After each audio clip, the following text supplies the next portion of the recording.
Oh, good evening, ladies and gentlemen. Welcome back to another edition of A Hitchhiker's Guide to Truth. This is August 19th, 2023. So last week I ended the show by discussing a little bit about the reformatting of the show. We're going to start numbering the episodes. So I went back a few episodes ago and I numbered that one number one. So this is technically will be number four. And we started numbering the episodes after almost 2 years of live streaming. So there's plenty of back catalog to catch up on. But now that we kind of reformatted the show and I've been doing like these deep dives and reading PDFs and doing these things and whatever, things have changed. So I figured I would change the way I kind of titled the shows. So that's what we're going to do going forward. And I thought about going backward and kind of numbering, but I just, you know what, the show has grown and it's growing into something that I'm very, very proud of. And I can't thank everyone who's been along with me this journey, this whole time, the newcomers, the old people that have stayed with me and the people that have heard about it and come on board and been a part of it. I really appreciate everything, all of it. So if you appreciate what I do, the best thing that you can do is and like the show, share it around. This is how we combat censorship in the alternative media space, and just help keep this show going and growing by doing those simple little things. It would be great. Fighting the algorithm is a tough thing to do, but this is what we can all do for each other. And so last week we read chapter 1 of Dumbing Us Down, the Hidden Curriculum of Compulsory Schooling by John Taylor Gatto. I promised tonight will be an all call-in show. So I'm going to read chapter 2 of Dumbing Us Down. But this past week, or the past couple weeks, we've had fires in Maui. What we're going to explore tonight is the idea of whether or not, and I don't know either which way, but are there directed energy weapons? Do they exist currently? Could they be used to do something like what happened in Maui? Some of these questions people out there listening to this might already know the answer to, but we're going to explore that a little bit. Speaking of censorship, when I'm talking about the algorithmic censorship and, things like that, there's been developing. So this is kind of like one of those while you weren't looking type of stories that we're going to get into about censorship after we talk about the fires in Maui. That has to do with Google announcing a worldwide ban on alternative media showing up in search results. And another thing, while you weren't looking, the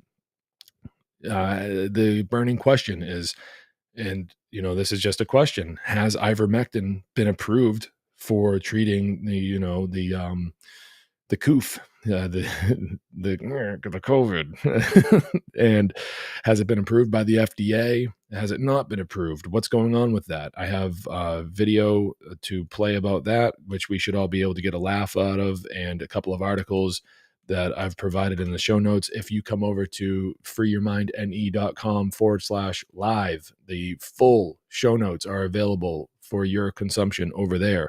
The show notes will be made available in the replays. So if you're watching on YouTube or Facebook or Twitch or whatever, then, you can't find everything over there just yet. But if you want them, you can come find them over at my website. And also to call in, you can also call in from the website, freeyourmindne.com/call, and just read up on what you got to do to call in. It's very simple. It's not very demanding. I think it's very fair.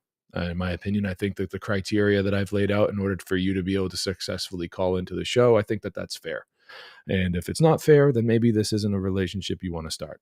Anyways, to close out the show tonight, so we can know what to look forward to, as we've been doing, I have a segment that I call "I had to watch it, so now do you, so now you do too" kind of thing. And so we have something for that lined up for the end of the show. So without any further ado, let me just share the screen here and we can just jump right in to chapter 2 of Dumbing Us Down, the Hidden Curriculum of Compulsory Schooling in America. Chapter 2 is called The Psychopathic School. And this speech was given by the author, John Taylor Gatto, on January 31st of 1990, and accepting an award for the New York State Senate, naming him the New York City Teacher of the Year. And it goes, I accept this award on behalf of all the fine teachers I've known over the years who've struggled to make their transactions with children honorable ones. Men and women who were never complacent, always questioning, always wrestling to define and redefine what the word, quote, education, unquote, should mean. A teacher of the year is not the best teacher around. Those people are too quiet to be easily uncovered. But she or he is a standard bearer, representative of these private people who spend their lives gladly in the service of children. This is their award as well as mine. We live in a time of great school crisis linked to an even greater social crisis. Our nation ranks at the bottom of the 19 industrial nations in reading, writing, and arithmetic. At the very bottom. Now, keep in mind, this is in 1990, but the world's narcotic economy is based upon our consumption of this commodity. If we didn't buy so many powdered dreams, the business would collapse. And schools are an important sales outlet.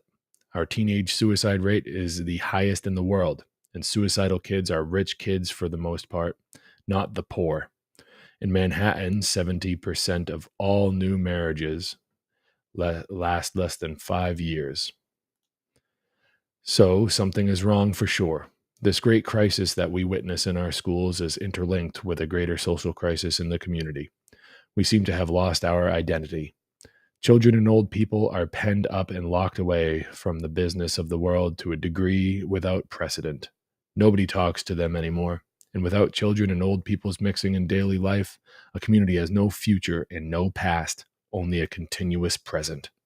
In fact, the term, quote, community, unquote, hardly applies to the way we interact with each other. We live in networks, not communities, and everyone I know is lonely because of that. School is a major actor in this tragedy, as it is a major actor in the widening gulf among social classes. Using school as a sorting mechanism, we appear to be on the way to creating a caste system, complete with the untouchables who wander through subway trains begging and who sleep upon the streets. I've noticed a fascinating phenomenon in my 30 years of teaching. Schools and schooling are increasingly irrelevant to the great enterprises of the planet.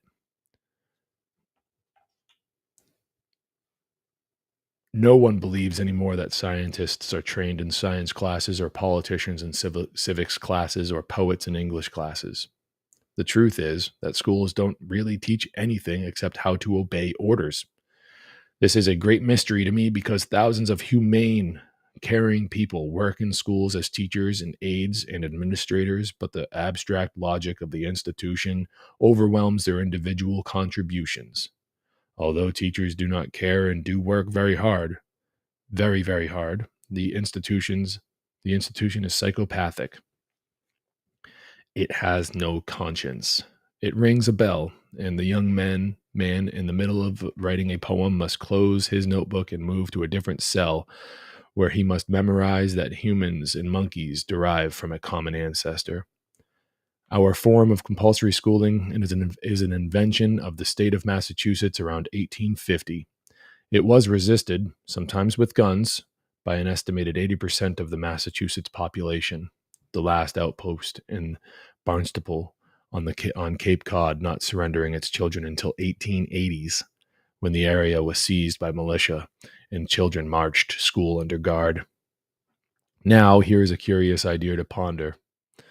Senator Ted Kennedy's office released a paper not too long ago claiming that prior to compulsory education, the state literacy rate was 98%, and that after it figured never exceed that literacy rate, huh? The literacy rate was 98%, and that after it, the figure never exceeded 91%, where it stands in 1990. Here's another curiosity to think about.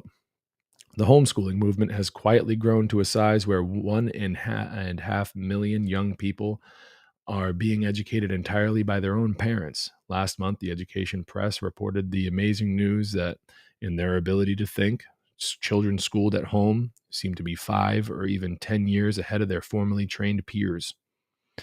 I don't think we'll get rid of schools anytime soon, certainly not in my lifetime. But if we're going to change what's rapidly becoming a disaster of ignorance, we need to realize that the school institution, quote, schools, unquote, very well, though it does not, quote, educate, unquote. That's inherent in the design of the thing. It's not the fault of bad teachers or too little money spent. It's just impossible for education and schooling ever to be the same thing. Schools were designed by Horace Mann and by Sears and Harper of the University of Chicago and by Thorndike of Columbia Teachers College and by some other men to be instruments for the scientific management of a mass population.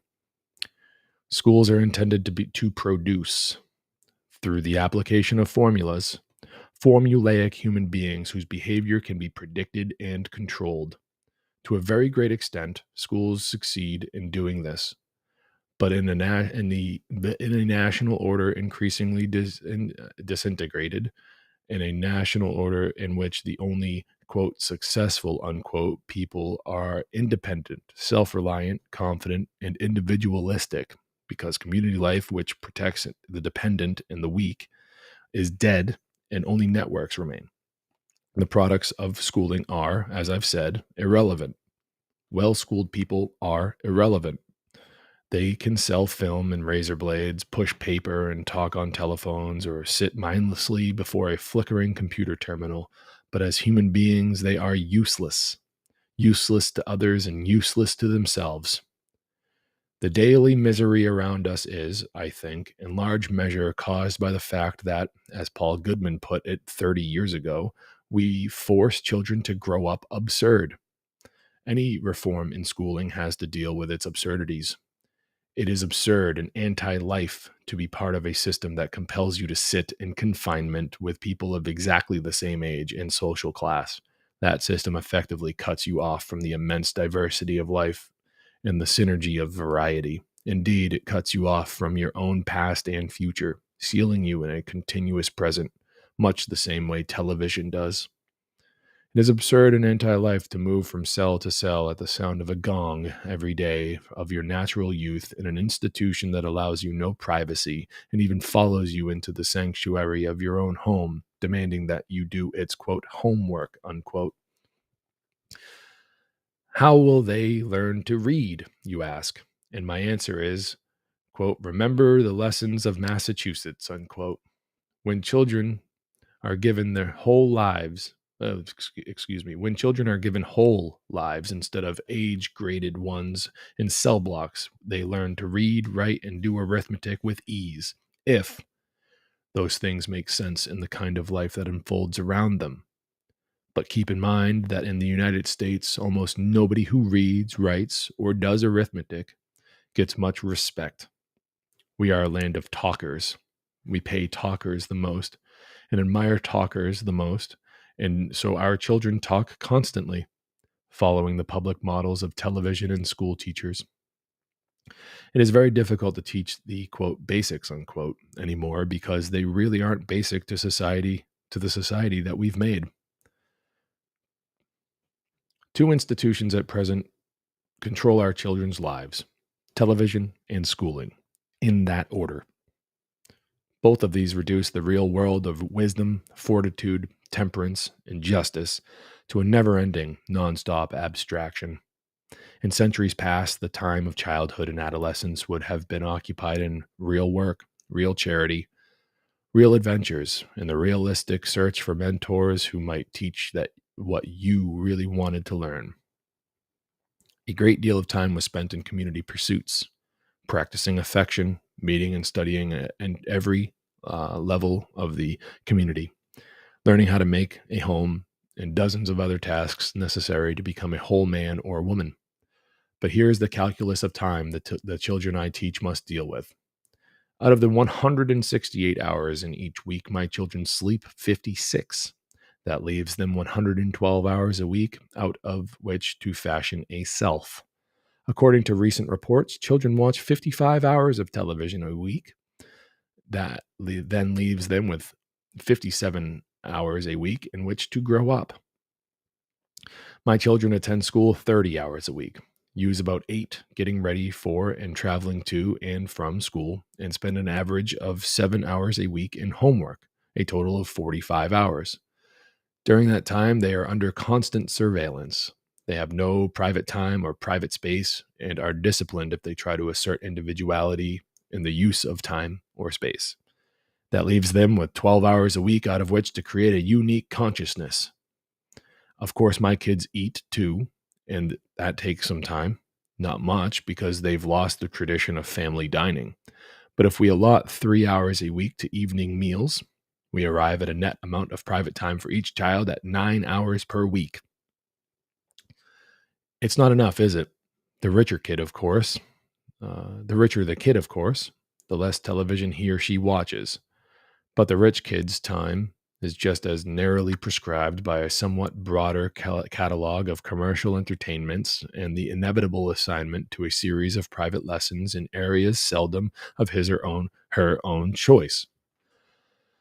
But these activities are just a more cosmetic way to create a dependent human being, unable to fill their own hours, unable to initiate lines of meaning, to give substance and pleasure to their existence. It's a national disease, this dependency and aimlessness, and I think schooling and television and lessons have a lot to do with it. Think of the phenomena which are killing us as a nation: narcotic drugs, brainless competition, recreational sex, the pornography of violence, gambling, and alcohol, and the worst pornography of all, lives devoted to buying things, accumulation as a philosophy. All of these are addictions of dependent personalities, and this is what our brand of schooling must inevitably produce. I want to tell you what the effect on our children is of us taking all their time from them, time they need to grow up, and forcing them to spend it on abstractions. You need to hear this, because any reform that doesn't attack these specific pathologies will be nothing more than a facade. Number 1. The children I teach are indifferent to the adult world. This defies the experience of thousands of years. A close study of what big people were up to was always the most exciting occupation of youth. But nobody wants children to grow up these days, least of all the children themselves. And who can blame them? Toys R Us. Get it? Toys R Us. Popular store back in the 90s, if anyone's curious about that. Number 2, the children I teach have almost no curiosity, and what little they do have is transitory. They cannot concentrate for very long, even on things they choose to do. Can you see a connection between the bells ringing again and again to change classes and this phenomenon of evanescent attention? The children I teach, number three, the children I teach have a poor sense of the future, of how tomorrow is inextricably linked to today. Whatever. As I said before, they live in a continuous present. The exact moment they are in is the boundary of their consciousness. Number 4, the children I teach are ahistorical. They have no sense of how the past has predestinated their own present, limits their choices, shapes their values and lives. Number 5, the children I teach are cruel to each other. They lack compassion for misfortune. They laugh at weakness. They have contempt for people whose need for help shows too plainly. Number 6, the children I teach are uneasy with intimacy or candor. They cannot deal with genuine intimacy because of a lifelong habit of preserving a secret inner self inside a large outer personality made up of artificial bits and pieces of behavior borrowed from television or acquired to manipulate teachers. Because they are not who they represent themselves to be, the disguise wears thin in the presence of intimacy. So intimate relationships have to be avoided. Number 7, the children I teach are materialistic, following the lead of school teachers who materialistically, quote, grade everything, unquote, and of television mentors who offer everything in the world for sale. And finally, number 8, The children I teach are dependent, passive, and timid in the presence of new challenges. This timidity is frequently masked by surface bravado or by anger or aggressiveness, but underneath is a vacuum without fortitude. I could name a few other conditions that school reform would have to tackle if our national decline is to be arrested, but by now you will have grasped my thesis, whether you agree with it or not. Hmm. Either schools have caused these pathologies, or television has, or both. It's a simple matter of arithmetic. Between schooling and television, all the time the children have is eaten up. There simply isn't enough time. There simply isn't enough other time in the experience of our kids for there to be other significant causes. What can be done? First, we need a ferocious national debate that doesn't quit, day after day, year after year, the kind of continuous debate that journalism finds boring. We need to scream and argue about this school thing until it is fixed or broken beyond repair, one or the other. If we can fix it, fine. If we cannot, then the success of homeschooling shows a different road that has great promise. Pouring the money we now pour into schooling back into family education might cure two ailments with one medicine, repairing families as it repairs children. Genuine reform is possible, but it shouldn't cost anything. More money and more people pumped into this sick institution will only make it sicker. We need to rethink the fundamental premises of schooling and decide what it is we want all children to learn and why. For 140 years, this nation has tried to impose objectives downward from a lofty command center made up of, quote, experts, unquote, a central elite of social engineers. It hasn't worked. It won't work. And it is a gross betrayal of the democratic process that once made this nation a noble experiment. The Russian attempt to create Plato's Republic in Eastern Europe has exploded before our eyes. Our own attempt to impose the same of central orthodoxy using the schools as an instrument is also coming apart at the seams, albeit more slowly and painfully. It doesn't work because its fundamental premises are mechanical, anti-human, and hostile to family life. Lives can be controlled by machine education, but they will always fight back with weapons of social pathology. Drugs, violence, self-destruction, indifference, and the symptoms I see the children I teach. It's high time we looked backwards to regain an educational philosophy that works. One I like particularly well has been a favorite of the ruling classes of Europe for thousands of years. I use as much of it as I can imagine in my own teaching, as much, that is, as I can get away with, given the present institution of compulsory schooling. I think it works just as well for poor children as for rich ones. At the core of this elite system of education is the belief that self-knowledge is the only basis of true knowledge. Everything in this system, at every age, you will find arrangements that work to place the child alone in an unguided setting with a problem to solve. Sometimes the problem is fraught with great risks, such as the problem of galloping a horse or making it jump. But that, of course, is a problem successfully solved by thousands of elite children before the age of 10. Can you imagine anyone who had mastered such a challenge ever lacking confidence in his ability to do anything? Sometimes the problem is the problem of mastering solitude. As Thoreau did at Walden Pond, or Einstein did in the Swiss Customs House. Right now, we are taking from our children all the time that they need to develop self-knowledge. That has to stop. We have to invent school experiences that give a lot of that time back. We need to trust children from a very early age with independent study, perhaps arranged in school, but which takes place away from the institutional setting. We need to invent curricula where each kid has a chance to develop private uniqueness and self-reliance. A short time ago, I took $70 and sent a 12-year-old girl away from my class with her non-English speaking mother on a bus down to the Jersey coast to take the police chief of Seabright to lunch and apologize for polluting his beach with a discarded Gatorade bottle. In exchange for this public apology, I had arranged with the police chief for the girl to have a one-day apprenticeship in small town police procedures. A few days later, two more of my 12-year-old kids traveled alone from the Harlem to the West 31st Street, where they began an apprenticeship with a newspaper editor.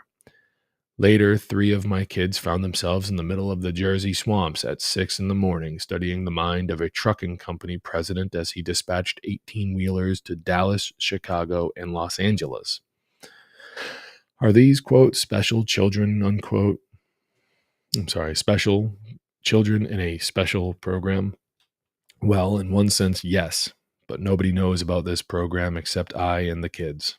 They're just nice kids from Central Harlem, bright and alert, but so badly schooled when they come to meet me that most of them couldn't add or subtract with any fluency, and not a single one knew the population of New York City or how far New York is from California.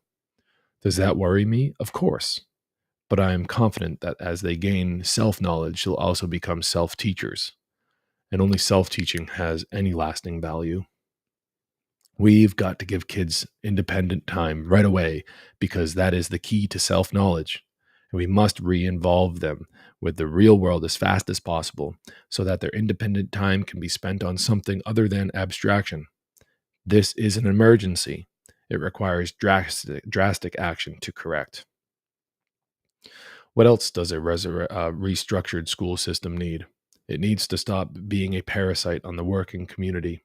Of all the pages in the human ledger, only our tortured country has warehoused children and asked nothing of them in service of the general good.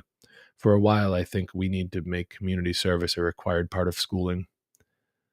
Besides the experience of acting unselfishly that it will teach, it is the quickest way to give young children real responsibility in the mainstream of life. For 5 years, I ran a guerrilla guerrilla school program where I had every kid, rich and poor, smart and dipsy, give 320 hours a year of hard community service. Dozens of those kids came back to me years later, grown up, and told me that the experience of helping someone else had changed their lives. It had taught them to see in new ways, to rethink goals and values. It happened when they were 13 in my lab school program. It was only possible because my rich school district was in chaos. When, quote, stability, unquote, returned, the lab closed. It was too successful with a widely mixed group of kids at too small a cost to be allowed to continue. Independent study, community service, adventures and experience, large doses of privacy and solitude, 1,000 different apprenticeships, the one-day variety or longer. These are all powerful, cheap, and effective ways to start a real reform of schooling, but no large-scale reform is ever going to work to repair our damaged children and our damaged society until we force open the idea of, quote, school, unquote, to include family as the main engine of education. If we use schooling to break children away from parents, and make no mistake, that has been the central function of schools since John Cotton announced it as the purpose of the Bay Colony schools in 1650, and Horace Mann announced it as the purpose of Massachusetts schools in 1850, we are going to continue to have the horror show we have right now. The, quote, curriculum of family, unquote, is at the heart of any good life. We've gotten away from that curriculum. It's time to return to it. The way to sanity in education is for our schools to take the lead in releasing the stranglehold of institutions on family life, to promote during the school time confluences of parent and child that will strengthen family bonds. That was my real purpose in sending the girl and her mother down to Jersey coast to meet the police chief. I have many ideas for formulating a family curriculum, and my guess is that a lot of you have many ideas too. Our greatest problem is getting the kind of grassroots thinking going that could reform schooling, is that we have a large vested interest that we have large vested interests preempting all the airtime and profiting from schooling as it is, despite their rhetoric to the contrary. We have to demand that new voices and new ideas get a hearing, my ideas and yours.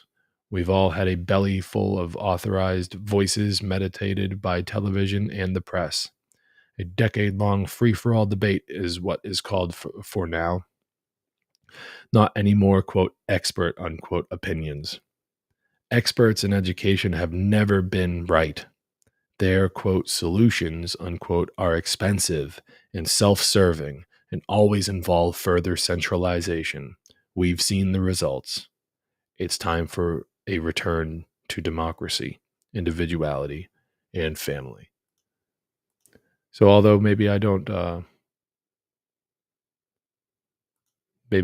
agree with everything that John Taylor Gatto was laying out there, as far as, I mean, the return to democracy, that kind of stuff is not my bag, but I mean, it is a healthy conversation to start having. So, excuse me.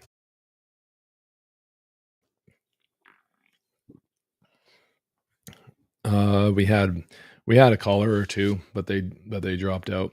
Well, when I was in the middle of reading, I don't think I would have wanted to stop in the middle. That we could wait until after the segment if I'm in the middle of a segment, and I mean I'm kind of just like figuring this out as I go. So we can wait until after the segment. You can hang out in the green room, come back in. I'll be more than happy to bring you in, but I don't think I'd want to stop in the middle of it to kind of start talking about it. It's kind of, just the way it's going to be. So if anyone would like to call in at freeyourmindne.com/call, and I will bring you in. But in the meantime, what do we have here? We have, I want to bring up, I had it. I want to bring up, all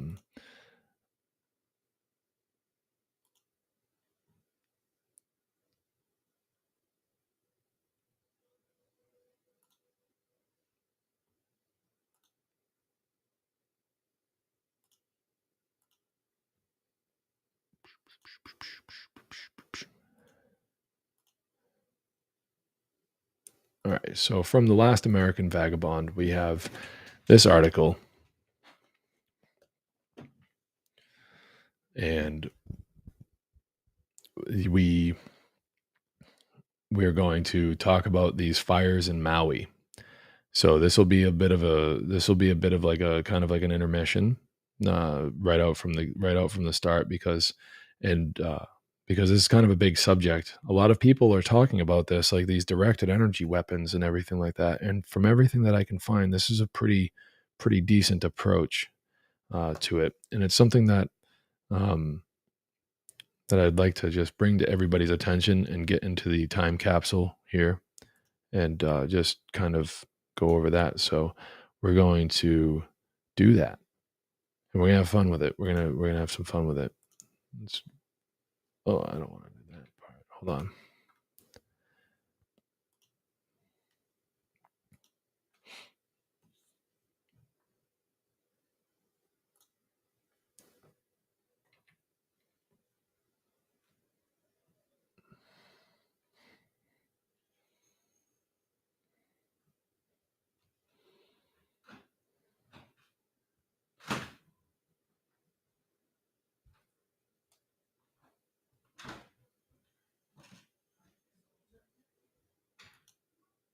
Bring it over.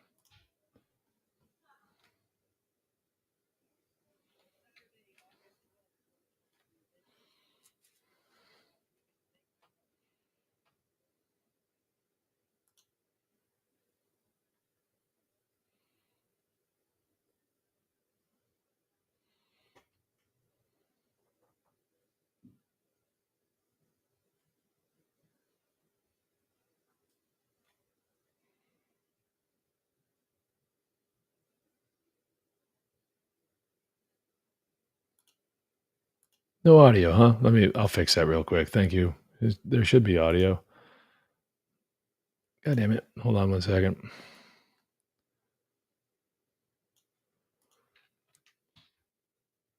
I get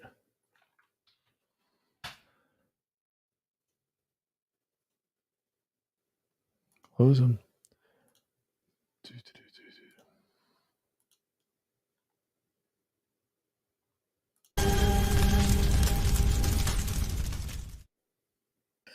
Saturday, August 12th, 2023. Thank you for joining me today. Well, you can thank my brother for this show, this focus that I'm going to be doing today. As you guys know, I'm very, very skeptical of any time there's a big momentum in the media, especially the partisan media, and this topic in general, because and you know my coverage Did that on fix this, the which audio? we'll go over to a small degree from the California directed energy weapons in general. We've covered. It's something that when this first developed, and as always, as we should be, I was very skeptical, wondering, seeing the same kind of things pop up, and yes, seeing old images and old information recycled, going, okay. So that early on set me going, okay, I'm feeling very skeptical against this entire discussion. And again, as we always should be, it's really only what we can prove is the way we should be looking at this. But at the same time, that doesn't mean ignore and don't ask questions and ignore things that are suspicious. We should never be afraid to ask, could this be directed energy weapons? Could this be anything you think might be possible? The idea that we're afraid to ask questions like that is just, it really does blow my mind today, as much as we all see why. We're being engineered to be afraid of conspiracy theory, despite how many things that are called conspiracy theory that quite literally end up being what happens. But that doesn't mean that because it's called conspiracy theory or because it's a theory around something that we also know that it's true. My point is on this topic in general. Today, I had a whole bunch organized that I'm actually thinking I might try to do after this as well, if not tomorrow. And I was organizing the entire show and just like usual, opening points and all sorts of different things. And what I discovered in looking into this topic, I just kind of being honest, almost because my brother was interested and I was too, and I was organizing different points. I've reached out to Shelby from Unjected to have on to kind of get her thoughts, that kind of stuff. But as I was looking through this today, I found some things that kind of blew my mind. And it's not going to be the trees burning from the inside or the weird suspicious things or the things that we can't prove, as much as I'm also interested in why those things are happening. And I'll get into my thoughts around the weird oddities of the fire. And well, I guess I can just say it now in general, that one of the things that I'm always very, like in the California fires, I did a lot of research on that, speaking to firemen who, by the way, many of which were the ones telling us this is unparalleled. This must be something different. We saw things from the sky, all sorts of strange things, which we've talked to or which we've covered of people talking to them, people high up in the departments speaking on the record about things that they thought were unexplainable. However, I've also in that research come to find a lot of the things that we continue to see, oddities of the trees being left when everything else is burned. I've come to understand, at least what I'm told, and I'm not a fireman, that those things happen. That there are, based on moisture and different wind currents and all sorts of things, that they end up seeing things that they never would have thought possible and that they would argue are because of the different dynamics. All I'm saying in that point is that we see a lot of things that we think are suspicious that don't always amount to, we know this is direct energy weapons or whatever the current thing you might think is. And that's what happens far too much in the partisan media. So today, I'm just focusing on this. There's not going to be any other topic we're going to get into. I'm just going to start off in regard to a couple of the points that are being made and the things circulating. And I'm going to go through what I found, or direct energy weapon stuff from before, and then what I found in this, which is ultimately that there are not just one, but at least as I can see, two very important, like top secret level U.S. military, I'm going to call them installations on Maui. One of which I'll show you today is quite literally dedicated to the creation of direct energy weapons. And that's not my opinion, at least in part. It's called the Directed Energy Directorate. And it's one of these locations there's one in New Mexico, and there's one in Maui. And I'll get into all the information so I don't mispronounce the names about where these things are. And I just thought that was a little bit ridiculous. It's like, that doesn't prove necessarily that that's what was used or that that's something that caused this. But at the same time, I found that a little bit interesting. And then the more you dig, the more you find out. And apparently there's a lot of really suspicious and interesting things around all of this that tie back to why this was built in the first place. It goes all the way back to the Soviets, if you can believe that. and what this really is. I mean, the idea of direct energy weapons in general, even right now, is sort of regarded as a conspiracy theory, despite the fact that it's an openly discussed. I'll show you a Lockheed Martin video, a Fox News video talking about direct energy weapons. And yet at the same time, even back covering the California fires, this was kind of disregarded as, well, that's a fake story. Oh, those things aren't real. And it just shows you that the ability, just like with COVID-19, the apparatus has to create the feeling that things are fake, even as we watch them happen. So all that aside, I'll make more points as we go through it. I quite frankly think that it's not impossible that these things were used. I mean, let's put it this way. Can you start a fire with direct energy weapons? Yes. Do they exist? Yes. Are there reasons the government might have done this to execute X, Y, and Z? Obviously. But that doesn't prove that they happened. Now, I'm going to start right out of the gate and tell you, answering the question of the title, I don't know. And I'm not, many people may even think, looking at this title, like, oh, this is just his way of getting you to get in. For the answer is, I don't know. And that's where it's going to end today. I don't know if they were used. But I do think what we're finding today is important to the conversation that I haven't seen anywhere else, while far too many people focus on things that are wildly unprovable. So starting off on that exact note, let's talk about Mr. Norwal here and the idea of climate change being the focus, or more to the point about his typical coverage and the, bot-driven kind of marketing level X Twitter kind of creators that they see rising to the top today, where they just basically toe the mainstream lines and frame that as independent media fighting back. It's very strange. But here's where he writes, heart-wrenching scenes in Hawaii, which are pretty sad, by the way. Whether or not there's a conspiracy or direct energy weapons, it's terrible, terrible thing that happened there. People are, the stories you hear are real. There's videos all over the place of people jumping in the water to get away from what's going on. That in and of itself is terrifying. And he writes, Maui death toll over 80, which, by the way, according to Shelby and plenty of others, that locally they feel that it's well over 100, if not far more than that. And they're questioning why the media is underreporting that. But again, that could just be a discrepancy, right? I'm the first one that's going to say that the corporate media, literally their job is to misinform you. Maybe they don't think that, but I think it's about obfuscating. But that doesn't mean that's what's happening here, even though that's more likely. You get my point? We shouldn't assume. I know you guys agree with that. From new to the channel, though, that's where we are, and we always should be, as much as that may feel irritating sometimes when you think that you know what's going on. And maybe you do. Maybe we're wrong. But we should never push back against objectivity, even irritatingly so. People leaped into the ocean to evade flames and billowing smoke in Maui. Officials state, this is what he's writing, officials state that at least 80 people have died. Unfortunately, they expect the number to rise. And again, back to that earlier point, it could just be that they couldn't confirm, there's always things that think, most people are very on guard today, and rightly so, because of COVID, because of a lot of things. We all seem to understand that our government almost not only just doesn't want to tell us the truth, but hates us almost. That's how a lot of people are getting to understand and feel. So it's not hard to see why people are so quick to question. And I love that. I'd rather have people assume fake things than blindly follow the government, to be quite honest. They're both bad. They both lead in negative ways, but I think you're safer not trusting the government, in my ultimate opinion. Hundreds more remain unaccounted for in one of the worst wildfire catastrophes. How did it start? He said it's believed that brush fire started in Maui on Tuesday. They were stoked on Wednesday. And I'll get into one thing that RFK Jr. posted that I do think is relevant. If not, whether or not it's the reason, I think it's very relevant and I agree with it. But here's the point I love. Climate change to blame. Oh, yeah. I'll show you at the end. They have no shame when it comes to this kind of stuff.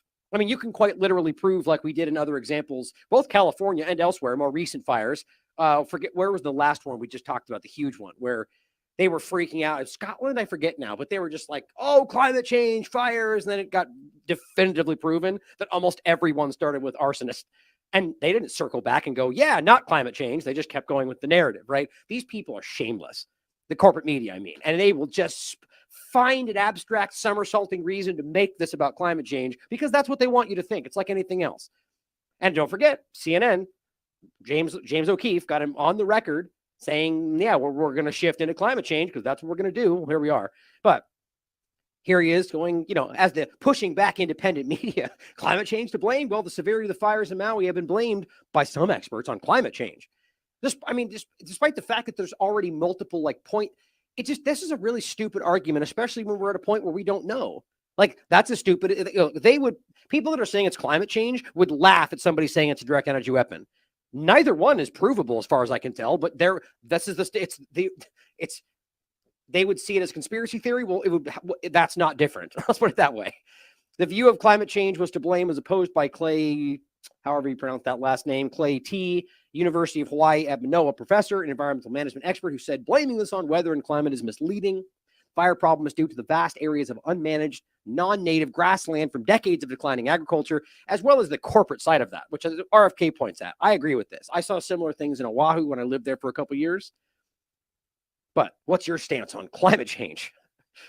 It's an interesting way to end that. Now, the video is pretty, it's just, by the way, if you want to see more videos of this kind of stuff, it is everywhere.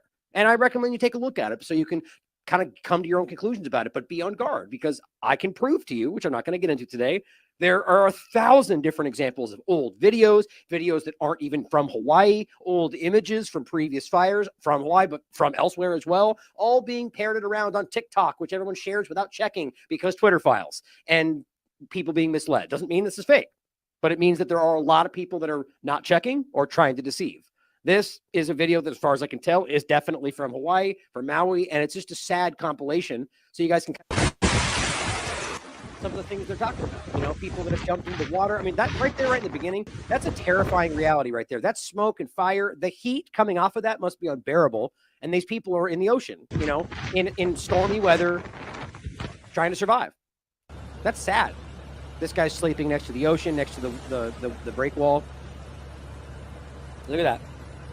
You know, all theories aside, it's just really heartbreaking this happened to a beautiful place where, you know, at least in my experience, full of very beautiful people living a very different life than we're used to in most of the world. Sad. And really, as we get into it, you'll see there's a lot of possible reasons about this. You know, I'll get into one of the early ones about one of the World Economic Forum posts.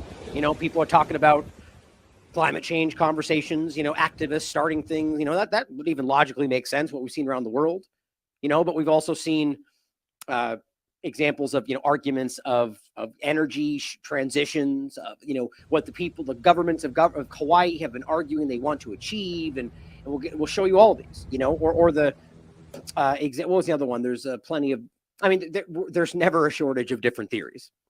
If you want to see an endless amount of videos, many of which are real, that you can verify, of very strange things, weird fires, you know, trees burning from the inside, which we always seem to see, right? Again, there's firemen that will tell you that that happens, right? The way the moisture works and all sorts of things. I'm not saying I know that for sure, but my point is I'm not going to go over all these videos. If you want to see them, they're very easy to find. They're all over the place.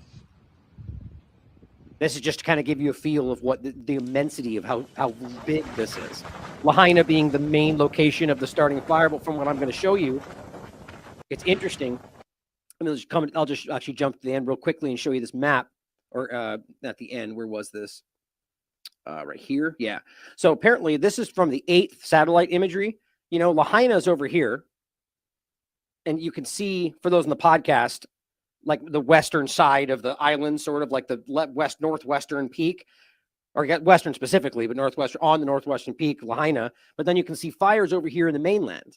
Or I guess we wouldn't call it the mainland. The mainland would be more of the larger island. But I guess, yeah, it depends. I'm trying to think of it like how you compare it to smaller islands. But you can see for the podcast, it's sort of in the middle center of the large part of Maui. And some of the hottest, largest fire spots are the red spots right there. So it's just interesting. Like, are those connected? In the bigger sense of like the argument of what we're talking about, or a lot of the theories going around, it doesn't really seem to add up. But with what I've kind of found today, the location is really interesting. And that has to do with these locations that are working on these exact weapons. It's alarming, to be quite frank, whether or not these are caused by that, what they're doing here and what they might be planning with that. But here is what Robert F. Kennedy Jr. said. Hawaii fires result from now, you know, I'm glad I just reread that, because before I thought he was claiming this fire, but he's saying in a general sense. So I much more agree with this general statement. Hawaii fires result from poor tending of the land. First, industrial agriculture plantations obliterated native ecosystems, which is almost always what's like in Oahu, for example. One of the biggest issues they have with these massive landslides, which came because of non-indigenous plant life that was brought because of corporations and different, you know, boat immigration as well as tourism coming from boats, and things ended up being planted, and then all of a sudden these things were the roots were too shallow, and they overtook everything, and now you get massive landslides, and so these kind of things are common with lack of concern for the indigenous area, which is pretty common when it comes to occupied territories like Hawaii. But it says when these and before you skip past that, let's be real about that, guys. I lived in Hawaii for 2 years. People in Hawaii most people you talk to do not think they're Americans. They're Hawaiians. They don't see themselves as part of the United States. This is an occupied territory. They literally colonialized this area, stole all of this, and they still to this day completely, it's terrible. It's a terrible thing if you understand the history of Hawaii, but we just pretend that's one of the states today, right? But it says when these farms were abandoned, combustible invasive grasses took over. Now, again, largely abandoned by people that don't care about the indigenous wildlife, the people that live there, everything.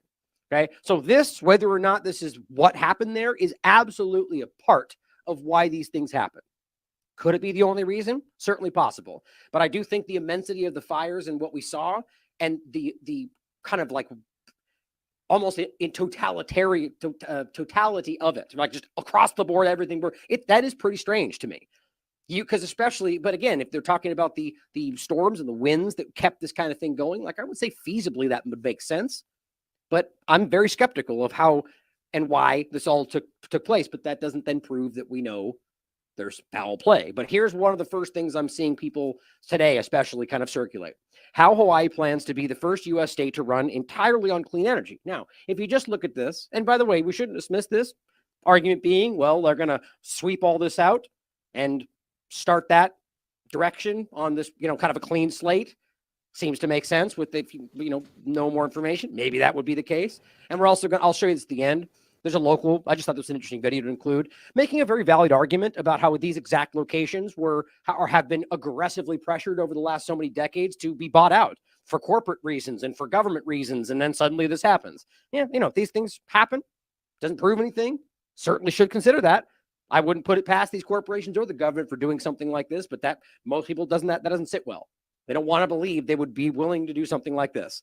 I'm not saying that's the case, but this is interesting, right? So at first glance, you go, yeah, that seems interesting, especially with how the immensity of the World Economic Forum plan and what we're seeing all around the world, the lockstep agenda, right? But but when you read into it, there's a little bit of a contradictory point to this. It may have a reputation as an ecological paradise, but Hawaii is also one of America's most fossil fuel dependent states. Basically saying, again, the point is that they're dedicating the plan to go into the clean energy direction and wanted to be the first ones. To cut the state's greenhouse gas emissions, which again, let's be real about the reality of the argument of carbon tax what they're doing with climate change direction here is not real, in my opinion. Feel free to disagree. Not saying we're not destroying the planet. I absolutely believe that all the masks and gloves and plastics and everything in the ocean and all the stuff that's happening and all the military pollution and all the burn pits and all that is ruining the planet.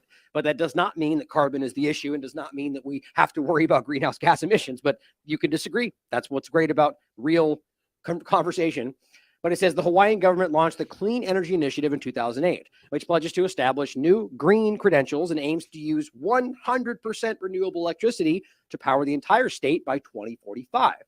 So I guess if you wanted to argue that this would be a quick way to do that, especially if you believe that some people in certain positions of power might actually believe that we're all going to die in so many years if we don't accomplish this, like that's how you can start to understand how something like this might actually make sense to some people and might actually just make sense, because people are believing that we will die if we don't do this kind of rash action. And if they see pushback, they might just pull the trigger, but again, human life. But they don't really seem to care about human life all over the world as they execute their war agenda. So, let's be real. But here's where it gets interesting. In a significant move, 4 mayors from across the state have signed an agreement, and this was 2018, this was written, an agreement to run Hawaii's public transport system only using clean energy by 2045. Making the announcement abroad, a traditional Hawaiian voyaging canoe Maui Mayor Alan Arakawa said, quote, "The goals we are setting today are not only desirable, but attainable, and help send a message that Maui County and Hawaii are open for innovation to help ensure the greater health of our communities and the planet as a whole." President Donald Trump decided last year to withdraw from the U.S. from the Paris Agreement, which is dedicated to keeping the global warming temperature below 2 degrees Celsius, if possible. Soon afterward, after Trump pulled out, Hawaii became the first state. Now, Hawaii as a state means all of the 8 islands and the smaller as well, to turn the agreement into official policy, which led the island's governor, David EG, I'm not if somebody is Hawaiian, let me know. He would say IGE, to say climate change is real, he says, regardless of what others may say. So clearly they're committed to this. Hawaii's commitment to improving the environment is such that it's currently home to more than 60 clean energy projects. Oh, okay, well, that's interesting, including 9 wind farms, 19 hydroelectric facilities, and 22 solar power plants. Okay, well, that was the first time I was like, okay. Oh, wait a minute. As I'm reading this. Okay, well, so the argument would be that they would do this to execute this plan. But so the argument is that, just being, entertaining the theory about whether this was done for this reason. Well, that would argue that they would kind of clean slate this island in order to roll out clean energy, but in doing so, destroy all of their clean energy setup. Like, maybe, but that doesn't line up for me, right? So the argument being not all of these, but in particular, here's the map itself, this being Maui. And you can see right here, you've got a hydroelectric plant, you've got a solar plant. I mean, literally almost exactly in Lahaina, or close enough anyway. But then all over the entire island, especially close to the other fires, you've got multiple. I mean, there's 5 or 6 gigantic green energy, if you want to call it that, non-renewable, unreliable energy in Maui. So it would be an interesting argument to say those would be destroyed in the effort to do the same thing. Maybe, possibly. But overall, you could see a huge effort all over these islands to roll this out. So if you want to look further, the map will be included. Now it says, according to the Energy Office, they have the capacity to generate over 156 million kilowatts of energy per month. I think that was the main point on this one. Oh, yeah, that was right. And then it says that Tesla has also installed a 272 power pack, 2 battery systems to store solar energy and use at night on Maui, or in the state of Hawaii somewhere. According to Tesla, the project is expected to reduce fossil fuel use by around 1.6 million gallons. It's interesting how often Tesla and Elon Musk overlap with all these agendas, but weird how the people that support them don't want to associate with that. Sort of like we want to go BlackRock bad, except when we notice that Rumble is funded by BlackRock and Vanguard. We don't want to see that, because it doesn't line up with our agenda. Well, here, let's talk about conspiracy theory.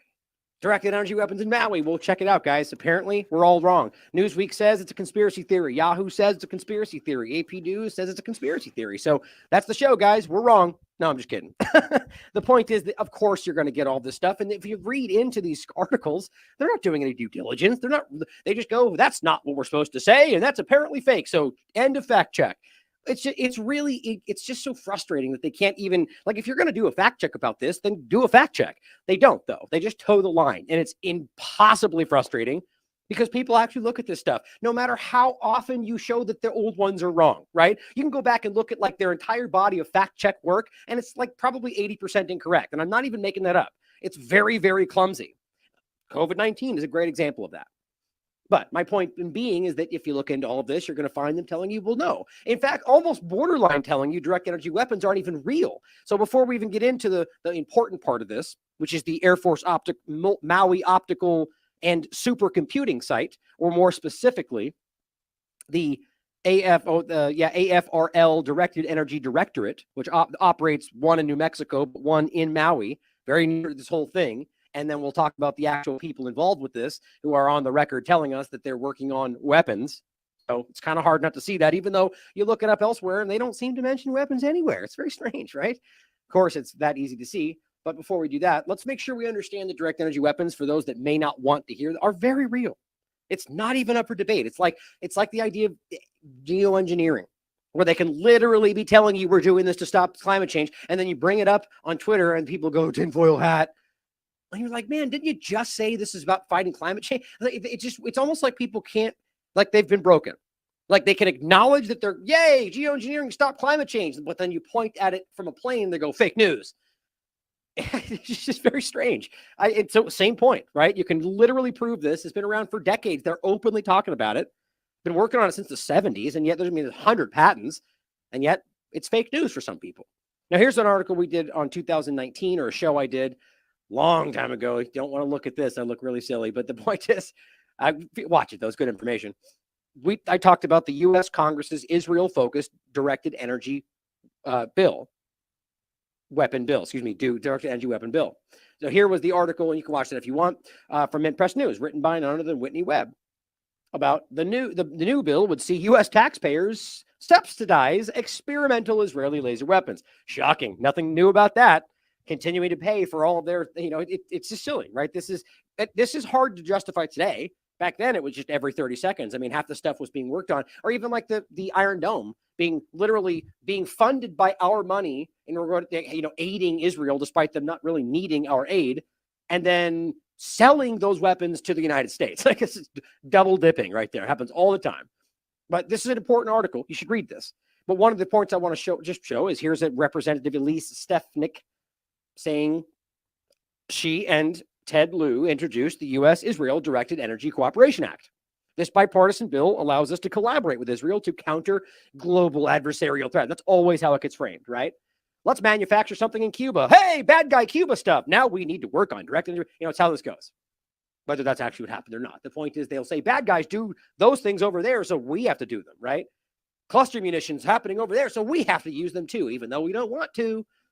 Right. They've always been doing this. The only way they justified it was saying we have to do this because bad guys are doing it. But, do you believe that? It's up to you to decide. Here's the actual bill, H.R. 6725, to authorize the Secretary of Defense upon request of the Ministry of Defense of Israel. Great. So Israel asks and U.S. government steps to. And with the concurrence of the Secretary of State to carry out research, development, and testing. That's important. And evaluation activities on a joint basis with Israel to establish directed energy capabilities, weapons. So the point is, this shouldn't be hard to wrap your mind around, that they have been doing this for a long time. This is 2018. The point was that they're going to research, develop, and test them. I haven't seen any examples of real testing outside of a few examples we'll get into.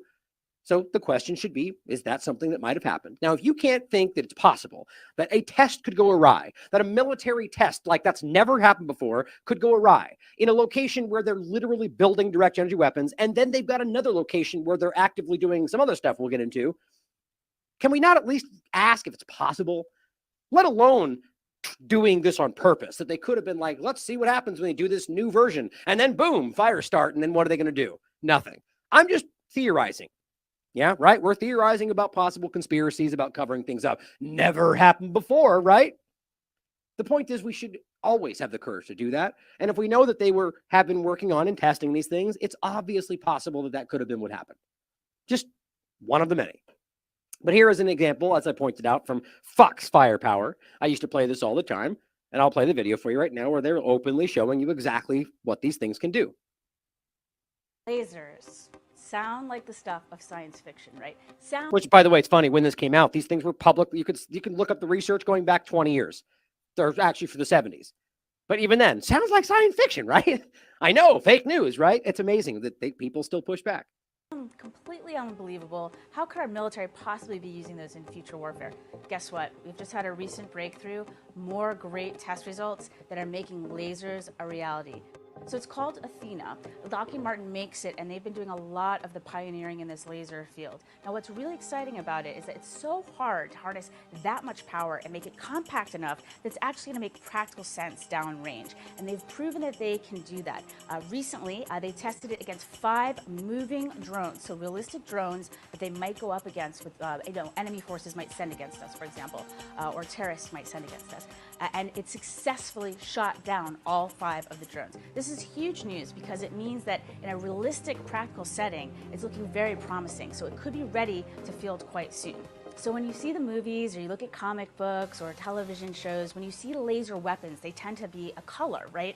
Red or green or something like that. Important. Real lasers, one of the key advantages that they provide is that they are invisible. You actually can't see them. Right. You just see this damage suddenly starting to blow something up.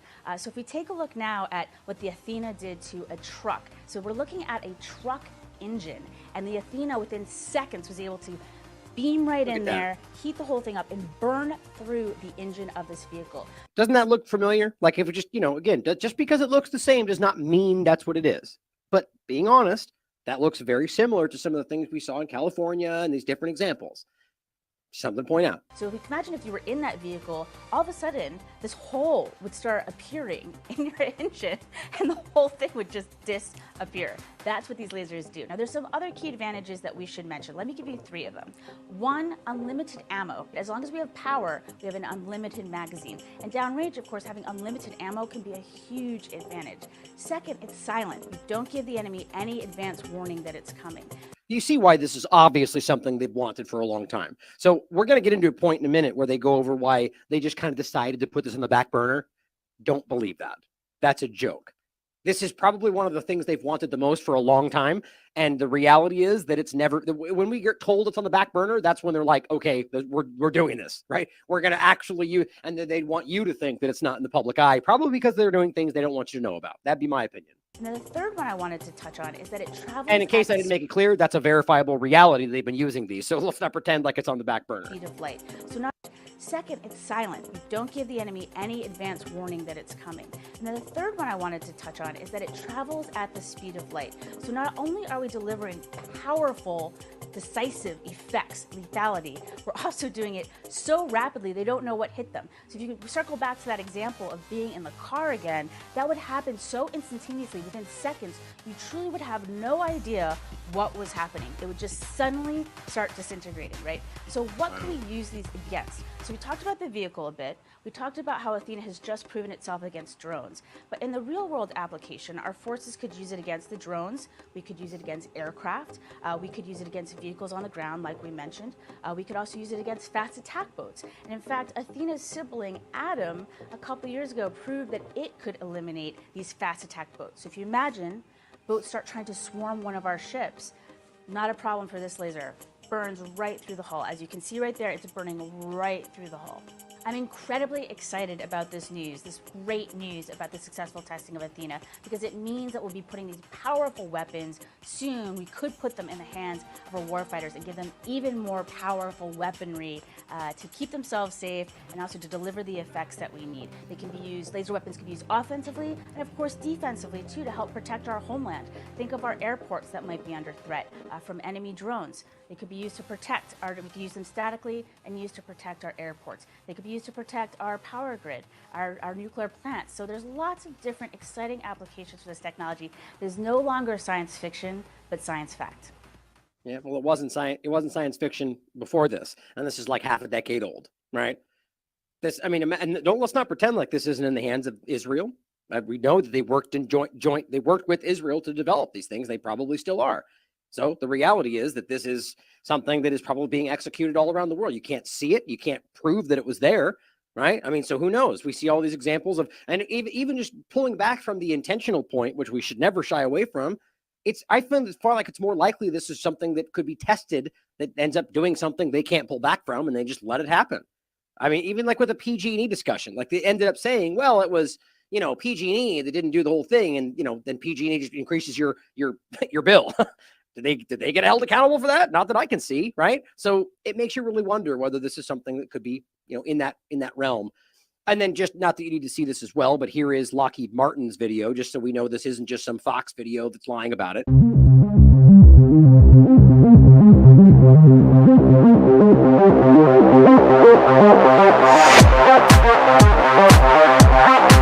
You know, it's just the same thing. They're shooting down the drones, laser weapons. This one's 5 years ago. Now here's Donald Rumsfeld saying some very, very revealing things from quite a while ago, right? So we're talking what this is like. The video is 12 years old, but I think it was older than that. The point is that he's talking about working on them all the way back then, but then the way they discuss whether they're going to be testing them and whether they would bring them into use if need be. Can I ask you a question about some of the technology that you're developing to fight the war on terror, specifically directed energy and high-powered microwave technology? When do you envision that you can... Classic mainstream media apparatus woman right there. ...weaponize that type of technology? Goodness. It is in, for the most part, the kinds of things you're talking about are in varying early stages. Do you have anything you'd add? I don't think I would add much. I think they are in early stages and probably not ready. for employment at this point. In the normal order of things, when you invest in research and development and begin a developmental project, you don't have any intention or expectations that one would use it. On the other hand, the real world intervenes from time to time, and you reach in there and take something out that is still in a developmental stage, and you might use it. So your question's not answerable.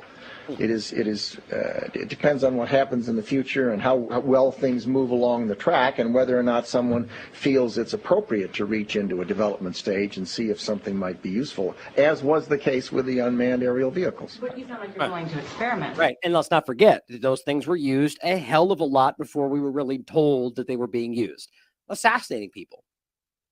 I think that's the point, and I think, and we have, I think, from the beginning of this conflict, I think General Franks has been very open to looking at new things if there are new things available, and has been willing to put them into the fight even before they've been fully wrung out. And I think.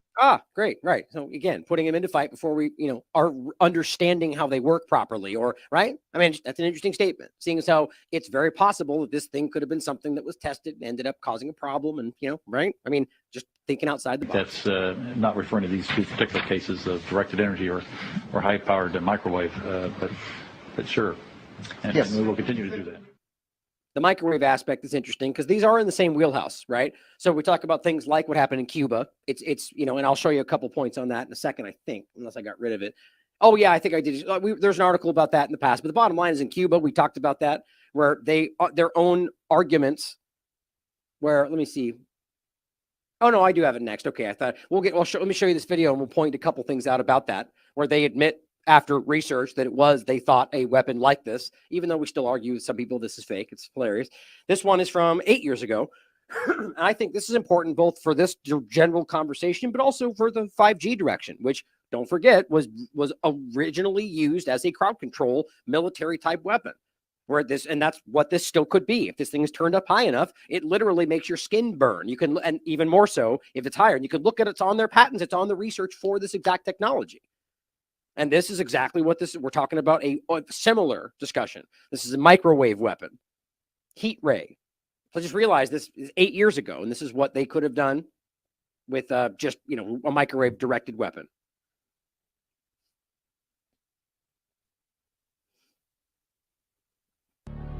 DoD's active denial technology and future solid-state active denial technology system will produce a focused beam of directed energy to provide our troops a non-lethal option to stop, deter, and turn back suspicious individuals with minimal risk of injury.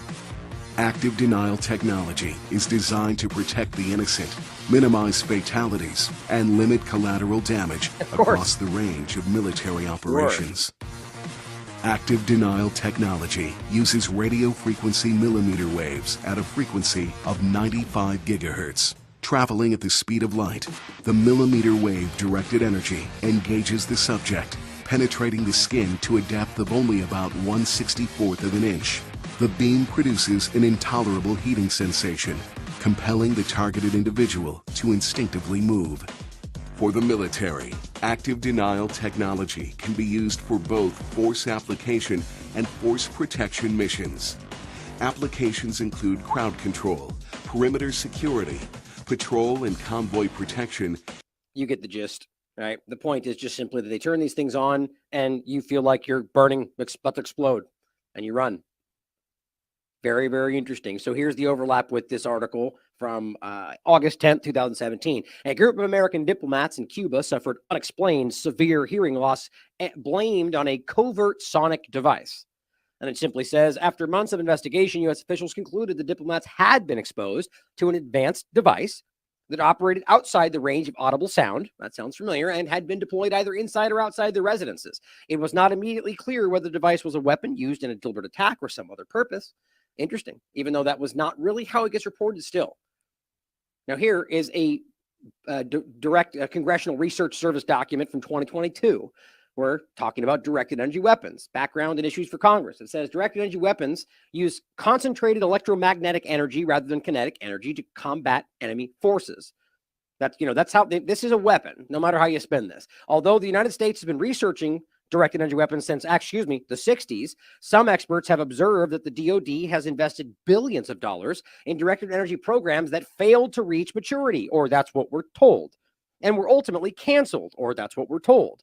I mean, quite frankly, we know this is being used, so I don't buy that for a second. In recent years, however, the DoD has made progress on directed energy weapons development. Interesting. Deploying the first operational U.S. directed energy weapon in 2014 aboard the USS Ponce. Since then, actually, now that I think about it, I should have looked into where that ship actually goes. It'd be interesting if it happens to be stationed somewhere in Hawaii, or, I don't know. I'll just look it up. You guys let me know. Since then, directed energy weapons development has continued, with DoD issuing a directed energy roadmap to coordinate the department's of efforts. DoD has also introduced a high energy laser scaling initiative, which seeks to strengthen defense industrial base for directed energy weapons and improve laser beam quality and efficiency. Interesting. So there's a lot more you can read in this, but that's just the main point. Is obviously these things are real. 2022. Here's in 2023. Vice reports that the Pentagon is spending $1 billion a year on directed energy weapons. So clearly the point is, whether they stopped or not, 22 forward, they are in this. They are researching. They are spending $1 billion a year, probably, which means 100 billion. We don't even get told. And they're working on this.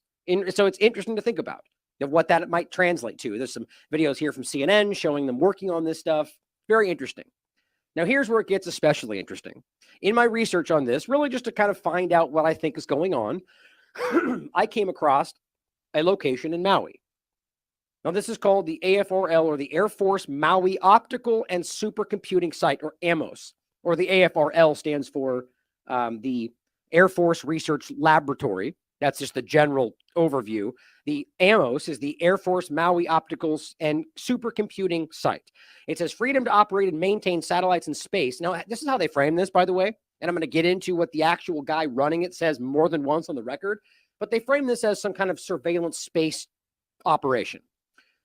And saying that the U.S. Air Force assists in achieving this freedom of basically operating satellites with security and making sure nobody's going to shoot them out of the sky or out of space. The U.S. Air Force assists in achieving this freedom in part by maintaining an awareness of the locations and capabilities of all man-made objects in space. This awareness is called space domain awareness. The scientists and engineers of the Air Force Research Laboratory advance technologies that improve the nation's capability to maintain that awareness, number and sizes and locations and capabilities of man-made objects in space over time. The AFRL Directed Energy Directorate, which is the main point that we're talking about today, operates 2 major telescope sites, and they're not just telescope sites, that are used to advance SSA technologies. One of these sites is located in Kirkland Air Force Base, New Mexico. The other site is located on Maui, Hawaii. The Maui site is called the Air Force Maui Optical Supercomputing Site, or AMOS. The AMOS site consists of 2 facilities that conduct SDA operations and research and development, and that is the weapon side of this, and I'll show you. I'm telling you directly. The first facility is the Maui Space Surveillance System, and the second is the Maui High Performance Computing Center. These are 2 separate locations, and they're both very important. Research thrusts at the AMOS site include satellite direction and identification, atmospheric compensation and resolving imaging, astrodynamics and orbital metrics, sensor development, laser propagation through the Earth's atmosphere, database cataloging of satellite images. Now, nowhere are you going to really find weapons development in any of the general outward-facing information, which it's not like it's really a secret if you can hear them openly talking about it, but just the average person will look and then think that's conspiracy because that's how they're generally primed, right? But you'll find in this a lot of interesting things, none of which really. I feel the need to pause it right here for a moment and just say, something about this. Amos, A-M-O-S,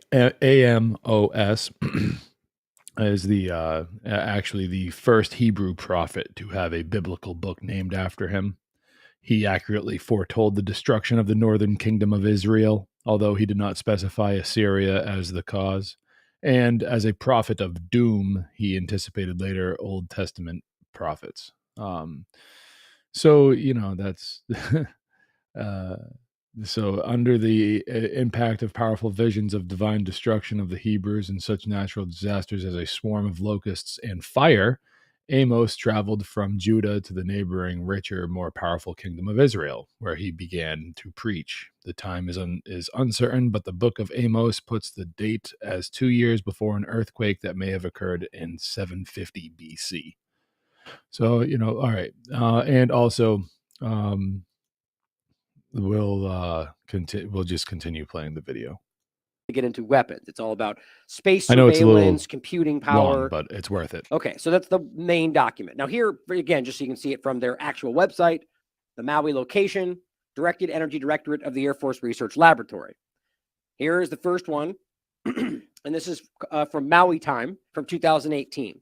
Interesting conversation, actually, that I found that overlaps with this, where they're basically saying, well, we asked 2 nuclear weapons experts if they think specifically Kaihi, if I'm saying that correctly, would be a target in a possible nuclear war. Interesting question. And they overlap that with two of the most important locations on the island, which we just talked about, and wondering whether that might draw a nuclear focus because of the bad guys wondering if this is a dangerous spot. Very interesting. Now, really quickly, I'll show you this map so you guys can see the general areas we're talking about here based on, the map of Maui. Here we go. I wish I could screen share 2 things at one time. It would make that much easier. So here is the map. And by the way, I thought this was very strange when I looked at this map versus this map versus the map that was on the World Economic Forum page, but it showed all the cellular and very different. Which, on a quick side note, the map we use every single day, the world map that gets taught in schools, is aggressively wrong. And everyone seems to know that, yet it doesn't change. I think it's hilarious. Not even to get into why, but the point is just that we are actively fed misinformation, that we know those things are inaccurate, like the Greenland versus South America. These things are completely out of scale. It doesn't even matter. But the point here is this pin here is Kaihi. It's not showing up for some reason. Kaihe, Hawaii. So that's the location we're talking about, which is much closer to the original line of fires. Oh, I just lost the pin. The other one was right here. And that was the location of the, blanking on the name of it. I just went past it. That is the location of specifically the Air Force Maui optical and supercomputing site. Whereas the laboratory in regard to the Director Energy Weapons is up here on this summit. It's on the Haleakala observatories. I mean, you'd think I'd be better at pronouncing this since I lived there for 2 years. I used to be. It's been a long time. But this lab right there is where the main laboratory, or rather the observatory, where they do surveillance, but also the weapons research and work on directed energy weapons. So that's the main one. Right here is the supercomputing site. Right here is the Kaihi location we're talking about. So it's back to the main point here.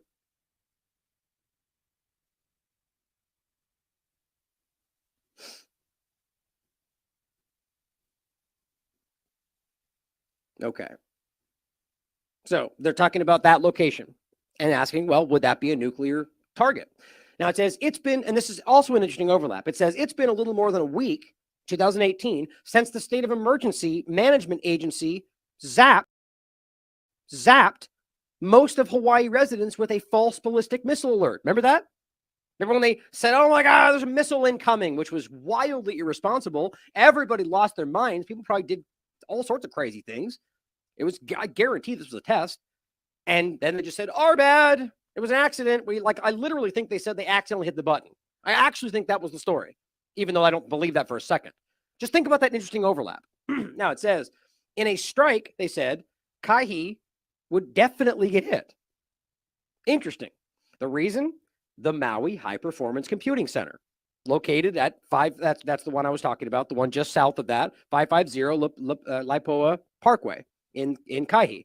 Built in 1993, the complex known in the acronym jargon as the DoD Supercomputing Resource Center is an Air Force research lab packed with supercomputers. So this is that's not something that's just especially today, especially with what they're working on with the directed energy weapons. This is a high-level installation. The MHPCC operates as one of 6 DoD supercomputing research centers in the DoD's high-performance computing modernization program. 6 of them in the world. This is stated on Maui Center's webpage. This location allocates more than 70 million computational hours annually And it says they research, development, test, and evaluation community. For what it says, as for what the MHPCC actually does, it says, well, the Department of Defense isn't actually specific. Surprise, surprise. Though it's very clear that the computers it operates are extremely powerful. I wonder for what.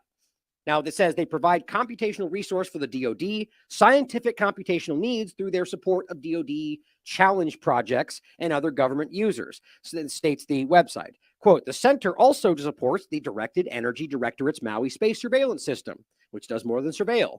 Located atop the Mount Haleakala, which we just pointed at, the space surveillance system is used for imaging and tracking of space objects and more. But just because the DoD operates some large computers in Ka'i does that rise to the level of actual target for someone's nuclear weapons, they ask? Well, it says if Russia thought that the location had something to do with U.S. command and control systems, sure, they'd target it. Or if they realized that it was ultimately a weapon system or high level, maybe so. But they ultimately say, well, for a country like Russia or China with more nuclear weapons, like a facility like this might be a target. It's very just interesting overlap, right? Well, here is, I highlighted these, so this keeps disappearing on me. Here is the Maui Space Surveillance Complex again, which you can just see that they're overlapping both of these locations. And the point is that there's no mention of weapons anywhere in this Wikipedia page. Shocking. Here is, there's the highlighting gone. It's right here. This is from, it says, Directed Energy Leader Dr. Kelly Hammett recaps time in this location, looks ahead to space position. And there's also another post from him right here, speaking from his own website, just before people jump because that's a fake news site. Somebody out there will say it. So here, you can read it on here if you want, but I had it highlighted so I didn't lose it. Now it says, I will miss bragging on the Directed Energy team and all that we accomplished in the 6 years I was at the director's seat. So just be clear, this is where he worked.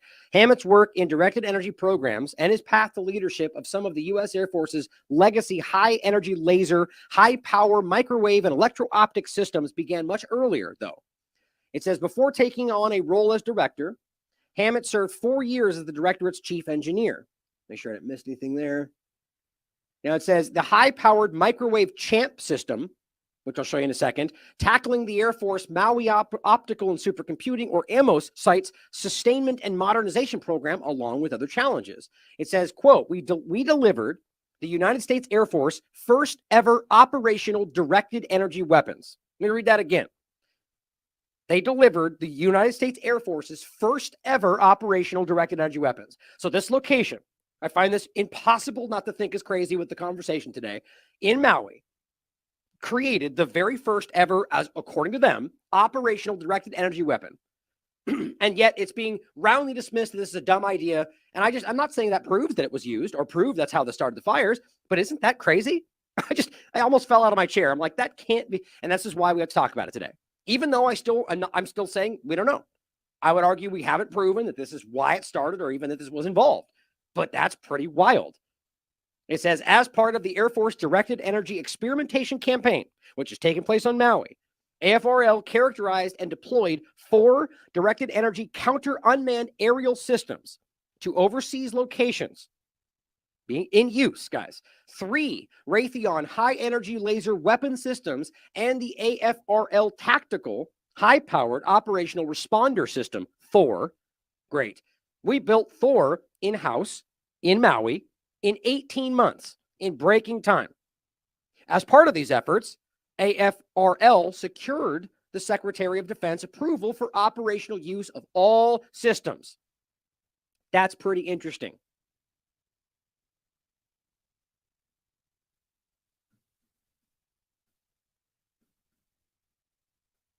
Come on, man. Right there. That's weird. Didn't even just search for that. Didn't even show up. So it's right there. Just so you can see it on the actual page. We delivered the first ever operational weapon. This was written in June 2022.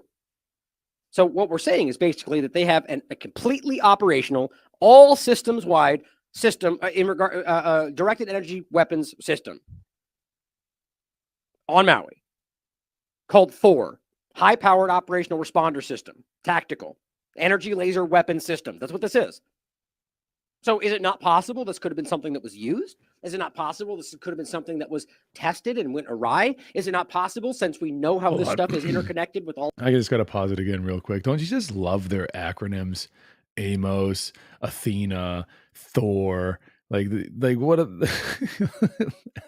It's always some crazy acronym to like embody this thing that Thor, the tactical high power operational responder. Then they name it the Thor system. Like, come on, Amos. Like, give me a break. of the systems today, that it couldn't have been hacked? Uh-oh, there's a whole nother dynamic. I'm not the one that's going to immediately go China, Russia. But you know what? It wouldn't be that far-fetched to think about something like that, to say this is something that was hacked, taken advantage of, and used in order to stop maybe what they're working on. I don't know. Again, the idea that people are unwilling to even ask these questions, which is why it's so impossible to fight for truth today, when all they're going to do is jump to be able to go fake news. Even half the independent media. I find this to be wildly important. It says Hammett is also proud to say in total, his team, quote, built and field tested in Maui 10 new systems that didn't exist before 2016. I guess we'll just have to guess what those were. He finishes to say, to add one more significant milestone, Hammett includes his work with the Maui-based ammo site, also called AFRL Detachment 15, until it was renamed recently. Ammo's site was activated as the 15th Space Surveillance Squadron, where it is now recognized officially as both a research and development site under AFRL and an operational site under the U.S. Space Force. Interesting they say that the proud of our airmen and guardians. So I believe guardians are probably what they're calling the space people now, or Space Force. I don't even know what they call them. I'm not, but I think that's interesting. Quote, I would like to see the Air Force determine the directed energy weapons we need and establish a buy plan for the right mix of systems to meet the nation's mission requirements. You realize outwardly, they don't even say there's weapons being built here. Particularly with regard, he says, to the base defense mission, but also other mission areas. I find that very, very interesting.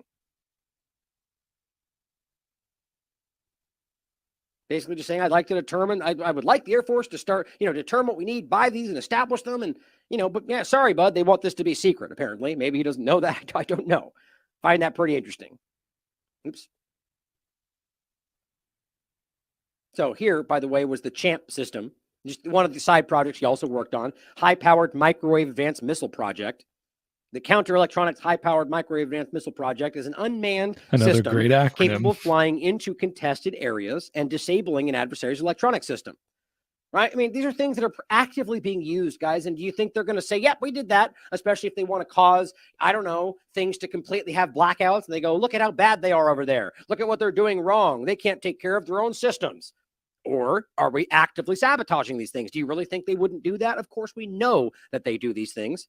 It employs a high-powered radio frequency technology, which was developed over the past 2 decades in the Air Force Research Laboratory. We're talking about the same place. And test through a joint capability technology program. So you get the point there. I think that's very relevant. Now here is it from his own page. Dr. Kelly D. Hammett, SES. It says the directorate provides pervasive, world-class directed energy and imaging research technologies for users across the Air Force and Department of Defense. It's always weapons with the Department of Defense. He manages numerous state-of-the-art research laboratories and testing structures at Kirkland Air Force Base and several unique facilities, which include the Starfire Optical Range at Kirkland Air Force Base. I believe that's the one in New Mexico. A testing site, this is the one, a testing site at the U.S. Army's White Sands Missile Range, New Mexico, and the Air Force Maui Optical and Supercomputing site in Hawaii. His 20-year active duty career spanned a variety of positions, mainly focused on directed energy weapon system technology. Right there. Development and acquisition, and culminated while serving as the director of engineering for the $7 billion airborne laser program. Yeah, these are real. They're used. He began his civilian career at Kirkland Air Force Base, New Mexico. Okay, it is New Mexico. So that's the Starfire optical range. It's the same stuff we're talking about in Maui, but just in New Mexico. They're the 2 locations we mentioned in rather larger installations. And he says where he served as chief engineer for the Directed Energy Directorate's Optic Division, oversaw comprehensive modernization and upgrade programs for the Starfire optical range and the Maui Space Surveillance System. He went on to serve as the Directed Energy Directorate Chief Engineer. Pretty interesting. Now, here is this is from Yahoo News, or rather BBC on Yahoo News, but they're talking about the maps and imagery. Just in case you wanted to see these in general, showing you the locations. And I think it's very interesting now when you take a second after we went over it and look at the location. I mean, not to say that necessarily just location is important, but just unless we can prove that these things were used, we shouldn't pretend we know that. But I'm telling you right now that I'm much Kihei, someone's saying in the chat, Kihei for the location. I'm sorry I mispronounced it. That ultimately that we should, it doesn't prove, it doesn't prove it. We shouldn't say we know, but at the same time, this is some pretty compelling information that should mean that at the very least, it shouldn't be dismissed. But what's interesting is look at the location. We just looked at this, right? There is Kihei right there, right? Or very close. Very close. And then just south of that is the supercomputing location. And then right up here on the mountain range is the observatory. Any number of places could, especially with the hottest spots, the red meaning the most intense. I find that very interesting. Now, why Lahaina was the focus or why it's over there, I don't know. Maybe that's because this isn't related. But I find this hard to dismiss. Now, also just on a side note, let's make sure, excuse me, I take that back. The red being active in the last 24 hours. So those are the active fires, even though we know there's still some other things going on. But then there's fires in the mainland, fires in Oahu. These things do happen. Not to say that there's not a lot of suspicious things going on here. Now, all of that aside, there's a couple of the points I think are important to include that I thought were interesting. Not that necessarily proves anything. As somebody just shared with me, as Jeff Bezos buys up Maui, Hawaiian locals hope for the best. Right? So you've got this is 2021. So you've got one of the richest men in the world buying up all these locations in Maui. And who knows what's going on with all the preparations for whatever they think is going to happen. I know Bezos is apparently building some end of the world bunker next to where he launches his rockets, and Elon's doing something similar. All these big wig people are out there building shelters, and we're not supposed to read into that. Very confusing, but nonetheless, who knows if it means everything or nothing. There's also the 2023 Hawaiian Digital Government Summit, September 25th in Honolulu, but I don't know whether that, to me, that's just a tangential point. Why that would connect with the fire, but the general point being that it's a sort of a direction towards digital, towards the World Economic Forum kind of general outlines of trying to encapsulate it with one phrase, but it's all the different things. The new energy, the new normal, great reset, kind of the technocratic direction, the health actions, all this stuff kind of necessitate a restructuring of everything. And the easiest way to do that would be to start from scratch. Here is another document Orwell just sent me, actually. This is from May 18th, 2023. And I haven't read through this, but I'll just do a quick glance and see if it pops up in the chat. Let me know if there's anywhere specific you thought was important. But it says, both the 2022 National Defense Strategy and the House Armed Services Committee Bipartisan Future of Defense Task Force report have identified directed energy as a technology that could have significant impact on U.S. national security in the years to come. Great. So right before all this, that's, interesting, seeing as how the location that delivered the very first operational directed energy weapon came from this location in Maui. Find that kind of interesting. As Department of Defense continues to invest in directed energy weapons, Congress may consider implications for defense authorizations, appropriations, and oversight. A number of countries are investing in directed energy weapon programs. This In Focus discusses the selection of unclassified, meaning there's plenty that is classified that we don't get to know about, programs in 3 leading military powers, the U.S., China, and Russia, of course. And they each pointed each other to justify why they need to do it, when all of them would probably do it anyway. They requested $1 billion for unclassified programs. Very interesting. Now, this is the other one she sent me. Directed Energy Futures. Posted on, let's go to this.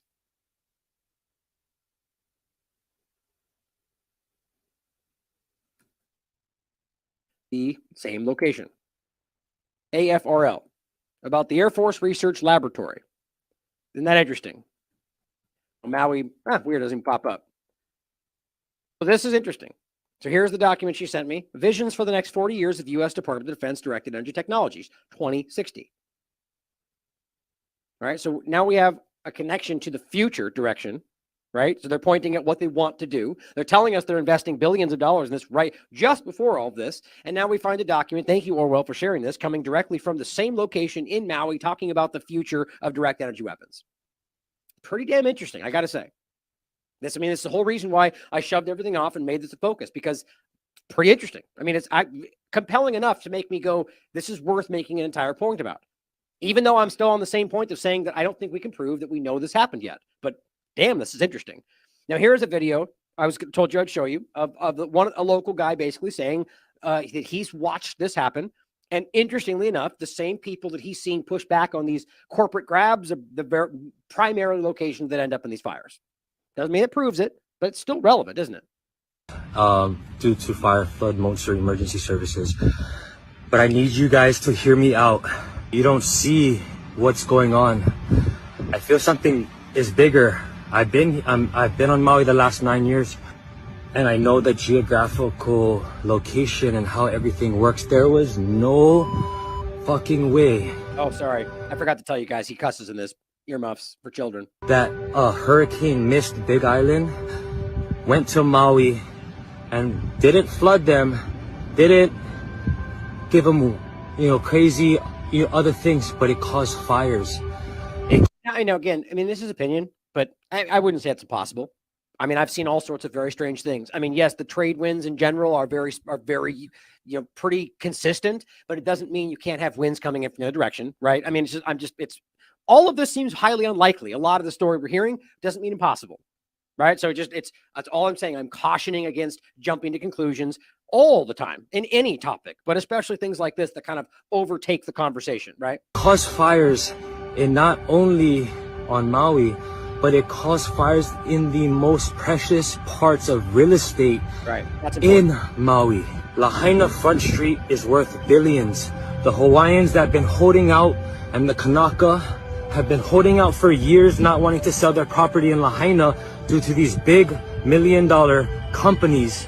It is not a coincidence, I don't believe, how in the most precious parts of Maui, Kula, Lahaina, and Kihei, that the locals that are standing strong and do not want to give up Oprah Winfrey's fucking view up in Kula that the Hawaiians are holding out on, that the fire was going to, the Hawaiians and the Kanaka that was holding right there on Front Street. It's take it into consideration. I of all things, I'm always more inclined to think something like that is driving action. Just because, not to say that there's not much bigger things that happen, but it's, that tends to be the simplest thing, tends to be the most logical typically. But we see this happen all the time. Think about East Palestine. It's certainly possible there's an overlap there too, right? All these things are definitely important. Here is something I just thought was a nice thing to share. That's a positive note. Basically what he's saying is on the post here, he says, God is with us. This church was left untouched by the fires that destroyed Maui. Nothing else but Maria Lanakila. Look at that. Now, so you can note all the trees are there, it's not unlikely for that to happen. I've seen plenty of examples of that. Firemen have told me, trees are alive and full of moisture. It doesn't make sense if it's a constant inferno and it's right in the center, right? But these things aren't always explainable. We'll see videos of massive areas and then kind of associate it with everything you look at about the fire. I'm not saying maybe that's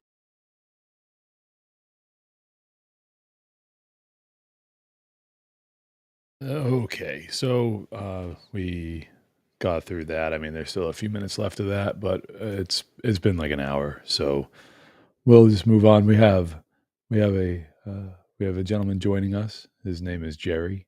What's up, Jerry? Hey, glad to be here, James. How are you? I'm doing well, man. Good to see you again. Yeah, likewise.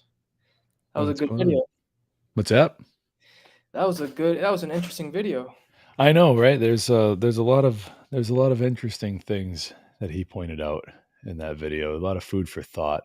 And at the end of the day, it's like, maybe it didn't happen, maybe it didn't go down that way, but there's definitely proof in there that something like that can be done, with and it's, just kind of a weird coincidence, that that station there is on Maui. Mm-hmm. Yeah, I like what's it called? The person who was just talking. He does all the research. Ryan Christian. It's so important to just do some research before coming to conclusions. So I appreciate that. Yeah, anyone that's interested, the link to the article posted on the Last American Vagabond's website will be in the show notes. And when you get to that page on their website, all of the things that he was like pointing out, that there's the sources are all there on the Last American Vagabond as well. So for that video that I showed, you can find all the sources there. Other than, I don't think he looked up this one thing. So with you here, Jerry, I want to kind of do this. So he brought up the USS Ponce. Okay, the laser weapons test. Ponce became the test bed platform for the laser weapons system, which is LAWS, so laws, with installation of a prototype weapon system for field testing in August 2014. That's where he left us, right? But let's fast forward. Ponce was deployed to the Persian Gulf with the laser in late August 2014, and the laws at LAWS remained in use until 2017, at which point Ponce was decommissioned and the LAWS was moved to the USS Portland, so LPD 27. Okay, so it was moved from the Ponce, where that's what Ryan Christian pointed out, was that it was on the USS Ponce, and then it got moved to the USS Portland in 2017. So where's the USS Portland? So the USS Portland, in May 2020, USS Portland successfully destroyed an unmanned aerial vehicle. Where did it go? In 2022, the USS Portland, the USS Essex were opened to the public as a part of the Los Angeles Fleet Week 2022 in San Pedro, California. And so Portland was assigned as the recovery ship for the Orion capsule of the Artemis 1 uncrewed moon orbiting mission, successfully completed on 11 December 2022. The space was pulled from the floated deck in the stern vessel off the coast of Baja California. So it's somewhere in the Pacific. So the laser weapon system that he was talking about on the USS Ponce got transferred over to the USS Portland, and the USS Portland is somewhere in the Pacific Ocean. So it's not impossible to kind of trace that back to there. So what do you think about that, Jerry? Well, I was reading the last paragraph there that it was assigned a mission to rescue the Orion or something. So that was my thought right there. Yeah, the Orion there for sure. What, dude? Do you remember that Val Kilmer movie from back in like the 70s or the 80s? I think it's the 80s. It's called Real Genius. Oh no, I don't know. So there's this Val Kilmer movie, and it's called Real Genius. It's sort of like a sci-fi comedy movie, and Val Kilmer plays this like super smart college senior, and him and like a freshman are like, commissioned to build a laser, and the laser is going to be used as a weapon. And it's like it's toward the end of the movie, it's supposed to be like mounted onto a bomber jet and be used as a weapon. So I mean, this is nothing new, this type of thing. So, and but what do you think about the likelihood of it being a directed energy weapon thing that happened on Maui? I certainly feel it's possible. I know Ryan Christian was saying that, hey, like it doesn't really make sense that they did it right where they are, where the buildings are that are doing this. But then my brain starts going, hey, maybe they're doing this on purpose and it's all part of a plan. So I don't know. I need more time to think about this. But what do you think?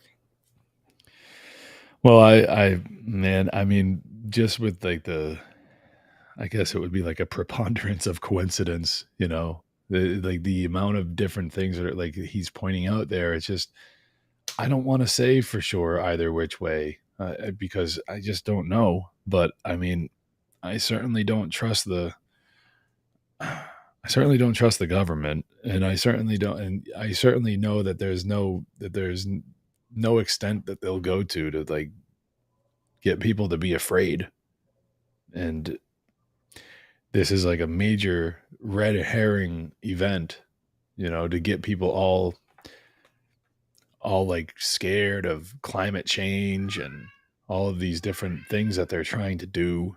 I mean, on top of all of that, just pointing out the certain people that live on Maui that have property there, and how these areas that were burnt to the ground are some of the last holdouts of the indigenous people on those islands. And it's just like, man, it's just so many things happening in this story all at once. It is strange to me. I don't really know how big fires like this work, but it does seem, I know how fire works. And it seems that it's very, very strange to me that like that church that was shown at the end is like, what do you mean? Like the whole entire street burnt down except for one building, and like that reminds me of the stuff that was going on in California. And like, then, I don't know. There's so much out there about this fire going on right now.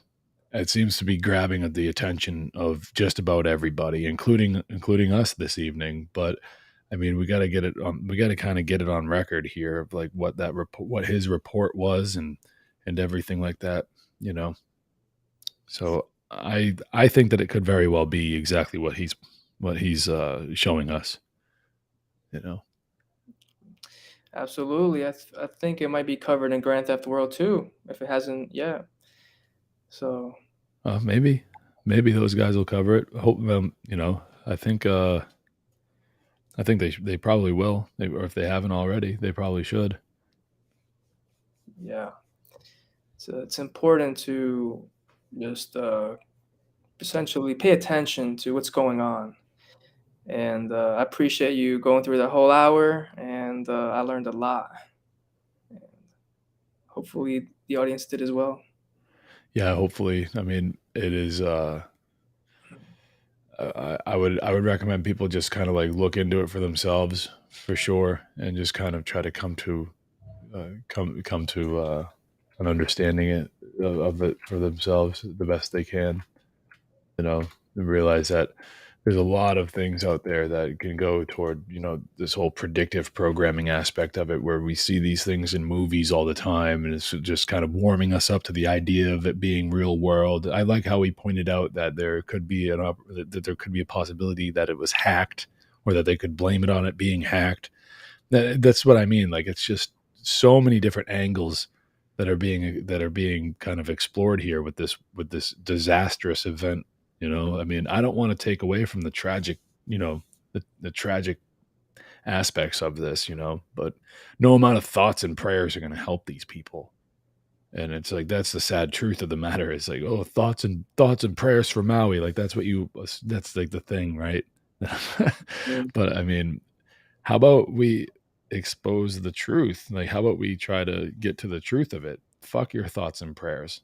How about we try to get to the truth, And if I tend to think more than not these days that the more that you see of a push toward it, oh, it's a conspiracy theory. It's a conspiracy theory. The more times you start seeing that from mainstream, like the hard mainstream media, the more likely it is that, it's not a conspiracy theory, that there was something going on there. Whether it was who did it, who pulled the trigger, that's a good question, but there's something more to it. Yeah, absolutely. When I was essentially doing a project earlier, and I pull up the description of InfoWars, the description is, this show is a conspiracy theory, and like, it's like, I just feel like they haven't even looked into it. And so you're right. It's like a red flag once they start announcing, oh, conspiracy theory. It's like, oh, all right, it's time to look into this. It's like, the whole conspiracy theory is like this. Oh man, it's like this like kind of almost like a Manchurian candidate type of buzzword that they use to shut people's brains off. Where it's like, oh, it's a conspiracy theory. It's like now the blinders are on, and I'm not gonna hear, or I got my fingers in my ears here, and I'm not gonna listen to a fucking thing that you have to say. All it takes is that one phrase, and it's over, and they won't listen to anything anymore.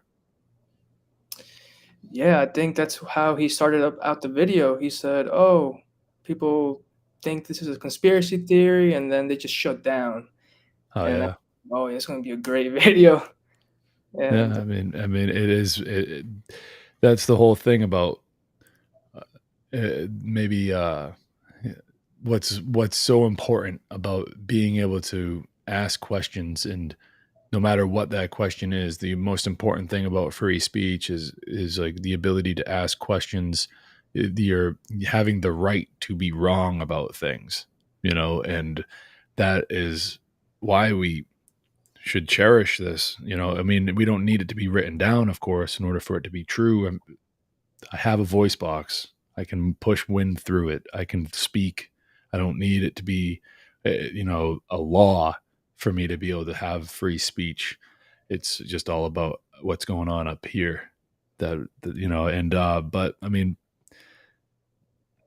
we should be able to ask questions. And if we're getting shut down by being called conspiracy theorists or, little tinfoil hat wearers or whatever, these pejoratives, and it's like, look, like, I'm just asking questions. I need to know. And it's like an open forum where any question is accepted. That's the only path to truth. It's like that, the trivium method, the who, what, when, where, why, and how. Like, those are all questions. That's how we find it out. That's how we find out, Mm-hmm. Yeah. My niece, we were in the pool earlier, and she asks multiple questions about why our waterfall in our pool wasn't working, and I'm just like, yes, ask questions. Yeah. But yeah, for sure. You want to stick around? Yeah, what else we got? All right. Well, I promised at the beginning, and it's cool that we're actually kind of talking about. Wait, what? That's not correct. Hold on. It's cool that we're talking about censorship because I have a where'd it go? Here it is.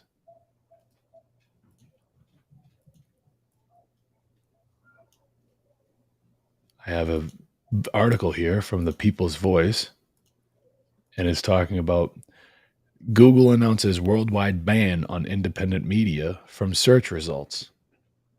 So, to kind of let me exit out of that, get rid of that. So, Google has it, and this is from August 13th, 2023. So this is while the fires are going and everything like that, because the fires happened like over a week ago is when they kind of flared up. Whoops. Let's get rid of that noise real quick before that goes on. But anyways, so Google has announced plans to completely ban all independent media outlets from appearing in their search results. Google has partnered with the UN, the WHO, and other globalist organizations in a new censorship tool, according to Latoya Drake, head of Google News Labs. Google News Labs is a, quote, team with the Google News Initiative, whose mission is to collaborate with journalists to fight misinformation, unquote, and other things. And the Google News Initiative, called GNI, works with publishers and journalists to fight misinformation.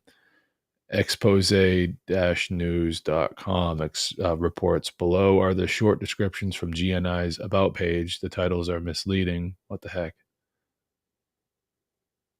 Oh my God. What the fuck? Why did I do that? Don't do that. Did that do that over here too? God damn it. So anyways, I don't know why that did that, but it's a pop-up, I guess. Let's open it up on the Brave browser instead. No, that's crazy. I'm already sucked in. Thanks, buddy. All right, so moving on.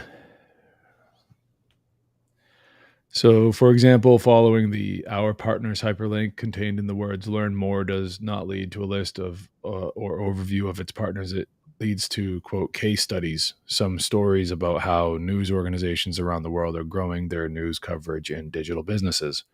After which, Google advertises some other of its products and invites the reader to sign up for our newsletter.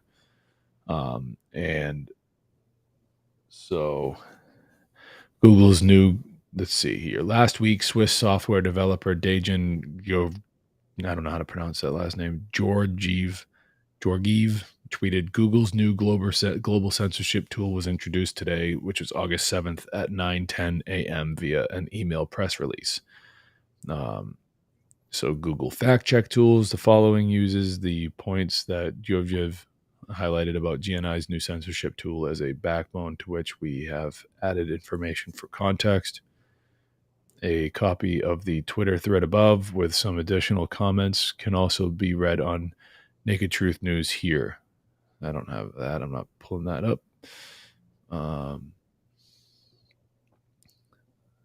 But yeah, I mean, let's watch this video here and see what happens. Oh, wait.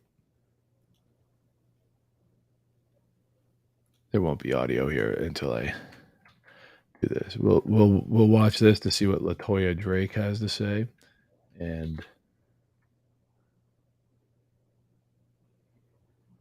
we'll get rid of that, and then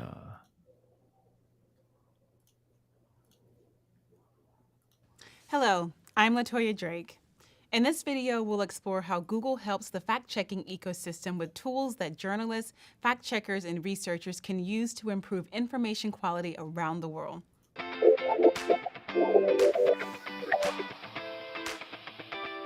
Google has built two tools for fact-checking. The first is the Fact-Checked Explorer. It allows you to easily browse and search for fact checks from reputable fact-checking organizations around the world. And if you want to add fact checks to the Explorer, one of the ways is using the Fact Check Markup tool. Let's take a look at the Fact Checked Explorer. Google's Fact Check Explorer is designed to facilitate the work of fact checkers, journalists, and researchers in discovering what has and hasn't been debunked all over the globe. Think of this as a search engine for your fact checks that can help you determine fact from fiction. The tool uses a markup language called Schema that tells Google that this is a fact check produced by a reputable fact-checking organization. You can find the Explorer at the link below. At the top is a search box, and below it you will see recent fact checks that have been published. All of the fact checks have the same format. First, who made the claim and what the claim was. Then, the name of the organization who completed the fact check, like Snopes or Full Fact, followed by rating or conclusion. There will always be a link to the full fact check so that you can find out more. If there is a particular topic, person, or claim that you want to search for, type it into the search box. The results are ordered by the most recent. One of the most prevalent mediums for misinformation is in images. To help combat this, Fact Checked Explorer can now do image search to check if an image has already been debunked. If you click on the magnifying glass with an image, it opens a new window where you can either upload an image or search by image URL. The tool will search for all fact checks for this image to see if it is a fake that has already been debunked. Claim Review Schema is a markup language that aims to improve the quality of information available on the internet.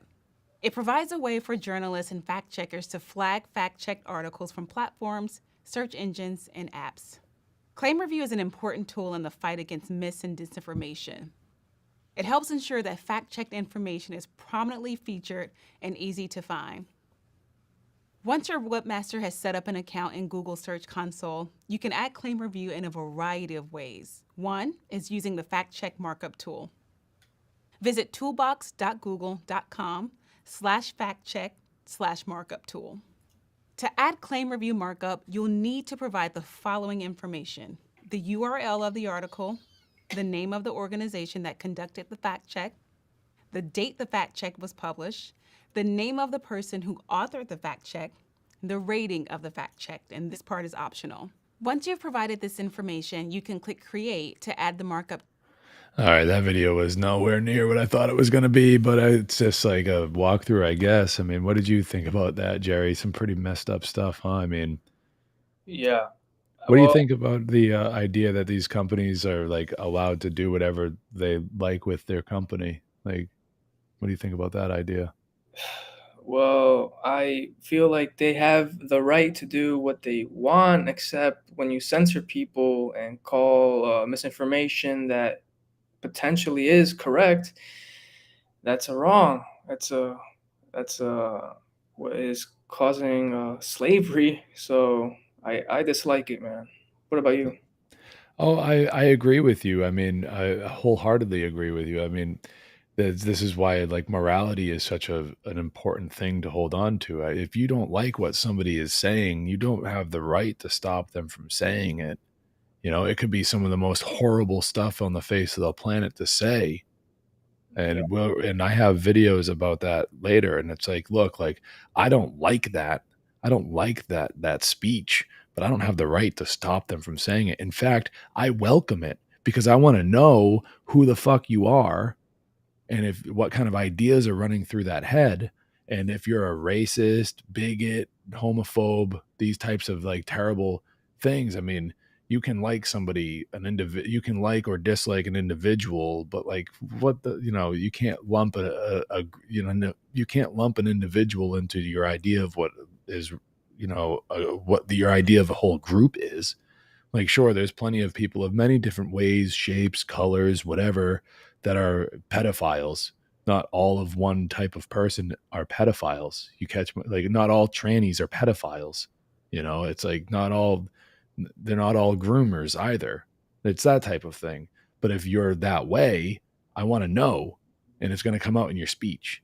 And if we start censoring everything, if we start having these categories of accepted speech and people are self-censoring, and that's that, like you could be best friends with one of the most hate-filled people on the face of the planet, and you'll never know it. And I want to know so I can stay away from you. and then just like the other point is that how are we going to get to the truth of things, which is like, I guess what like that first part is kind of wrapped up into as well, is like that's a part of the truth of what makes an individual tick. But when it comes to big picture stuff and topics, like how would we ever get to the truth of the matter if things are censored so heavily, like on the internet? Google is the number one most used search engine on the face of the planet. It's so used that its name has become a verb. You don't say I'm going to DuckDuckGo this. You say I'm going to Google it, and everyone knows what you mean. You don't say I got to run this through a search engine. You say I'm going to Google this. Even when you don't use Google, you still like say, oh, I'm going to Google it. Well, why don't you just Google it? Like it's a verb now. So I mean, to that point, but all this censorship stuff, it's ridiculous. Would you like to take a look real quick at the types of things that they're going to be doing? Because we can go back to the article here. And so after that video in the article, far from the noble intention of assisting with the factual verification of information online, this dude Georgiev wrote that Google's algorithms are designed to delete websites that criticize topics such as, and I don't think they're not deleting it from the web, they're deleting it from their search their search results.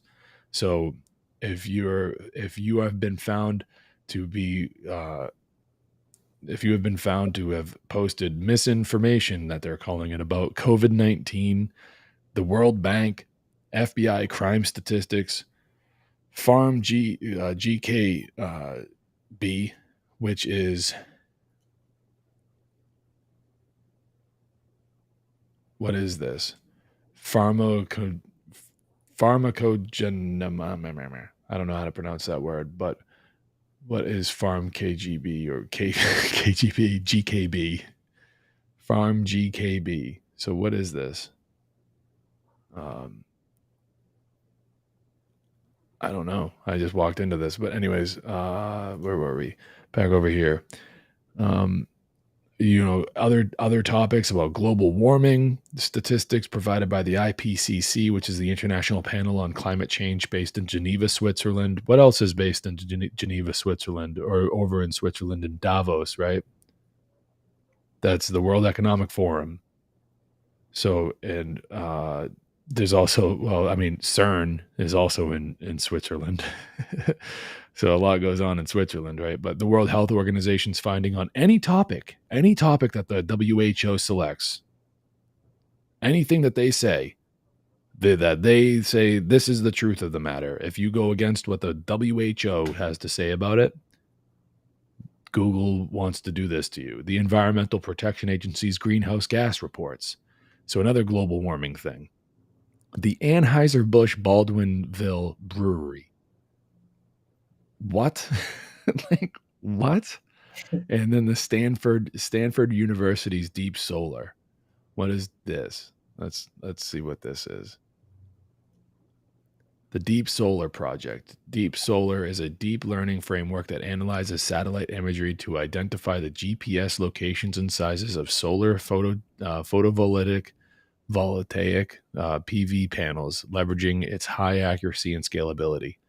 So, I mean, I don't have any frame of reference of what any of this is. So, but obviously it's something to do with space travel and whatever. Maybe not space travel, but space exploration with satellites.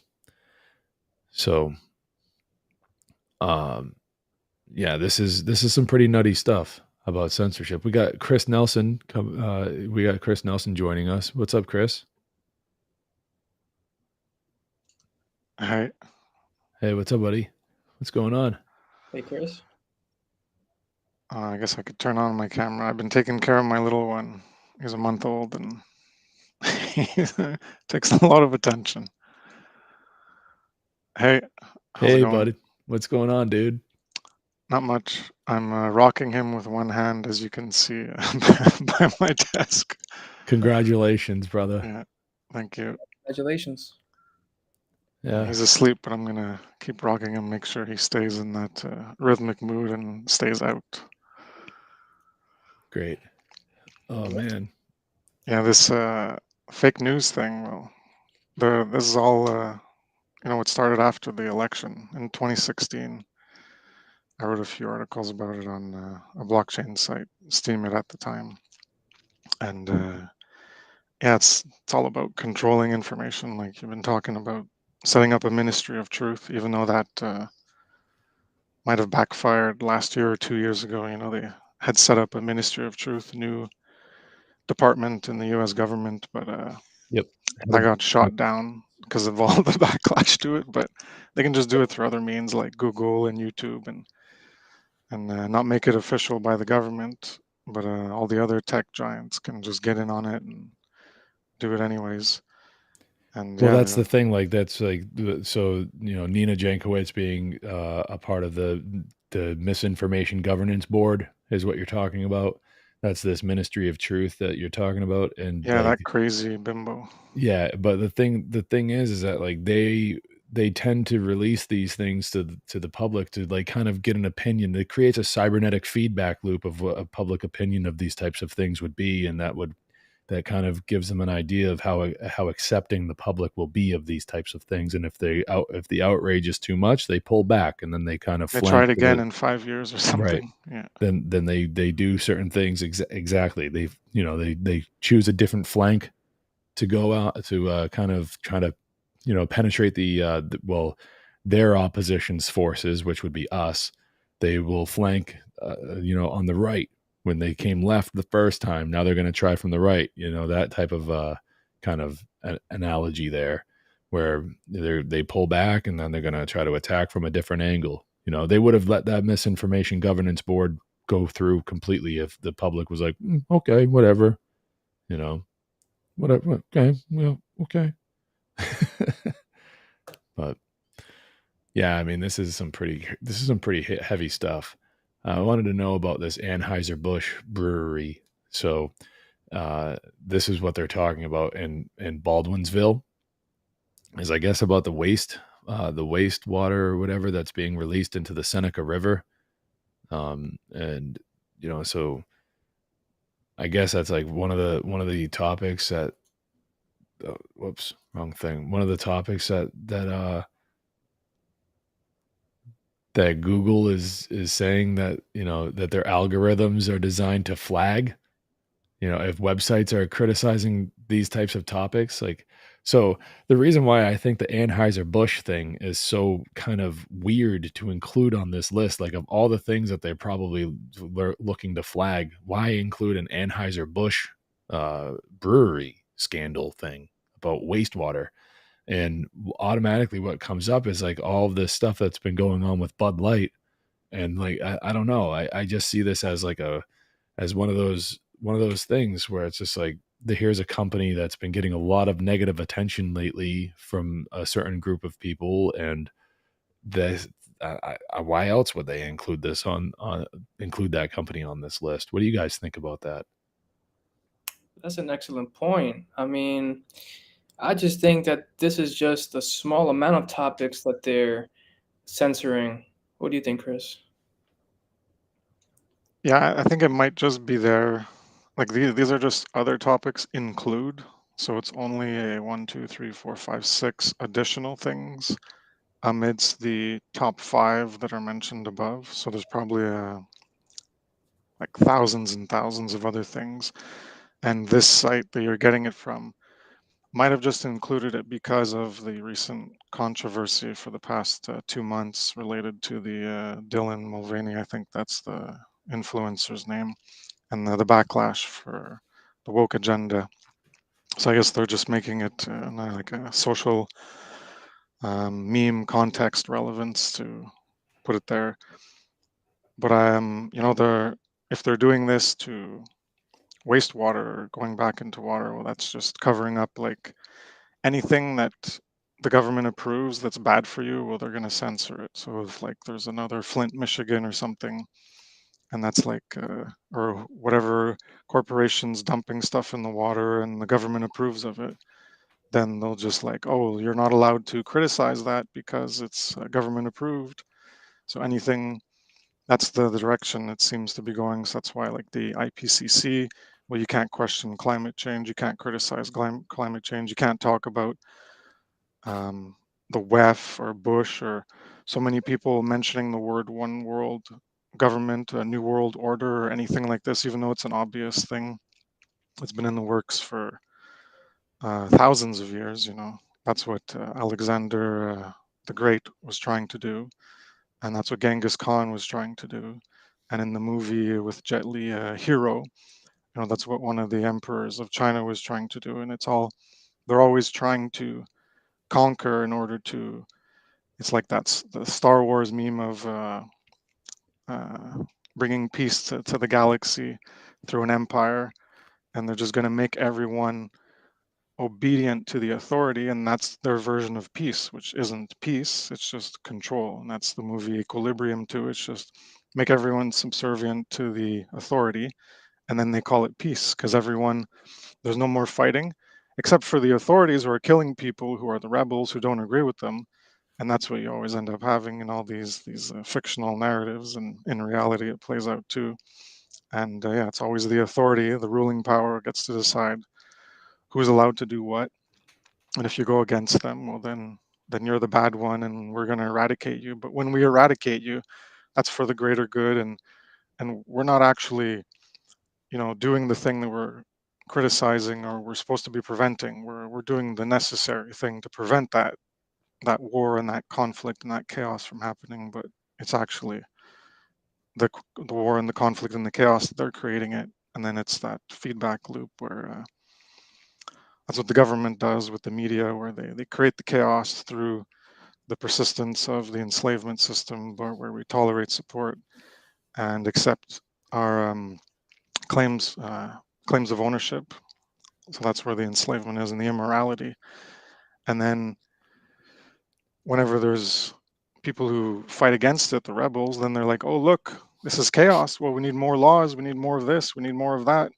And then that's more of the actual chaos that they pretend is the order. So that's the false order.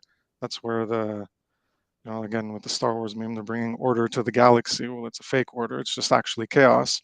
And then the people are like, yeah, well, that's what we want. So when there's the resistance to their actual chaos, then people are indoctrinated into viewing that as that's chaos, but that's people fighting against the chaos to try to fighting in the immorality.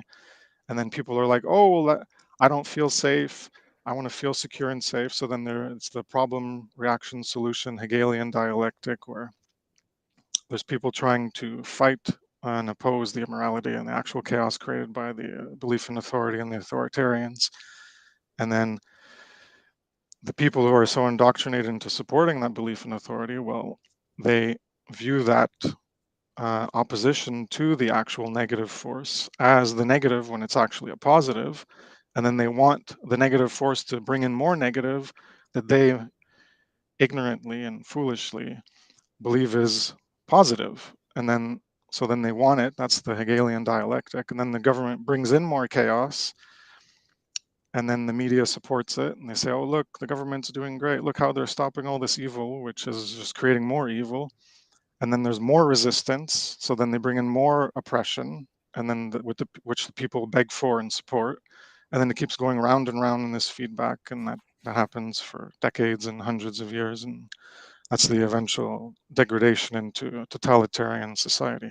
Yeah, it keeps spinning and spinning and spinning like water going down a drain until there's just nothing left and nothing left to hold on to. And you made a great point about where we're getting this story from, the website itself, because you got on like that point that you made. I really appreciated. These guys that are providing us with this story are obviously they're leaning a certain way. So yeah, you're right.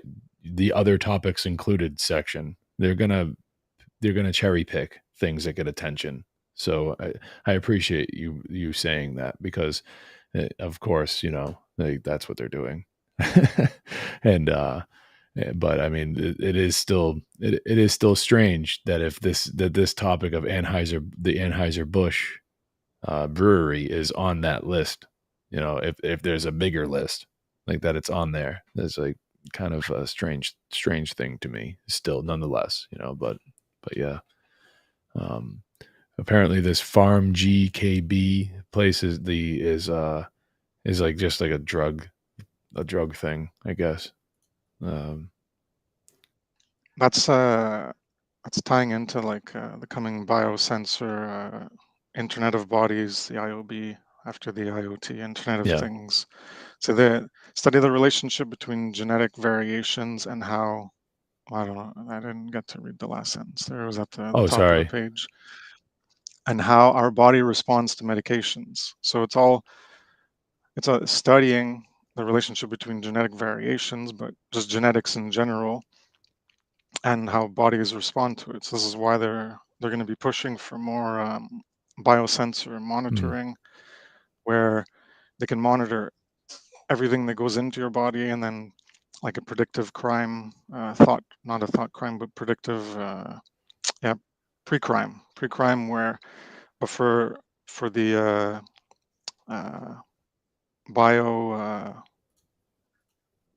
what did Corbett call it? I think he tagged it. The biosecurity, yeah. So that's the coming biosecurity push that they're doing with the biosensors, so that if inside of you, they're going to detect, well, you're going to be sick.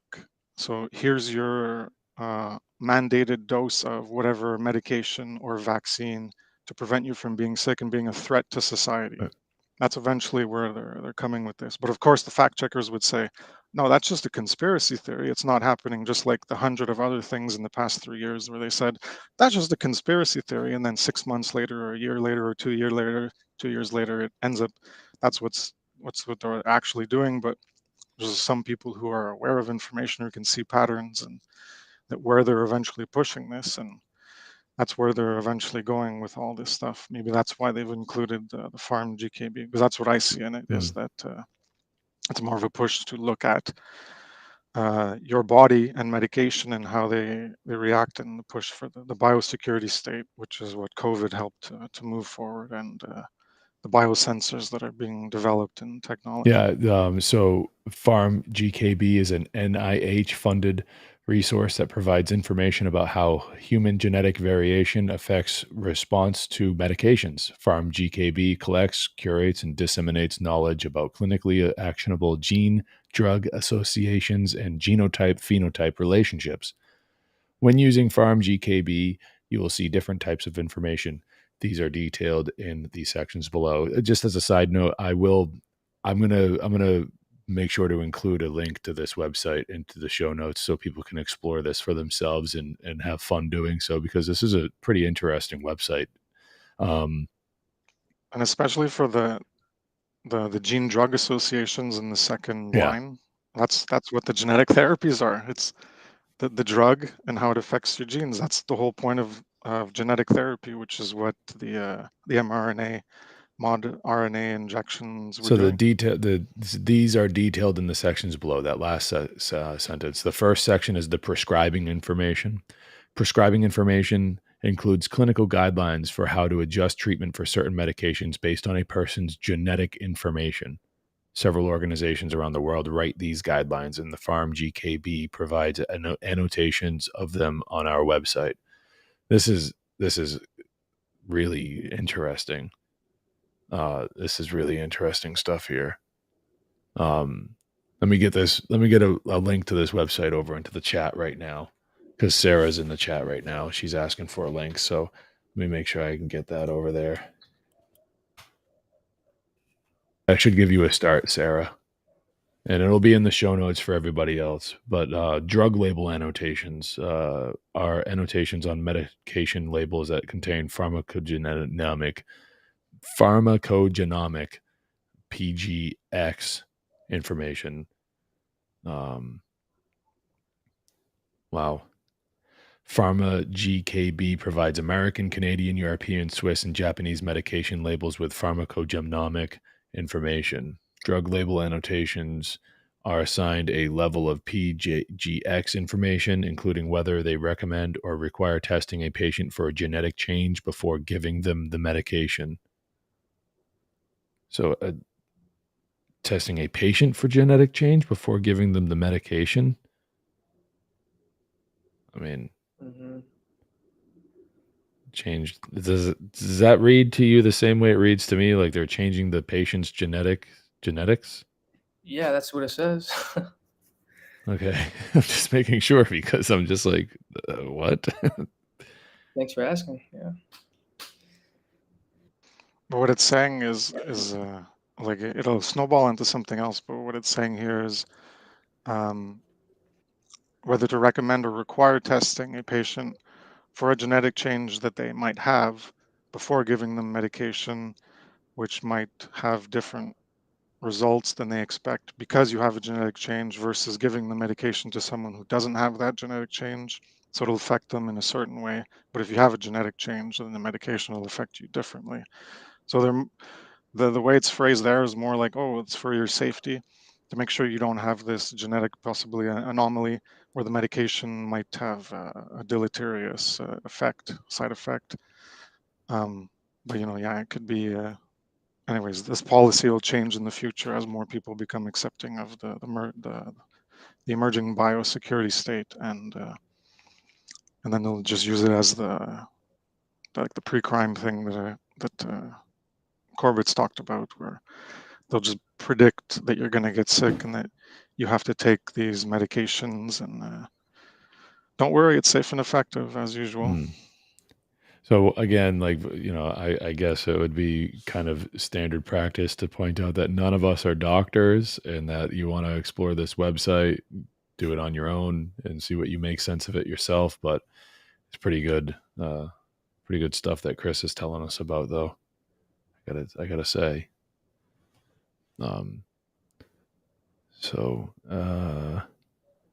It goes on to say medication labels for certain drugs contain advice about how to adjust dose based on genetic information or information on the possibility of adverse effects in people with certain genetic variants, or a discussion of the proteins involved in breaking down the drug in the body.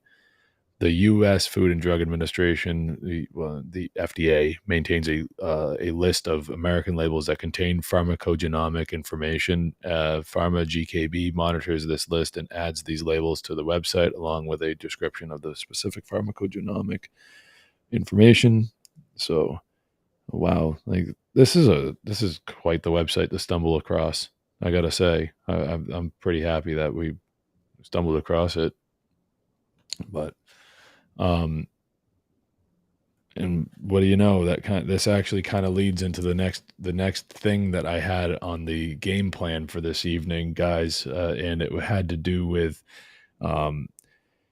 whether or not ivermectin has been approved for the treatment of COVID, and this whole discussion that's been going on. I mean, this is what we're going to get into next, and I mean, I will be playing a clip from the Jimmy Dore show that I came across earlier this week.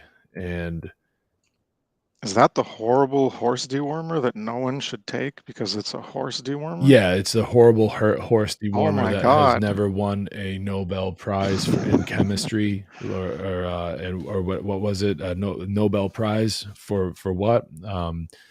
But it hasn't been given to. It's the one, billions of people. The veterinary medicine that's that billions of doses have been given to people over the course since its invention, right? In like the 1970s, I think.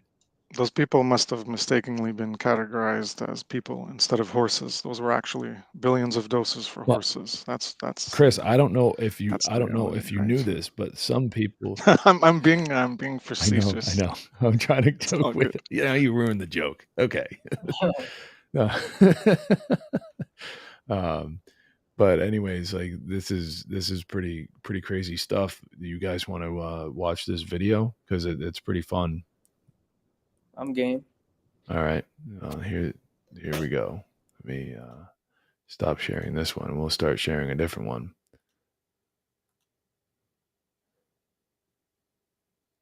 All right, guys.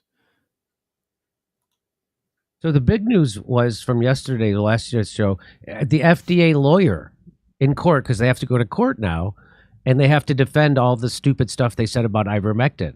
Because we all know that ivermectin is a Nobel Prize-winning human medicine that has saved billions of lives around the world, just not here in America. I didn't know until this lawyer announced it. And so they took him to court, and now they have to say, well, yeah, sure, you should be able to prescribe a super safe drug off-label like every other drug. And so now the FDA is backtracking, and here's what Brett Weinstein said. He said, the ivermectin story completes a picture of the racket our system has become. The media, government, academy, pharma, and tech teamed up against the people, exacerbating a man-made disaster and demonizing resistors in order to mass administer a deadly, ineffective, unnecessary shot. Now, that's not true. It was certainly safe and effective, and it was necessary, and it slowed the spread, and it stopped people from getting super sick and hospitalized and dead. But that's what he said. What if hospital beds became overclogged with sick people? There's no way we could ever get more hospital beds. Where would you get more hospital beds? They make them on other planets. Were they supposed to stop running at a profit? So here, the reason why I'm showing you this is because someone put this together, I think at the Washington Post, and this is kind of stunning. Watch this. Labor Day weekend, you did? Yeah. Before COVID, by the way, I used to be very proud that I was part of the comedy community, that I was a stand-up comedian, and the fraternity of stand-up comedy. I was really proud. There's individuals I didn't like in comedy, like anywhere, but I was proud of it because we were always skeptical of power, and we always allowed other people the freedom to express themselves artistically, and we're for freedom of speech. And first of all, well, that's all gone now. And now they do stuff like this. They do big pharma propaganda smugly. They're smugnerant. They don't know the first thing what they're talking about, but they're smug about it. Not knowing anything, by the way, that's just your right as an American. It's the part where you can't believe that somebody else looked up something and you're outraged about it that I can't get past. That's the new America. Yeah, Americans got together to fire up the grill, grab a cold beer, and toss back some horse dewormer. But don't worry about the anti-vaxxers being unprotected, because they have found a new drug that also does not protect them. It's called Ivermectin, which is a horse dewormer. So you'll probably still get COVID, but on the bright side, you could win the Preakness. Got him. Wow, you could win the Preakness. The Preakness being an annual race in Baltimore, Maryland, Kurt, where the majority of black people remain unvaccinated. Figures for a guy who once voted for Strom Thurmond. Did he? That's what the joke says. Wait, he really voted for Strom Thurmond was you ever see his funeral with Obama making excuses for him? Oh, no, I didn't. His eulogy, like, look, a person's record's long. They don't. We're back to this. Opponents say the science behind ivermectin is clear. In fact, we've been sent a demonstration of just how it defends your bloodstream from the virus. So how much do you think Pfizer paid for that graphic? I think Pfizer wrote the bit themselves and just told them to do it. It's that bad. That's how bad this is. I don't even think he put his writers that aren't the best onto this. I don't know who writes for his show. No, they stink, whoever they are. We've still got a lot of pandimwits out there. People are still taking this People who are actually looking into things that I'm talking about on national television. He didn't look into ivermectin because if he would have, he would know that what he's saying is stupid. It's as dumb as the people he thinks he's making fun of. And also it was phobic because pandimwit, I believe, is a gender. It's also... Okay, here we go. Mectin. This poison, the poison control centers have seen this spike in calls from people taking this live. And I know that because the people who've been lying about everything told me that. They wouldn't possibly lie about calls to poison centers. That's not totally made up, is it? Even Colbert didn't lie that hard in his joke. It's this. Like I'm sorry about Jimmy Kidd. This is unbelievable. And he's not going to apologize for it. So that shows character. He's not even going to know about it. You're right. He's not even going to know about it. Who's going to even know about this? I guarantee I'll mention it to somebody. And they'll still go, they'll go, what? You have to literally have your phone and show them the authoritative source. They still don't. Yeah. When the new lie is that they never said the vaccine would stop the virus dead and would stop. That's the new lie, that they never said it. So I can show them a video of them saying it. Everybody from Fauci to Biden to Rachel Maddow saying that exact thing. To my friends, and they don't go, wow, somebody lied to me and said that they never said that. I wonder why they lied to me. They don't care. Well, now you know how Michael Jackson got away with it. That's right. Here we go. There's more. Medicine to fight the coronavirus. But they won't take the vaccine, which is crazy. It's like if you're a vegan and you're... It's crazy that they won't take an experimental medical treatment with no long-term studies being given to us by the biggest murderous criminals in the history of the world, Big Pharma. It's weird that people are skeptical of that. And it turns out now we know that they were all rightfully so. So here we go. But they won't take the vaccine, which is crazy. It's like if you're a vegan and you're just like, no, I don't want a hamburger. Give me that can of Alpo instead. Alpo dog food is owned by Nestle, which also owns Nestle Health Science, a pharmaceutical company. So I think an anti-vaxxer would probably make their own frickin' dog food. Yeah, really? Okay. I gotta say, when I first heard that Fox News was pushing ivermectin, I knew it was going to be bad, but I was not expecting it to be horse dewormer. Sounds like the name of a drug they give super soldiers in a Paul Verhoeven movie to turn them into RoboCops. You know, someone at the company that made ivermectin once said, "Hey, should we put not for people on the horse pill labels?" And someone else said, "There's a picture of a horse on the bottle." Is that so the doctor who's prescribing it won't be confused? What again? What a How fucking do they retard. never? So how no one ever looked into? You never looked into? Oh, ivermectin's a human medicine. It's safer than Tylenol. It's been prescribed. So what this is? So you remember when Trump said shithole countries? Mm-hmm. This is them, their version of shithole countries, because it's been prescribed billions of times in countries in Africa and India and Asia, South America, Central. It's been billions of times. Save billions of lives, but not here in this country because it's not diseases that we have. And so this is their version of shithole country. All those billions of people who have taken ivermectin are dumb, redneck, shithole people. That's what, and that's just a lazy, arrogant smugness, which is why I have way more disdain for this type of liberal than I ever could have thought I could. You see Norm trash him the best. on Yes. CNN? Norm Macdonald made fun of Seth Meyers. They asked him a question about his opinion on something. He goes, "Oh God, well, the great Seth Meyers is He weighed goes, in." I always before I wonder if something's funny, I say, what would Seth Meyers do? Seth Meyers, it's alienating more rednecks than Meryl Streep. Here we go. Fine. So, Back to this asshole. ivermectin is ineffective against COVID. And when used incorrectly, it can kill you. Worst of all, it tastes yucky. Luckily, the internet is loaded with advice on how to make it more palatable, including mixing it with jellies or eating it as a sandwich. Or throw it on your roast beef. Technically, it is horsey sauce. I bet nobody did that. Because that wasn't a video. Somebody, oh, you don't have a sandwich. That was the lying article from Like the exact opposite of what comedians are supposed to do. You're supposed to debunk that propaganda because you're being lied to by billion-dollar corporations in order to make more money. But of course, they're paid by those same corporations, so they can't make those jokes. And they like that guy. I thought I was supposed to grow a weird white mustache and do as I'm told. That guy, he didn't take a bunch of pills so he could get through that show.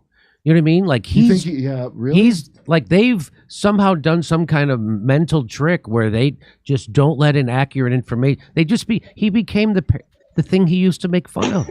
Well, you know how Scientologists, they don't know, they never knew about Xenu because they're like, don't go online and read about Scientology, it's lies. But it's like a really great system that they've pioneered across all of society. One commenter explained, "I take it by hiding it in a banana." Is that what it's going to take to get you to accept actual medicine? Like as if ivermectin is an actual medicine. Isn't that weird that he would say that? Is that what it's going to downgraded from horse medicine to not even medicine? Now it's not even medicine. Case, can I interest you in a delicious banana? Dr. Fauci said that if hospitals get any more overcrowded, they're going to have to make some very tough choices. I mean, you get more honesty from a Real Housewives than you get from these fucking late night comedians. Yeah. And it's unbelievable. Okay. These assholes make James Corden look like a nice guy.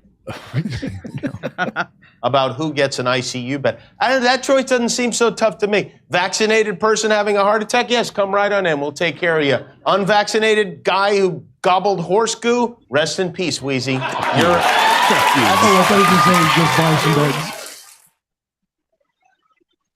I could see Jimmy Kimmel dropping cluster bombs.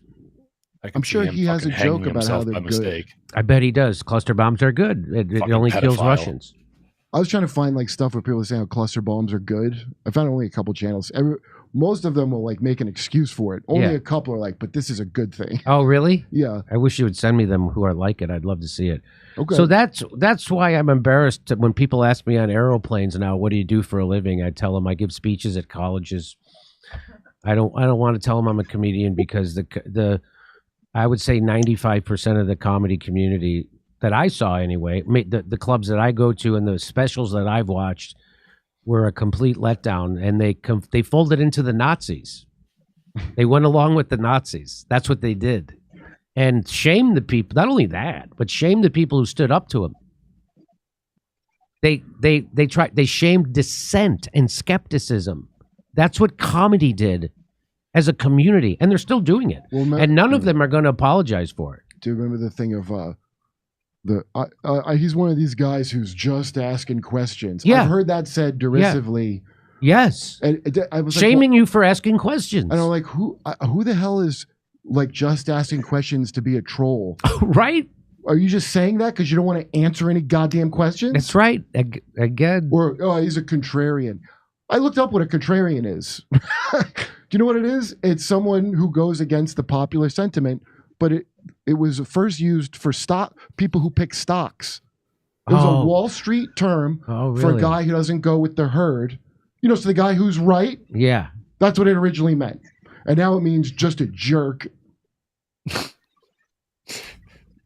I'm proud of the comedy I did during COVID and after, and I'm sure a lot of those guys, hopefully, and we've seen. I'm fine with the comedy I did. Hopefully, the people who did those jokes or those anti-jokes, because that's not comedy, they did propaganda disguised as comedy, and shamed people for getting informed about an experimental medical treatment they're being forced to take. Hopefully, maybe someday those people will then do jokes about how dumb they were to shame other people for doing what you're supposed to do as a grown-up and be skeptical and ask questions of authority when you're being told to accept something. Okay, maybe when we'll see if these Trump charges stick, and maybe.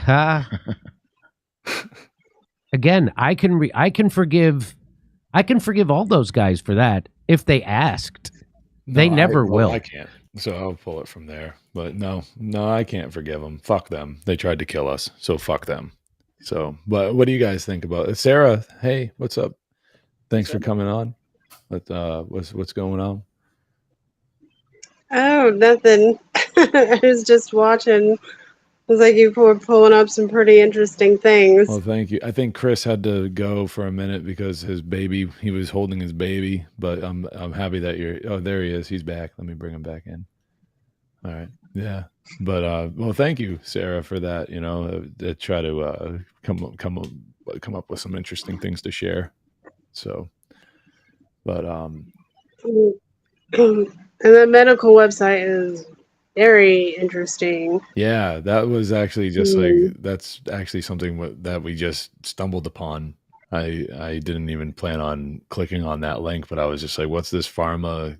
I thought it was funny. It looked like KGB to me for a second. I'm like, but I don't know. That was pretty interesting for sure.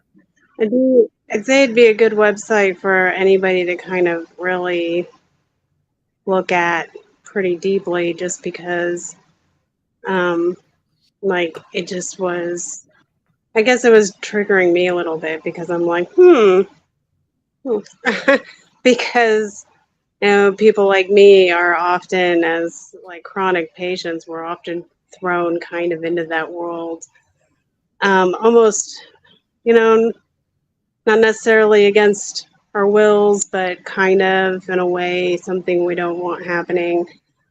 So they do that, and it is all like experimentation when they're putting in like gene therapy stuff.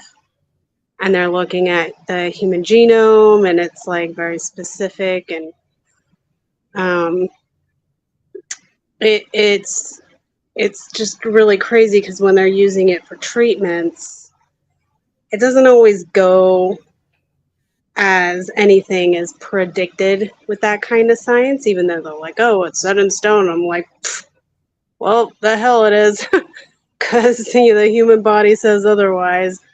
Even if like the theory is supposed to go one way, it doesn't necessarily do that. So, well, we've seen no shortage of gene therapies being introduced and being put into people in recent times for sure. It's nuts. Like I remember I had past tense a friend when all of these things were being rolled out, and I was saying, man, I don't know. It seems like this thing's going to be a gene therapy, anything that's going to messing with things like RNA and DNA. I don't know if I really want to do anything with that, and he just was and it's not going to stop there either. And like, I've already been, my even the doctor I see, the specialist I see, and like I've seen it online through various, CF type of sites and stuff where they're talking about the mRNA gene therapy for treating cancer and new CF treatments. So, like, I look at that, and they're starting to studies with specifically mRNA technology, and I'm like, gotta look more into that because that sounds a little bit scary after the last few years that we've been hearing all about that stuff. So it's not going to stop there. They're just going to keep adding that into more and more things. Yeah, that was the purpose of. Well, they were waiting for the scamdemic, or whether it was engineered or just taken advantage of, probably engineered with Event 201 as a preparation just before. But I think it was in 2019. I forget when exactly, but there was like a video. Someone did like a news story or something where they were talking to experts in genetic therapy with mRNA, mod RNA, and they were talking about how this is the next big boom for the medical industry because it's like a scaffold. They're talking about it as a scaffold where you can just build whatever you want to treat whatever you want. But it wasn't like, hasn't been tested. It's not known to be safe. So they needed an excuse to push it through with emergency authorizations without any verification of its efficacy or safety. And then once people get to accept that, then the cancer was one of the big things for money making, and then anything else they want to, they're just going to plug in the genetics of what they're trying to combat, and then it just builds like with their models, it just builds something that'll target it. Whether it actually does it or not, that's beside the point. It's just to make money. Irrelevant to them ultimately. Yeah, you're right.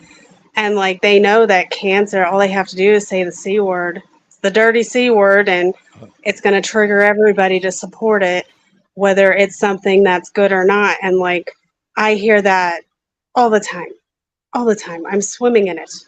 So like I'm swimming in this world of like medical mush. And like I get lots of information from lots of different places, like patients of people telling me what's going on, and even nurses will tell me some very curious things. And even some of them will like pull up like, oh, did you see this study? And they'll print it out for me and everything. And I'm like, oh. So it's kind of funny how there's even people who are in the people who serve in the medical industry as like, the nurses and things like that they're noticing how bad it's kind of getting, and like how kind of just off the rails that it's getting with all medical treatment. And I don't think all nurses are actually very happy with that. Do you guys remember like a decade ago they were talking about universal vaccine and like a vaccine for everything, basically, like just one thing? I remember hearing something about that, but I spent a lot of time in and out of the country, so I wasn't as like the last, maybe not the last few years, but like before that, 10 years on and off, I wasn't so engrossed in the US medical system when they were talking about that kind of stuff, but I did hear about that, and I'm like, that sounds maybe like not a great idea. Yeah, for sure. I mean, it just seems like a thing that could be so wrong, but it seems like this mRNA stuff, this mRNA technology would be that, where they could kind of they could subtract and then insert, they got the mRNA with that, oh, this one's for, the flu, or this one's for COVID, or this one's for malaria, and it's all mRNA. They just delete and add whatever they want in there. to have it be the thing that In they're the past treating. year or two ago, the military is the one that's leading this. They're already working on it, but it's not just like the technology that already exists as a scaffold to build whatever you want. They want to actually make one vaccine, like you were talking about, like they were talking about 10 years ago or whatever. But they want right now with the mRNA technology, they're working on making a vaccine to treat like everything. One shot to treat like, I don't know, dozens of things at once. So I don't know if they Yeah. have it ready, but they were working on it. It was covered by Ryan Christian or Grand Theft World or whatever, or Corbett in the past like 3 years that the military was actively working on it, and they were going to come out with a solution. I think they did this year for COVID and the flu together, and I think RSV. I don't remember the R, syncytial virus. But it's like Respiratory. respiratory syncytial virus, and they have like people are crazy enough to take it. I guess one thing, it's a cure-all. One thing to cure a bunch of things in their minds. I'll be happy to be in the control group. I'll be fine with it. I was actually kind of hopeful because I did hear, unfortunately, from people who are like, comfortable with stuff like vaccines, and they take their flu shot every year, and I mean, I could tell you the horror stories of what people have told me over years about even just the flu vaccine, their experiences with it.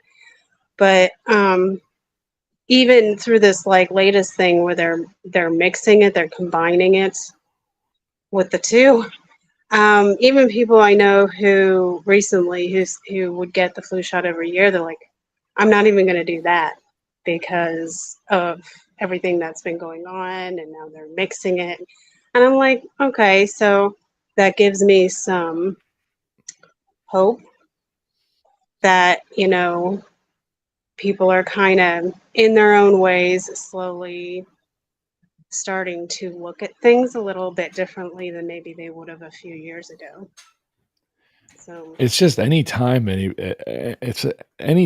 institution or group, we can call it just a group, is so pushy about one thing in particular, you got to be cautious. I don't understand why you just throw caution to the wind and just do what you're told is like the normal thing to do these days. We're all part of a generation of people that were raised to not give in to peer pressure. The whole Nancy Reagan just say no type of thing that was a part of all of our upbringing. I'm assuming. Excuse me for the assumption, but we all seem to be in relatively close age, and that's a part of a big part of the way I was raised was don't give in to peer pressure. If your friends jumped off a bridge, would you jump off the bridge too? And I was always a fresh little wise ass. I'd say it depends on what the bridge is going over. But I mean, that's a big part of it. It's like, where did that mentality go? It went right out the window because of fear.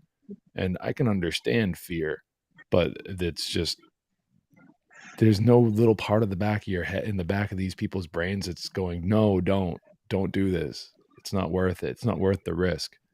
I mean, what do you guys think about that?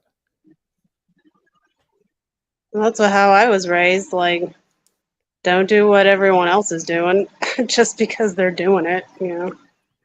But it's not because everyone else is doing it. It's because authority says that it's a good thing to do. She wants to give me the baby, so I gotta go. All right, See ya. Chris. I'll include a link to your website in the show notes when I do post. So, bye, Chris. Thanks for joining us. All right. Yeah, I agree with what Kurt said. He said the person who is not part of the herd is right.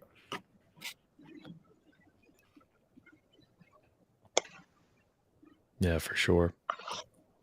But I have a little more information about this too. I mean, I can pull up this article here from Zero Hedge, so we can kind of get a more serious outlook, or look at this situation. And from Zero Hedge, this was written a week ago on August 12th, 2023, posted at 6:58 a.m. And we get that information right here. Any good article, guys and gals out there, any good article is going to post exactly when they're going to put it right in the article, exactly when they posted it. So this is by Tyler Durden. So anyways, the doctors are free to prescribe ivermectin to treat COVID-19, a lawyer representing the U.S. FDA said this week. So oral arguments on August 8th in the U.S. Court of Appeals for the Fifth Circuit. That's when Ashley Chung Honold, a Department of Justice lawyer representing the FDA, said, that's what she said. FDA explicitly recognizes that doctors do have the authority to prescribe ivermectin to treat COVID. The government is defending the FDA's repeated exhortations to people to not take ivermectin for COVID-19, including posts that said, "Stop it." And the case was brought by 3 doctors who allege the FDA unlawfully interfered with their practice of medicine with the statements. A federal judge dismissed the case in 2022, prompting an appeal. Quote, the fundamental issue in this case is straightforward. After the FDA approves the human drug for sale, does it then have the authority to interfere with how that drug is used within the doctor-patient relationship? The answer is no, unquote, from Jared Kelson, representing the doctors. That's what he told the appeals court. Then the FDA on August 21st, 2021, wrote on X, formerly known as Twitter, "You're not a horse, you're not a cow. Seriously, y'all, stop it." So somebody else pointed out something about this "seriously, y'all" comment in a different video, but like what they didn't say is that that's obviously just kind of pointing toward a certain demographic in this country, namely people like, I don't know, from the South, because that's kind of a part of their vernacular would be to use a term like y'all. So, I mean, it's just more subtle, divisive language that's being used about toward people from these sophisticated people from the FDA. But here's the story from Twitter that they're talking about right there on the screen, and it can still be found. We could click on this and it can be found. In fact, we could even go to that next if we wanted to. It's an entire article. But yeah, I mean, it just kind of goes through here, but we can stop sharing it and talk about that. But it seems like it wasn't really about, that they should use it. It's just about they can use it. Is that what you guys took away? Jerry, what did you get away from that? Well, I'm just thinking about the Jimmy Dore video, how Jimmy was saying that they should be debunking this instead of, seems like they're getting paid by these same companies. So what do you think, Sarah?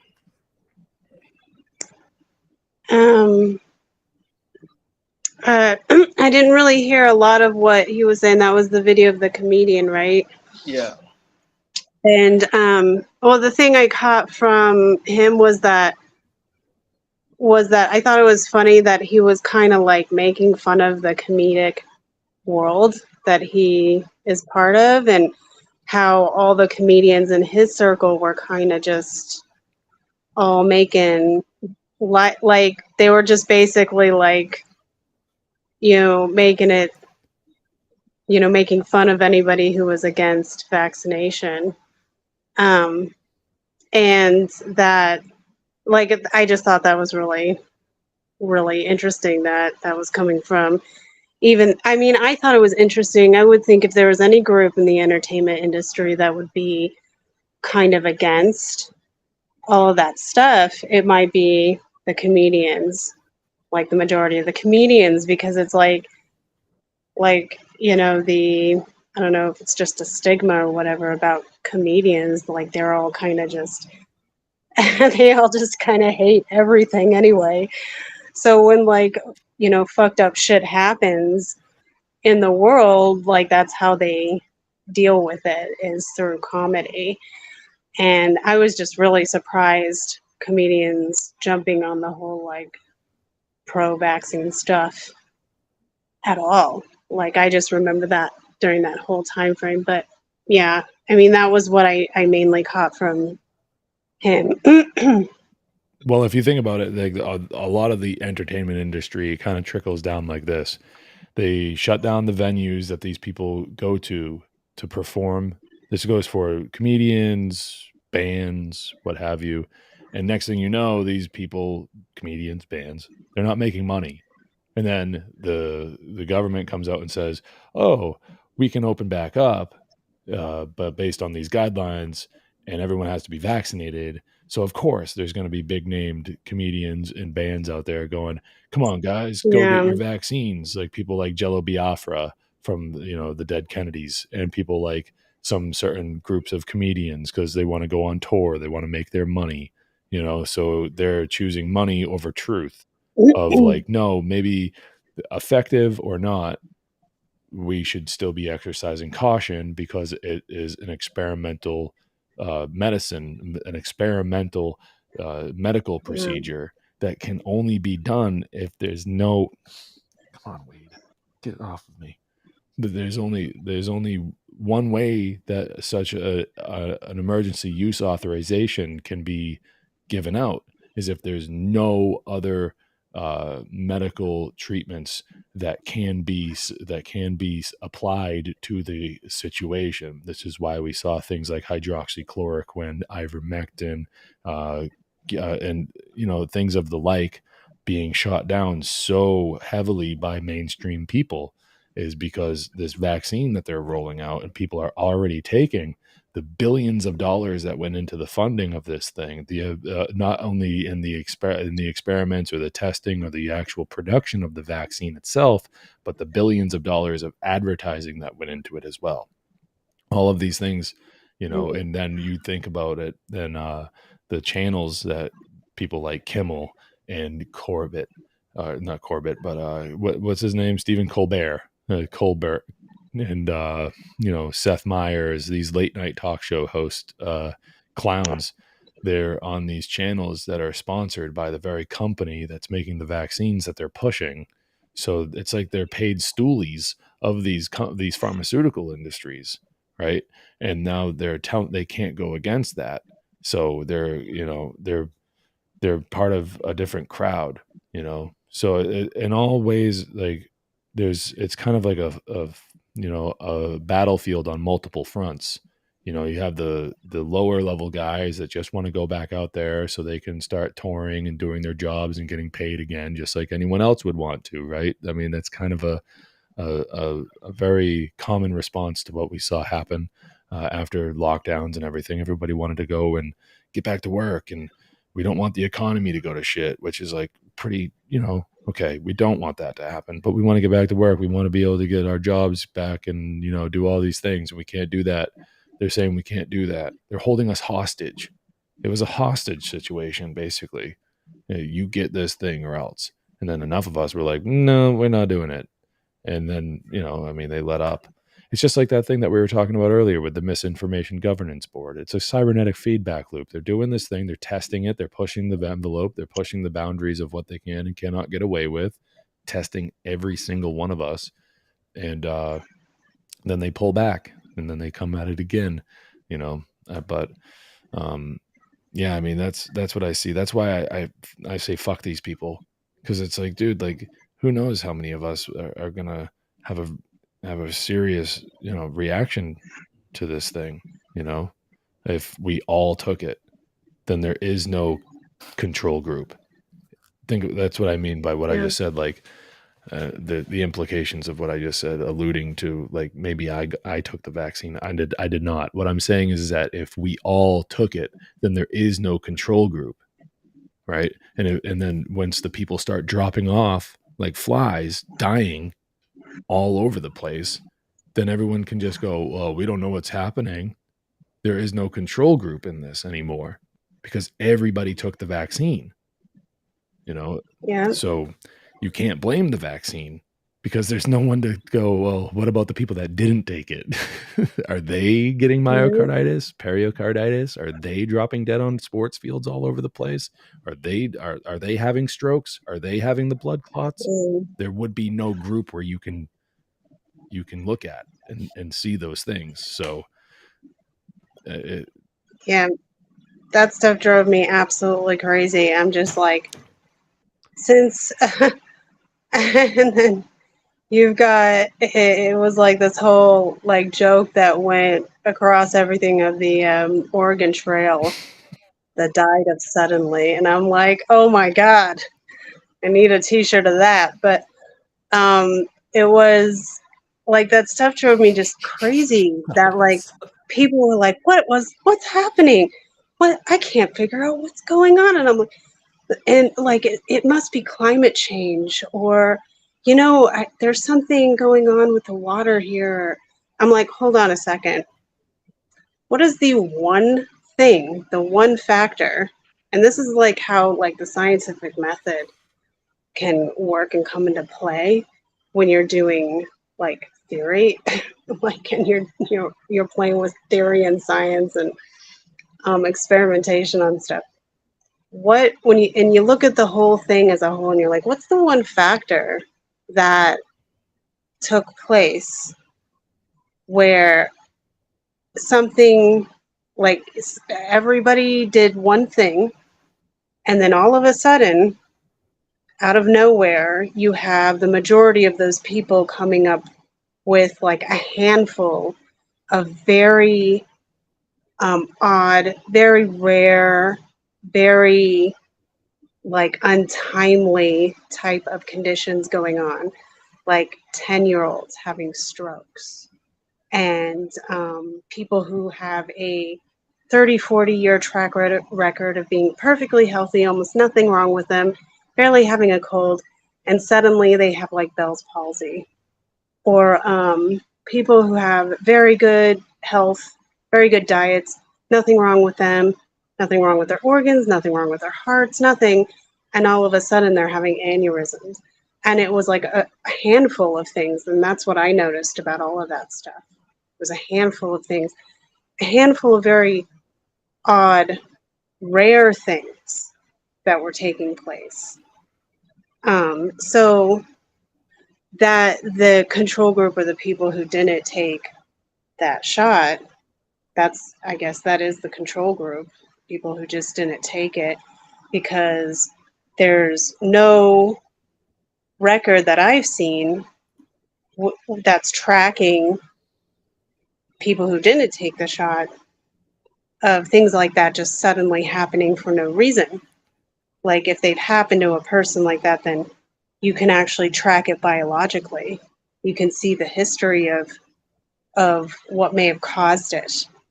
And in the other group, you can't. It's just not there. And so, like, you know, I thought that was all, it was so blaringly obvious to me watching all of that stuff happen. And I'm like, I mean, and then you're going to tell me climate change is the cause. When I saw that in the news, I nearly dropped dead. I'm like, really? The weather, you know, in like millions of years of weather we've had on this planet, and like hundreds of thousands of years of human beings on this planet, has that ever been a thing where weather just causes like dying of suddenly? And then they came up, I don't know if you heard of this, they actually came up with the the adult version of SIDS. They call it SADS. Mm-hmm. Oh, that's pretty. I thought that was really strange. Yep. So like out of nowhere, yeah. here's this new thing. Exactly. I mean, and then there's like there was the commercial about myocarditis in children that dropped a while back. Did you guys see that? Oh, Jerry, you didn't see that? Let me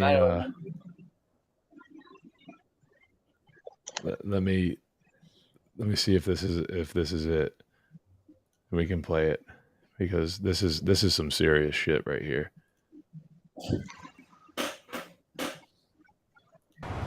I've been into fashion since I can remember.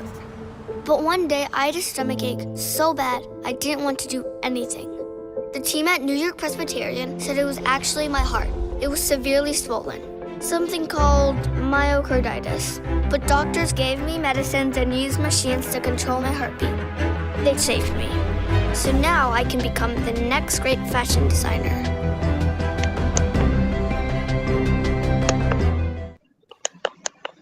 Yeah. So that was like last year.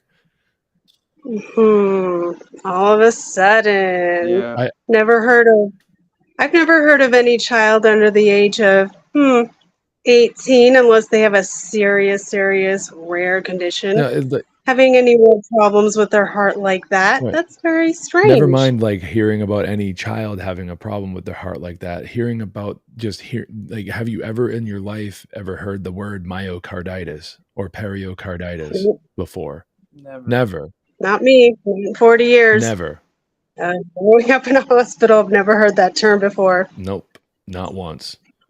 So, yeah. What was the other thing we were talking about? I've never heard. I can't remember it now, but it was like another term they started using during that whole time frame, and I had never heard of it before. And I was like, why are all these new terms coming up? And it's like, even with the thing with masking. I think that there's not a good reason, but there's a good explanation as to why the new terms, if they're dropping new terms in the public sphere, or, I think it might be a way for them to better confuse people, to make new terms, and then they can kind of like define them as they go in a way. I guess there could be something there about that. But I mean, this like, but what do you think about that? Well, yeah, I mean, when they want to maybe start controlling people medically, it's very easy to change and manipulate the terminology because most people can't keep track of that stuff anyway. So it's very easy to do that. I mean, half the time they're speaking another language already. So to change the common terminology is easy to do. Mm-hmm. For sure. I mean, and then people, the psychological state of people, they're just like afraid. Yeah, it's a hell of a state of mind to be in. And then you want it to end. That's the thing about it, right? When you're in a state of fear, you just want it to end. And you're like, oh, whatever I got to do to make it end. That's like the fight, flight, or freeze response. That's what like your brain does to like figure it out, kind of an instinctual response. But then there's more of a cognitive response to it as well, where you just want it to end. Okay, what do I got to do? And you just, I don't know. That's why the last couple weeks I've been reading the Dumbing Us Down, the Hidden Curriculum of Mandatory Schooling in America, and by John Taylor Gatto, is because that book actually kind of starts explaining, where these people's mentalities are given to them and how they're given to them. And, it kind of gives us a better look into, why some of us tick the way that we do. So, I mean, and it's a very good explanation for it. I have one more article about this, that I want to make sure I shared here, and it's from the Gateway Pundit. But let me just do it this way instead. There was something actually the other day that you had mentioned that I was hoping. There was a lot of people in that show the other day, but you and Angela had mentioned something about like asking the universe, like this process of asking the universe. And I was wondering if we could kind of go into that a little bit more before I end the show this evening. And well, I have another story to go into, another one of these like while you weren't looking type of stories. But you were, I forget the exact context, but you were talking about, at this process of asking the universe and you getting what you ask, ask for kind of. And I was hoping that we would have had a little bit more time on Chris's show to go into that, because it seems that could be some confusing language, right? People might hear that and not know exactly what that means. And I was going to bring up before that show ended that, like, through our actions, that is the way that we're asking, and it's like this karmic response, or like this karmic debt that we build up, and that we're going to the consequences of those actions, and that's what it meant. Do you agree with that? Yeah, I do. But the thing is I think it all works together, like I suppose, like kind of a recipe, like a spiritual type of recipe. I think I think that it's like, okay, so for example, like say you're baking a cake, and you've got all the ingredients on the counter for the cake, but you decide, because you want it to be a faster, quicker process. I don't know if this analogy is going to work well, but you want it to be a faster, quicker process. You're going to leave like 3 or 4 of the ingredients that it says to leave out. And, all the ingredients to make a cake, you need them all to make it perfect. But if you leave, 2 or 3 or 4 ingredients out of it, it's going to go bad. So, like, the way I see it, like, that's why I think it has to be like the way what I'm kind of talking about with, like, when you get what you ask for, like, and you're putting that out there to the universe, you're asking the universe how you do that, and what you put into that request matters. So, like, thought, emotion, and action, I feel like you have to have all 3 of those things to get what you ask for. But you can also get what you ask for if you're only using thought and action, or only emotion and action. And when that happens, when you're doing that, it causes like chaos and just, right. Like, you're getting what you asked for. But the thing is you left some of the shit out that you were supposed to put into that recipe. Mm-hmm. So, it changes what you're asking for. It changes what you're asking spirit for, if that makes sense. I don't know if that makes sense. Well, thought, emotion, action, that is the individual trinity that we all individually possess. Action is the manifestation of your thoughts and emotions working together. So through our actions, we roam the land, we interact with others, and we put this energy out there.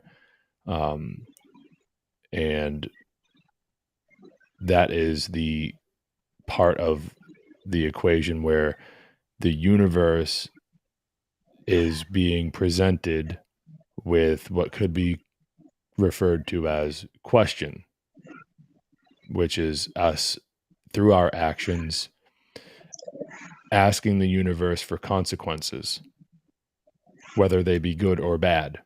Consequence is not a negative or positive word, it's a neutral word. It's our actions that dictate the type of consequence that comes our way. So through our actions, we are asking the universe millions of questions a day. Maybe I'm exaggerating a little bit, but let's have fun. And maybe not millions, but we're certainly doing that. Is the process in which we're doing that. So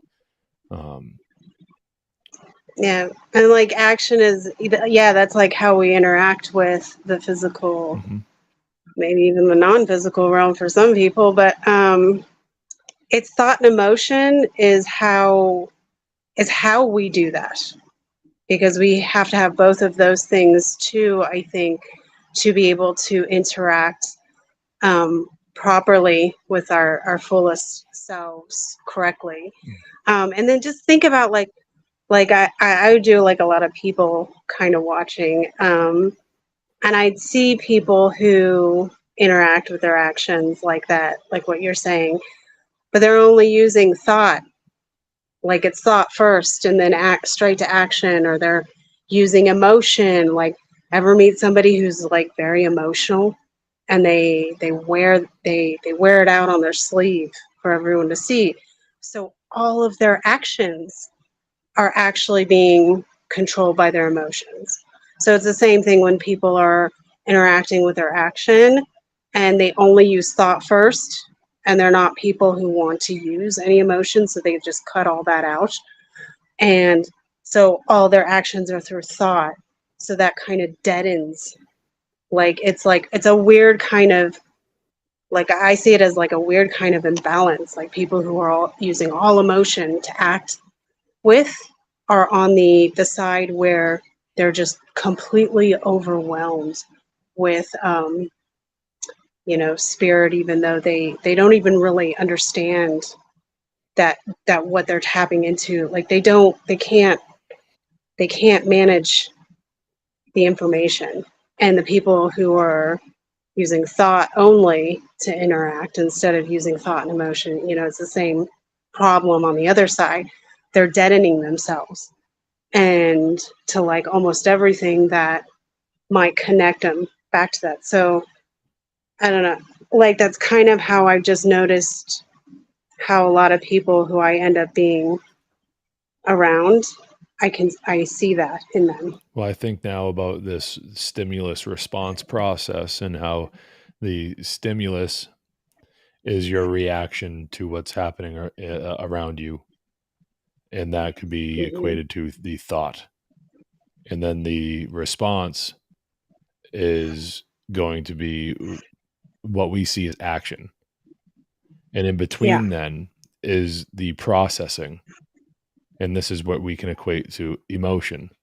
So you have your stimulus thought, which is your metaphysical reaction to the things that are happening around you. Your processing power, which is your way you start to feel about them, or otherwise known as emotion, and then your response, which is action, right? Physical response.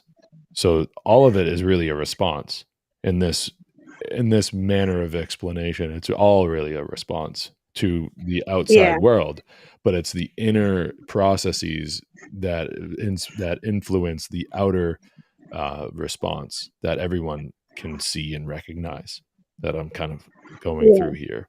And when you don't have your thought and emotion kind of working in balance with your actions are going to kind of betray that thought that you're having. And your actions actually kind of betray your thoughts all the time. I think that's where people mistakenly find themselves in this idea that they're psychic. I don't think that they're necessarily psychic in the sort of supernatural way. I think that maybe they have a hyper realization or a hypersensitivity. They're able to read people's body language and actions in such a fine degree that they're able to actually kind of get a better insight on what that person could be thinking. And then maybe they're really good at calling it out, but that doesn't make them like telekinetic or or telepathic. Excuse me. Telekinetic is moving things. Telepathic is like type of stuff. But anyways, like it is very important, of course, to be harmonized as best possible with these things, because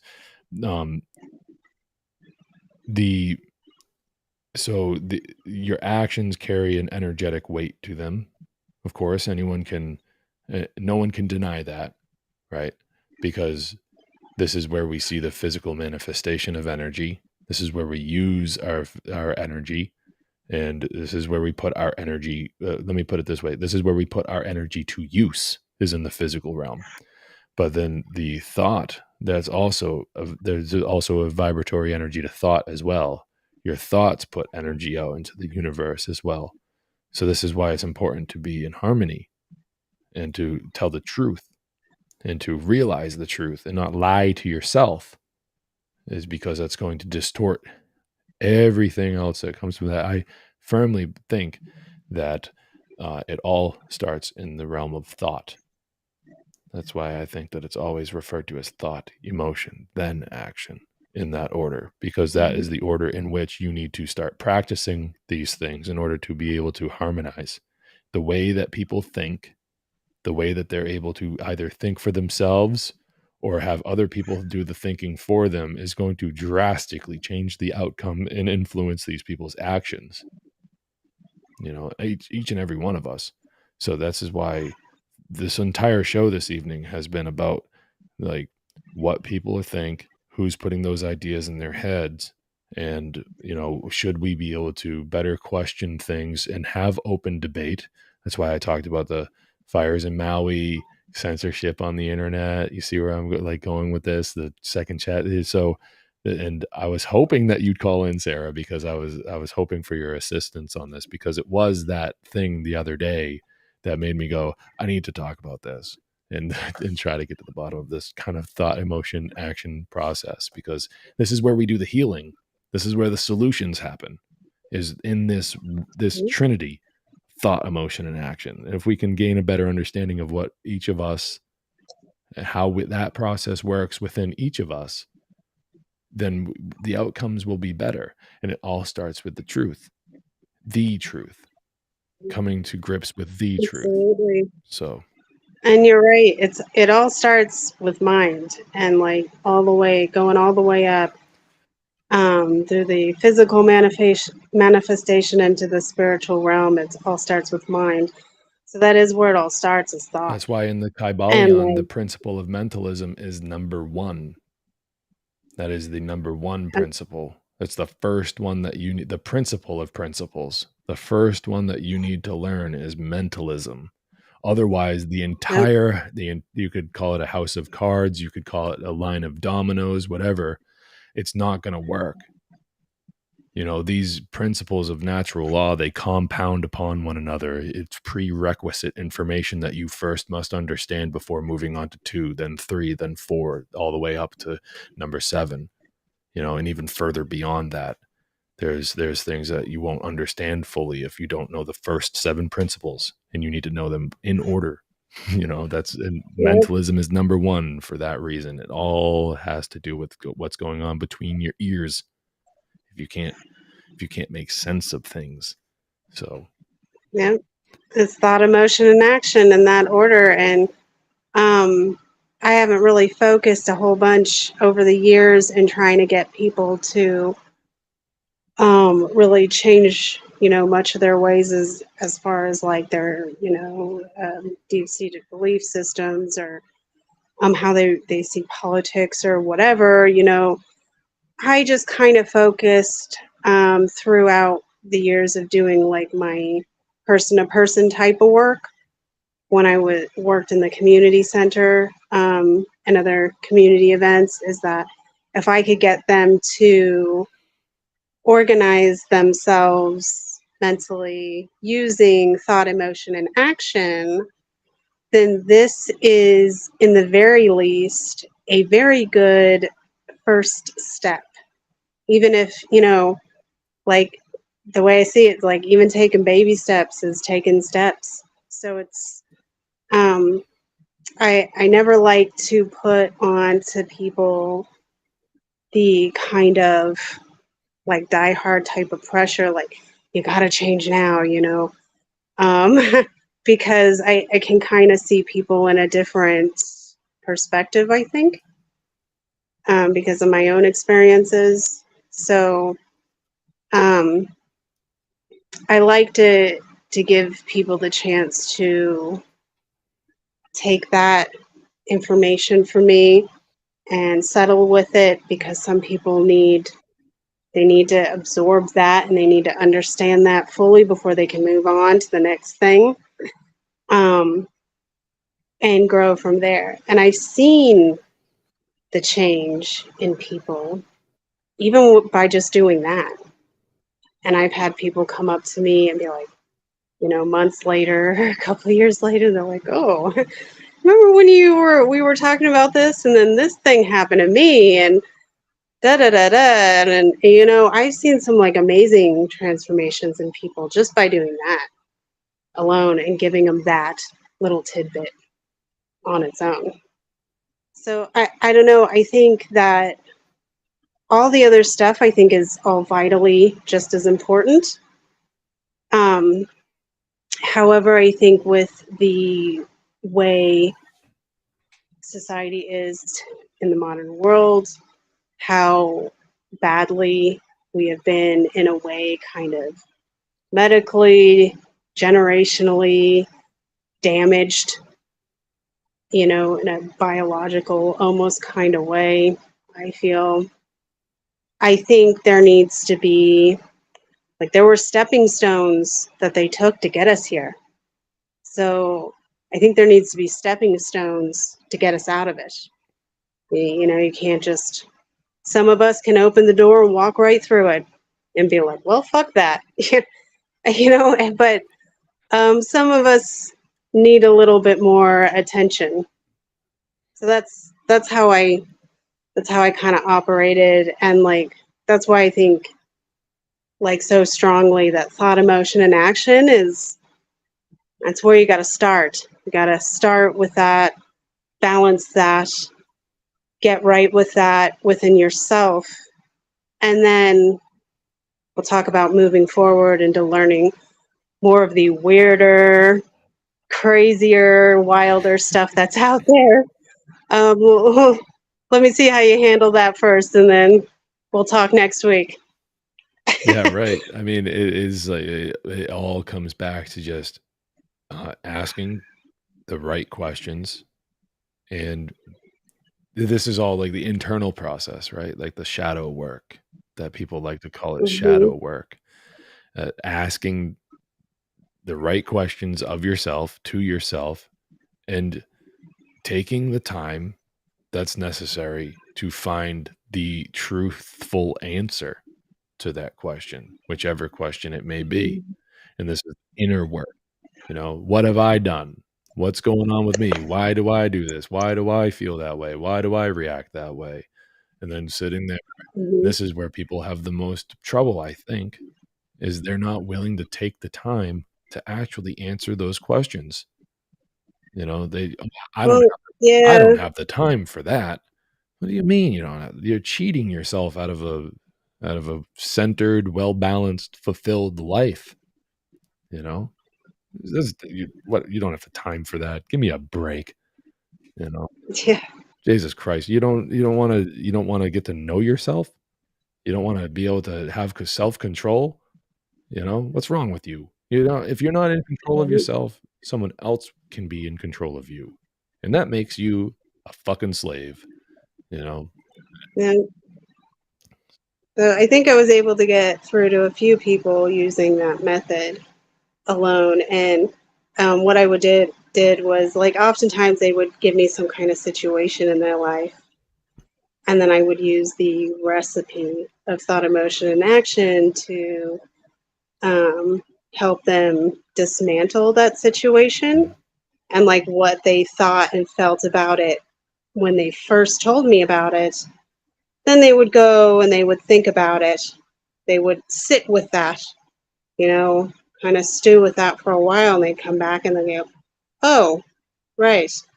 And they would be able to see it clearly. And so that's what I mean, like stepping stones, like taking something that's already happening to them and then giving them the tool to maybe allow them to take the time to truly actually understand what's happening and really think about it and feel through, have the right emotion for it, so that they can take proper action. And you know, I would see that change, like, you know, more and more people would make the change on their own, and they'd start to, you know, just kind of live like that. So I don't know. I mean, I don't know if I even really explain myself all the time very clearly.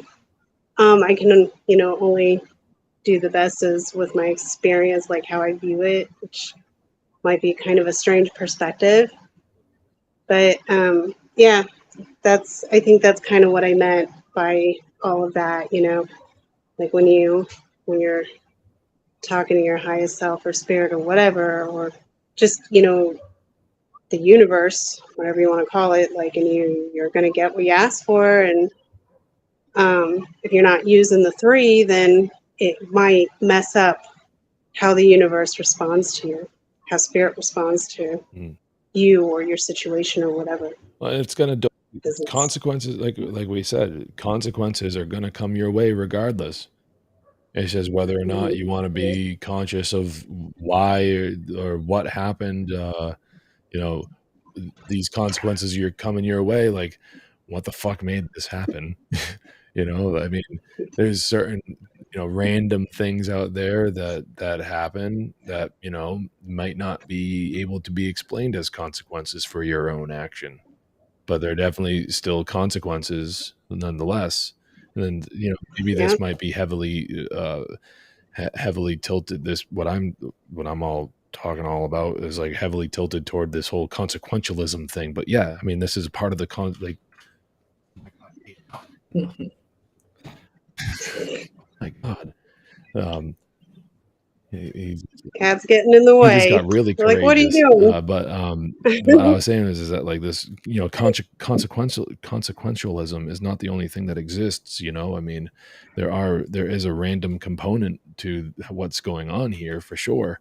You know, we have choice. We have the ability to make choices, free will. We have these things, you know, so I'm not denying that at all. I'm just because I mean, this whole thing about the reason why it seems it's so heavily, you know, implied about, you know, the whole consequentialism thing is that that's the whole basis of what I was asking you, Sarah. I know you, you know, I'm just saying for the audience, you know, so we have to be aware that, you know, we're getting what we ask for. And that's why the slavery condition that we're in is not going anywhere anytime soon. It's because not enough people are, first of all, speaking up and speaking out about it, because they don't even realize what's going on with them.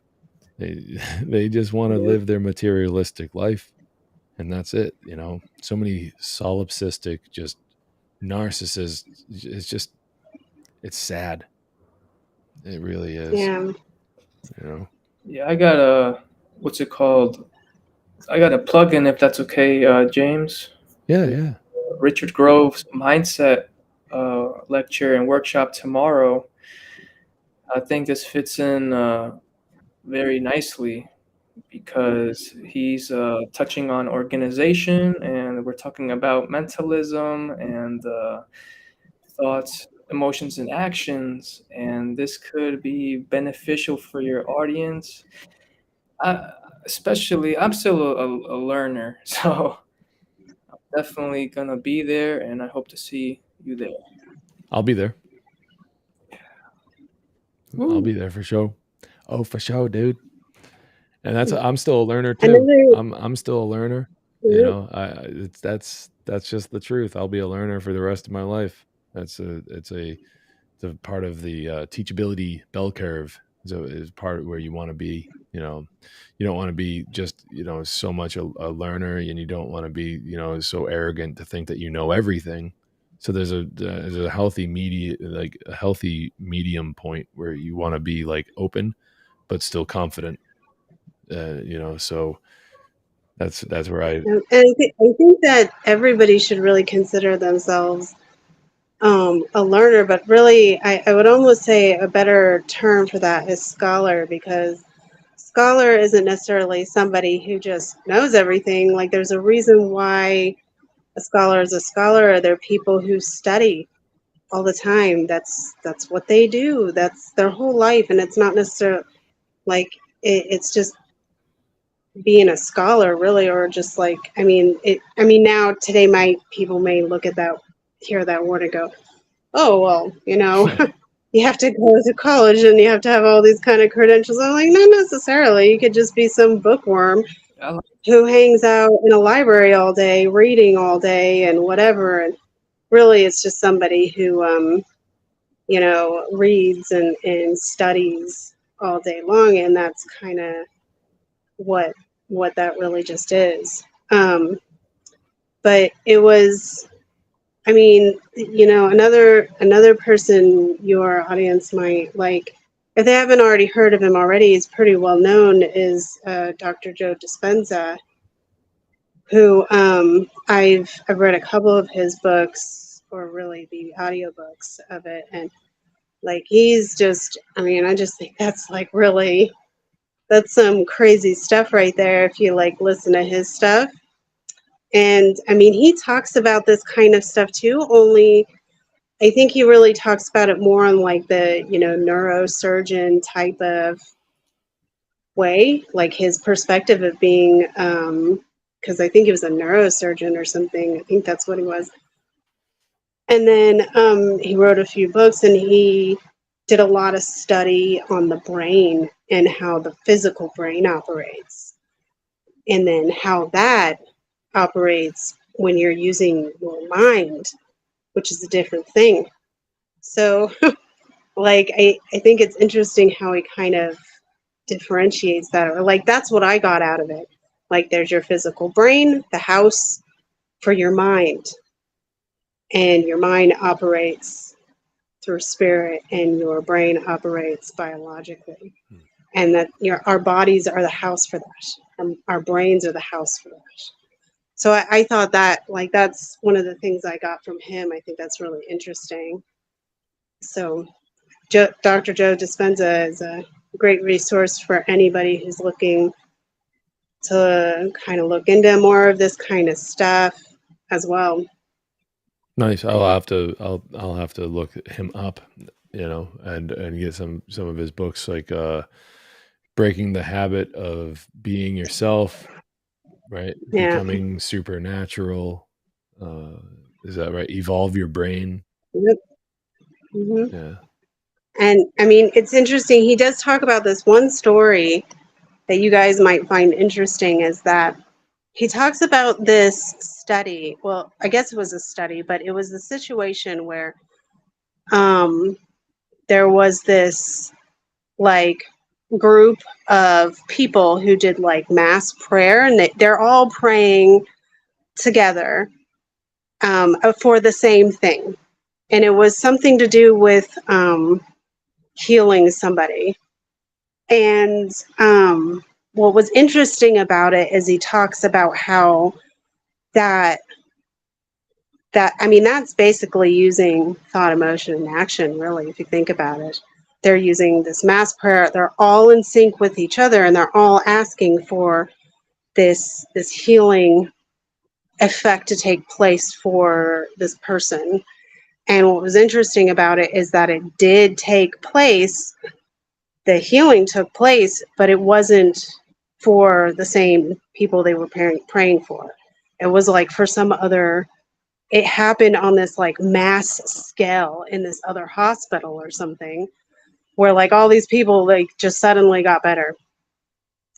And like, so it was this like, it's just, you'd have to like read or listen. I listened to the audiobooks, but I just thought it was like so crazy. And it's like, it really gives you a good idea about the power of how powerful the mind can actually be. And if you're using it with the right kind of, intention, like thought, emotion, and action, you're thinking about healing, you're feeling that these people are being healed, and then you're doing the action of physically requesting it. I thought that was really interesting. No, that is super interesting for sure. Yeah, it sounds like we're going over the Hermetic principles. Oh yeah, for sure. That's laid out in the Kybalion. Mentalism is the first of the Hermetic principles laid out in the Kybalion for sure. And it's very important about just how natural law works, my dude. So another interesting person who speaks about natural law is I think his name is like Matthias De Stefano or something like that. I forget his name, but he's on he's on the Gaia streaming platform. Not streaming platform, but like it's like the Netflix for spirituality loving people. But Yeah, I've seen the TV thing. Like Gaia, it's like a subscription or something. Yeah, I think his name is Matthias. I can't remember, but I'm gonna check him out. yeah, Matthias de Stefano. Hmm.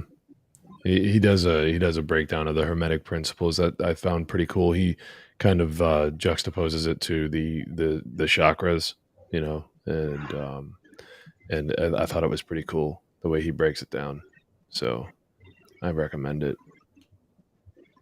But all right, we got that out of the way. You guys are welcome to stick around for this next thing. It's gonna get dark.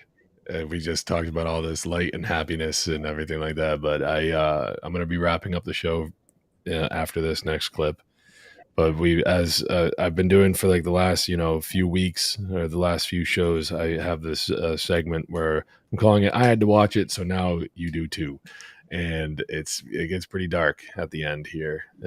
So you're welcome to stick around. This is not safe for work. If anyone's listening to this, like, come back and listen to it some other time. But this is yeah. Thank you. And anyways, we are in like really like dark times here when it comes to what's going on the internet and what children are being exposed to, and the types of websites that people are finding out there. And I don't take joy in bringing this to anyone's attention. I do this because I think that it needs to be brought to people's attention, and if you've already heard this a million times over, I don't expect you to stick around for the rest of this, but I'm going to play it through nonetheless. It's about a 20-minute clip, an interview of this guy. I heard this on Grand Theft World, and I wanted to bring it to my audience, and it's about this hacker who hacked into a website that was the home of a bunch of pedophiles, and is really disturbing. But while everything else is going on, when people are so consumed with fires and presidential elections and political corruption and all these things, there is a dark underbelly to society that is always overlooked, and it's never given proper attention. And I can't help but think that the mainstream media is doing nothing but running a red herring campaign to make sure that stories like this don't get out, and that the proper amount of outrage toward what is actually happening, here, toward the most defenseless of us, which are our children, that outrage isn't happening. And I, for one, am disgusted by it. And I'm going to share my disgust. I'm going to share the thing that's disgusted me so much. I'm going to share it with you guys. So we're going to watch it. Before I ever caught a single predator in my life, this was the beginning. Oh my God. Because the owner of the website happened to be a Democratic politician and ran for Congress 2 times. You're basically hunting down these people that are exploiting children sexually on the internet and in person. Yeah. I know you have a couple of horrific stories. One guy that was, I think it was his daughter in the bathtub. Yeah. So I'll start, kind of where that all came from. I was at a friend's house, and I got a text message from my friend's wife, and it was multiple photos of screenshots of this website that was. It was clear from the screenshots that the website was on the regular internet; anyone could access it. And should I name the website? Yeah. It was. It's no longer up, but it was rapey.co. So rape EY .co. Then that website went down, then it ended up being rapey.to, like T as in Thomas, O as in Oscar. So I see this website and I see the content in these screenshots that my friend's wife sent me. She doesn't know anything about computers, but she has kids herself, and she was like, "Can you do something about this?" And I read this content, and one of them was talking about a mother that wanted to have kids, and then have the kids be raped, so that when the kids grew up, that they could, have incest and go even further. I mean, I'll pull up the screenshots because I'd like to explain like where my head was at that time. But as soon as I read these messages, I guess a switch flipped in my brain, and I left my friend's house immediately as I got the text, and I went home. I didn't know for sure that I was going to be able to get into this website. I just knew I wanted to do something about it. And I found a vulnerability in their platform. I got in, and from that point on, I started to exfiltrate the data every single day, all of the users. I noticed that a lot of people were soliciting child pornography on the site, so I didn't want to download those messages in case of the fact that I'd pull in some images that I'm not allowed to have, and nor do I want. So I made sure to only download the publicly facing stuff, which didn't include.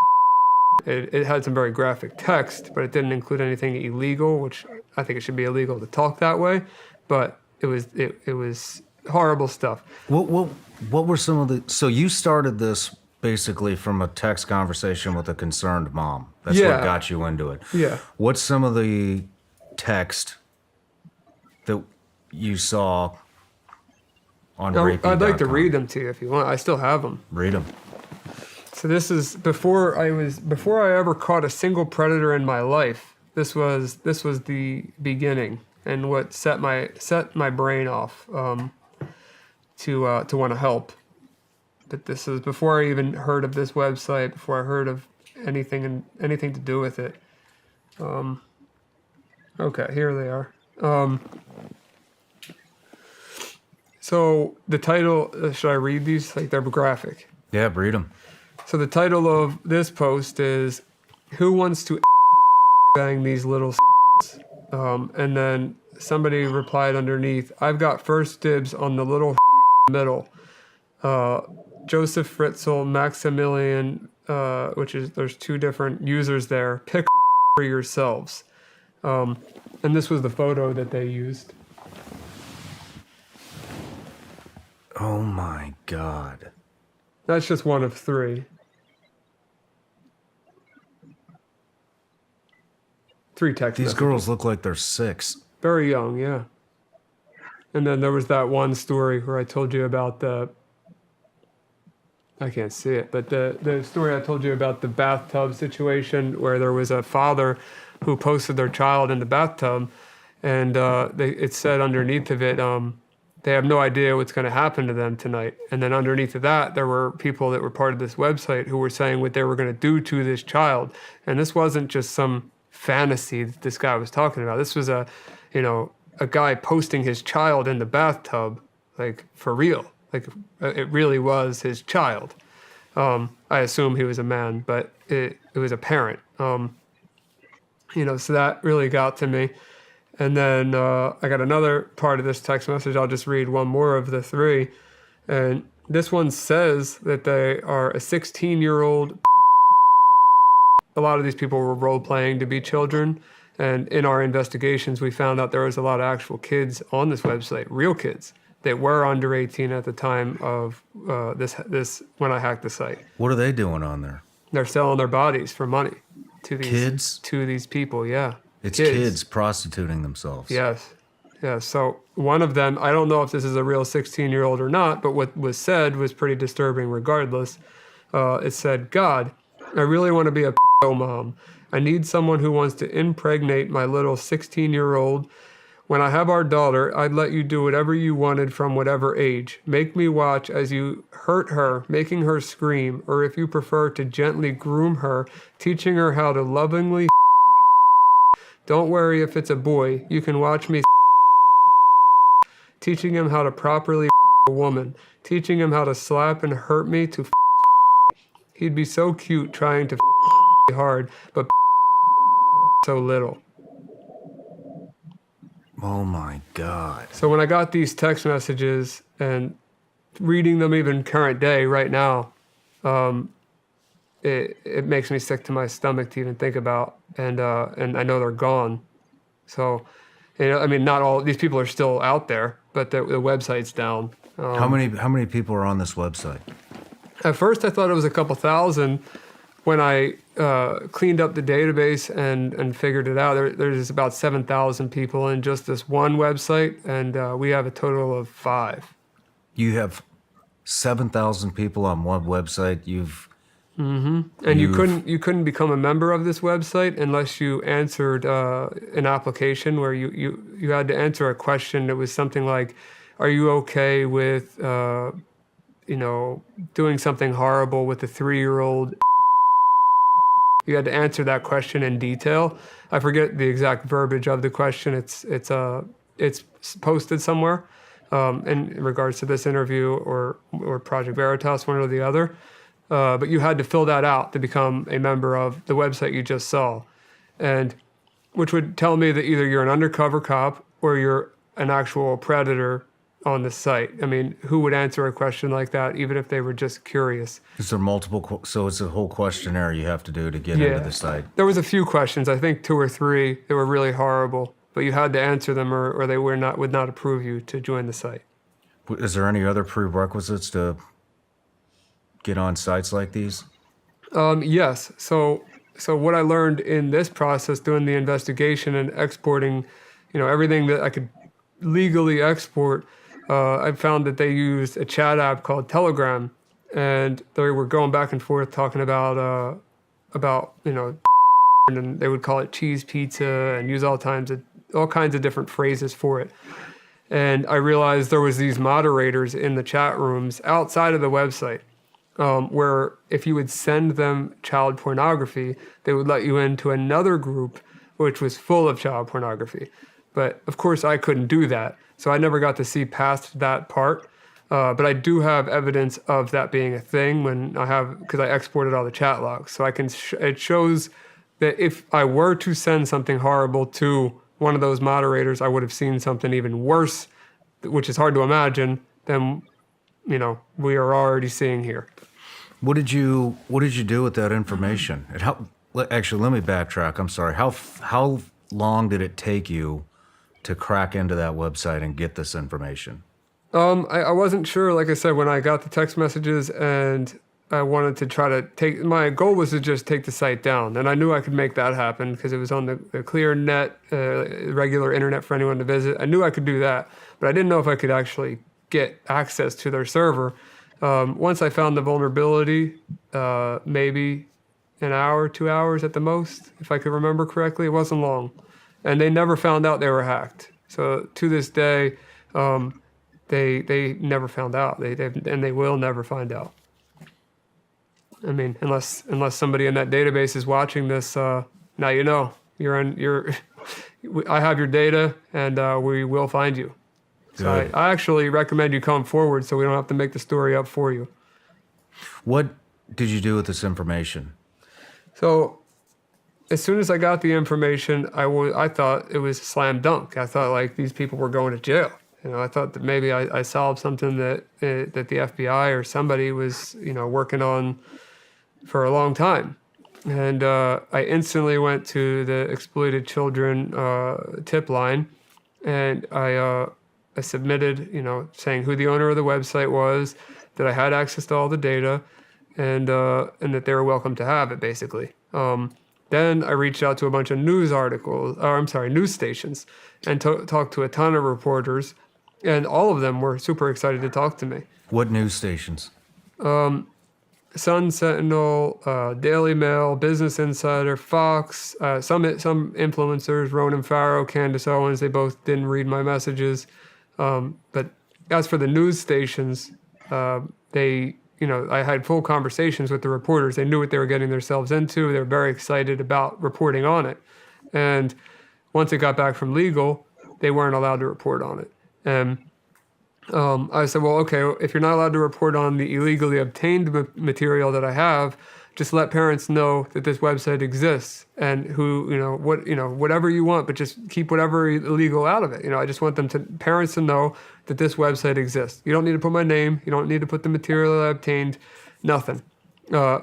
Every single one of them completely disregarded me. I sent a lot of those notes over to Project Veritas with some evidence of that, but not a single person until now has done anything about this. Not any conservative media, not any liberal media, because unfortunately that's the day and age we live in now, right? None of them would touch this. No. None of them want to be involved in saving kids. When I say I tried so hard, and nobody wanted to do anything. So what wound up happening with the information? So law enforcement didn't want to get involved either. No, so I called my attorney locally, and then I called an attorney in Virginia because the owner of the website happened to be a Democratic politician and ran for Congress 2 times. His name is Nathan Larson, and I'll explain more about him in a second. But I talked to a lawyer in Virginia because I knew that's where he lived, and I wanted to see what I could do from there. So the lawyer in Virginia basically told me she didn't know what to say. She never heard of anything like this. The lawyer in Florida reached out to the local task force, let them know that I had access to the information, and then as well as doing that tip line. So from that point on, all of these news stations and all the law enforcement connections, whatever you want to call them, they all were fully aware that Nathan Larson was running this website, that he was, he ran for Congress twice, that he was an extremist, he did crazy things, but he did run for Congress 2 different times in Virginia. So I thought that they would take that seriously. Well, completely ignored. Completely ignored it. Project Veritas gave me access to some of the stuff you guys are working on together. Yeah. And in one of those videos, you're reading a quote from Nathan Larson. I'm going to read it right now. Mm-hmm. This is from Nathan Larson, Democratic politician that ran for VA Congress multiple times, ran a website for pedos to discuss their dark intentions and fantasies. Here's the quote. "It's not enough to kids and take their innocence. You also need to reproduce the next generation with them. Let them see that you prefer to the offspring you have with them than to continue to have with a woman who is no longer jailbait." The quote continues, "But you can still sometimes. Just let her know, though, that what you love her for the most is producing with you a fresh, new, young girl, and that this is her main value and contribution hat. You think fondly of her." This is disgusting. Yeah. I'm sorry. You think fondly of her because that beautiful daughter reminds you of her.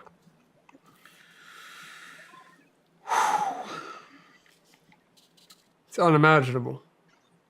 It's like, how do people think this way? But there's so many people that think this way that it's alarming. Is the word for it. I don't know how else to put it. It's way more people than you'd think, than you'd like to believe. Code words: pizza and cooking, and cheese pizza stands for child pornography. Yep.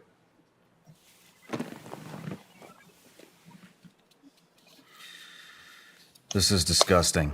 Yeah, it gets only worse than that. It's really bad. How much worse does it get? Worse. I mean, people. This is a person talking about it, and it makes me uncomfortable just as much as it makes you uncomfortable. But these people, what they're talking about, they're doing. This guy isn't some guy with a bunch of fantasies. This guy got arrested 6 months after. Nobody did anything about it. And, like I said, I try my best. He gets arrested 6 months later with a 12-year-old at a layover at an airport after he raped and kidnapped her. So not only did he talk about it, he did it. and he got caught. As for some other people, I don't know how much more I can go into it, but one guy we're investigating, as of 2020, which is after I submitted the data, he got in trouble for doing something horrible to a child as well, became a fugitive, and I think they eventually got him. But we're not even close to through the list yet, and we got a lot more people to expose, and they're not just talking about it, they're doing it. Let's backtrack real quick because you kind of breezed over what happened. So the guy with the daughter in the bathtub. Yeah. What happened? That guy with the daughter in the bathtub, I don't know where he went. He's part of the database. I'm talking about the guy that got arrested in Denver. Oh, that's Nathan Larson. Okay. So Nathan Larson, he got arrested 6 months after the fact. After I hacked his site, after I submitted it to the authorities, to all the news stations, he gets arrested with a 12-year-old girl and gets arrested for kidnapping. And I don't think he got charged with rape, but he got the kidnapping charge. Nathan Larson then went to federal prison for that. And, the website went down. And, he sat in prison for, I forget what the sentence was, but it was quite a long time. And to my knowledge, when you're a person like him, you are going to be you're going to be separated in a federal prison from the regular inmates. And, spoiler alert, but Nathan Larson's dead. And the reason why he's dead is due to starvation. The news says that it's suicide. If I had to guess, the inmates that were, responsible for feeding him just let him, starve to death. And I believe he deserved every second of that pain. You and me both. So there's been five other sites that you've cracked into. So when I hacked Rapey, Nathan left backups of his previous websites on the same server. So it really only took one site to get all 5. How many names altogether? I can't give you an exact number. I'm not sure. I bet it's tens of thousands. Hey everybody, I'm Sean Ryan. Click here to subscribe to the Sean. Oh man. So, I mean, with that and the next thing that I want to bring to people's attention, which is actually something close to home for me. This is from a little while back, from July 22nd, 2023, published by Fox News. Trans Democrat lawmaker conspired with daycare worker to sexually exploit children. They have graphic text that show this, and this happened in New Hampshire. And so,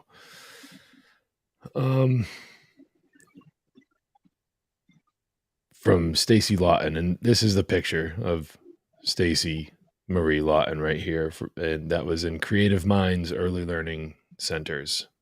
So, a transgender former New Hampshire state lawmaker is facing criminal charges for allegedly conspiring with a daycare worker to gather sexually explicit photos of children. Stacy Marie Lawton, a 39-year-old who was born male but now identifies as a female, is charged with aiding and abetting the sexual exploitation of children, the U.S. Attorney's Office in Boston said in a statement.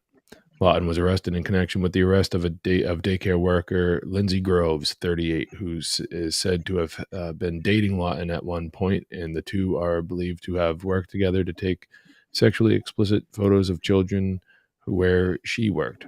Prosecutors said Tuesday that a preliminary forensic review of Groves' cell phone allegedly revealed more than 10,000 text messages between Lawton and Groves. The texts allegedly included discussions about and transfer of explicit photographs that Groves had taken of children last year who appeared to be about 3 to 5 years old. So, according to the Justice Department documents, there's a picture of Groves. According to Justice Department documents, the text messages show the couple fantasizing with each other about sexual intercourse with the young children. And language used by them is as follows, quote, "So you would let me F the little girls that you work with, unquote. Lawton, the first transgender legislature in New Hampshire history, asks Groves, quote, and you're not screenshotting this and probably use it against me at all, like we're both on the same page, we both want to do this. And he would I'm not even going to read that, but I'll leave it up there for anyone that's watching this to read it. So yeah, I don't have as much courage to read that kind of stuff as the people in that video that we showed have, but these can all be found in the show notes if you want to read it. And some of the stuff that the guys in that video were talking about is very, very much on like on par with satanic ritual abuse.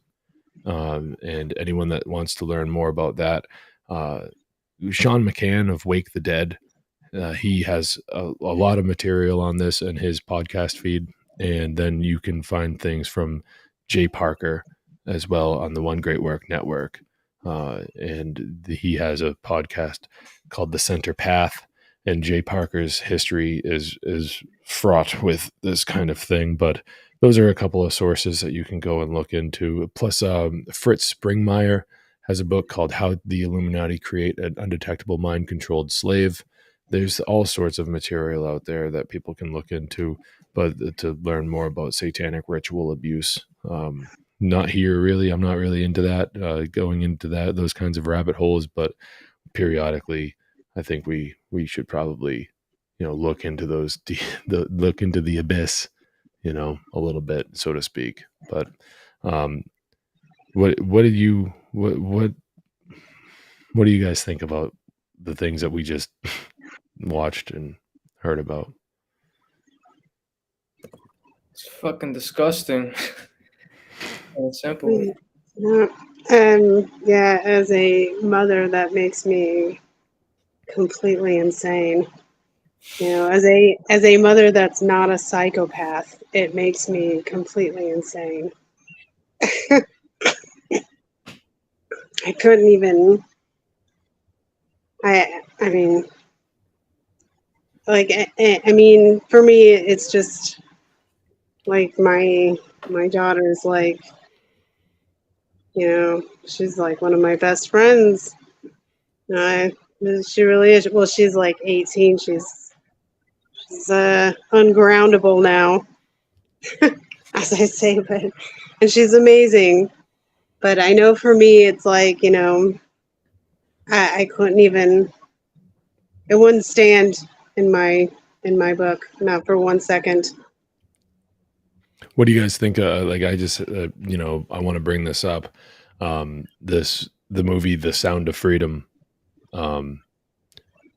Although it might get people emotionally charged, I've not seen the movie, so I will admit I'm speaking out of class here a little bit. Maybe I should see the movie before I speak about it. However, it seems as though the primary setting of that movie is in different countries. And this red-caped hero from the Department of Homeland Security goes to different countries to save kids. Now, if I'm incorrect about that, I'll be the first one to admit it. But to me, that seems like it's like another red herring where it's throwing people off the trail. And this stuff is happening at home. And I feel bad for children everywhere if this is happening to them. It's a fucking disgusting problem. And I can't believe that this is still going on. Like, in this day and age, like, you'd think that with the information, like, it seems like this guy had a pretty easy time. And then no one wants to do anything about it. He's reporting it to like main media outlets, and they can't do anything with it. They won't. And law enforcement won't do anything with it. And we got this movie that came out that everyone's making a big stink about. And it's like, look, like that's just the tip of the iceberg.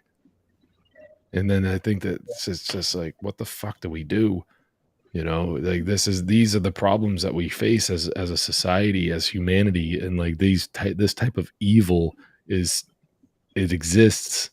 and people are worried about what their Yeah. like who the next president's going to be. No one's talking about this. No one is saying anything about this. I have 2 children myself. My son is 6. My daughter is almost 3. My son is almost 7.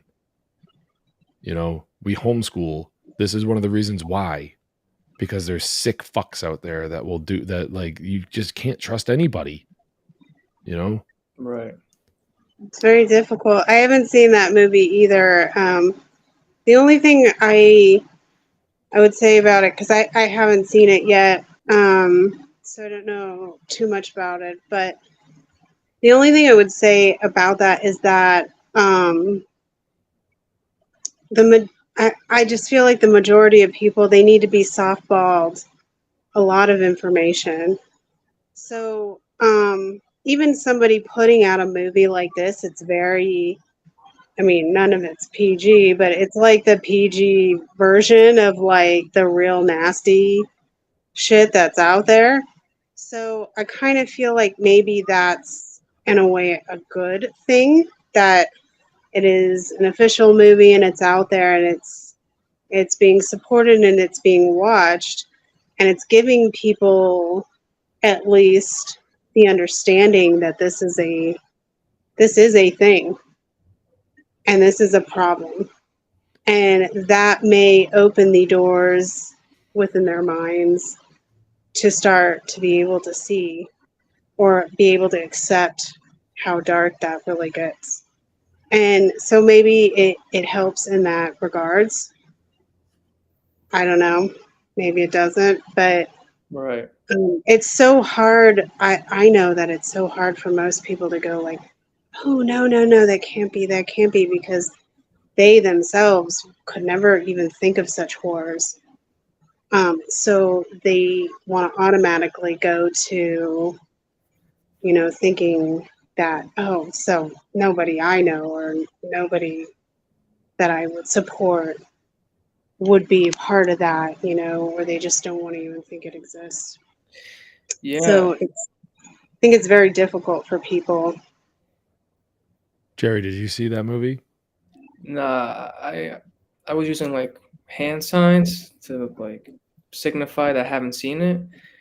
But I just wanted to comment really quick, because with the One Great Work Warriors, our next roundtable discussion is on the conspiracy of denial. So maybe we'll have a roundtable on that and just dive deeper.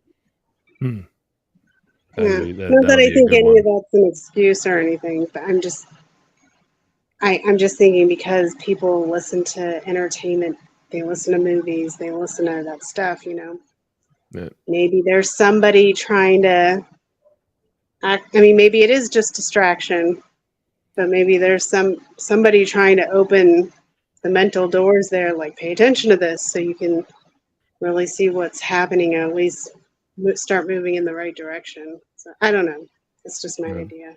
I just worry that it might be, and again, I'll just say, I worry sometimes, like, if these types of movies are to trick people into thinking that it's happening in other places, when we have, we've heard for decades now. I mean, when was, like, Corey Feldman spoke out about this a long time ago, and he became a laughing stock. I mean, it's just one example, but I mean, what was it River Phoenix who killed himself, a drug overdose, or however he went, I forget, but like, that was Corey Feldman's best friend, or no, wait, Corey Haim was his best friend, but they were all like, child actors. A lot of child actors come out and say that there's crazy things. I mean, Elijah Wood even said that there's crazy stuff about that happens to children in Hollywood, and then he shut up about it. But I mean, plenty of them have come Look out. at what happened to Daniel Radcliffe. Do you remember what happened to him? No, I don't. He lost his mind at one point, and it was in and out of the news really, really quickly. But he's the Harry Potter star. Yeah. So just imagine what happened to them, and then, like, Emma Watson, she really went into the, I think she went into the dark side, but Well, I mean, even Amanda Bynes from Nickelodeon, that guy, the guy that was like one of the production, the producers in Nickelodeon. I forget his name, but he was like the main guy for all that, and he was around these kids all the time, and he got found out to being a child abuser, and like, and I mean, the cliche.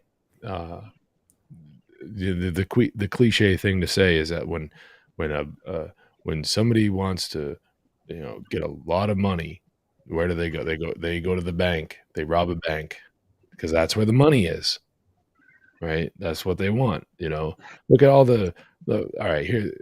What is a child predator going to do? They're going to go work at a place like Nickelodeon or Disney. They're going to go they're going to go work in Hollywood and be on these movie sets. That's where they're going to go. I mean, that's just one example. They're going to go and work at a daycare, or a school, because that's where the children are. John in the chat, he's talking about the Franklin scandal, out in the Boys Town in Nebraska. So that's an excellent example. He also brought up Isaac Cappy. Isaac Cappy was an actor who was bringing a lot of attention to it. And John also said that when it comes to the Sound of Freedom, I guess at the end, it shows statistics how prevalent sex trafficking of children is. So that's cool. It's another reason to watch the film, but man, I was saying that it's sometimes my mind wanders into this area where it's just like you want to blame the parents, but it's like like at some point it's like, no, these predators they gotta go, and there's another thing about this mass campaign about censorship I mentioned a lot earlier in the show. It's like, no, you don't want censorship. You want freedom of speech. No matter how nasty the speech is, you want to be able to have people say what's on their minds, because if this is the type of stuff that they're into, you want to find out.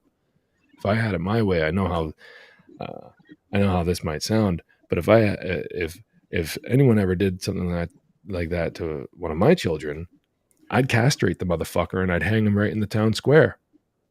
This is what happens to pedophiles in my neighborhood. Fuck you.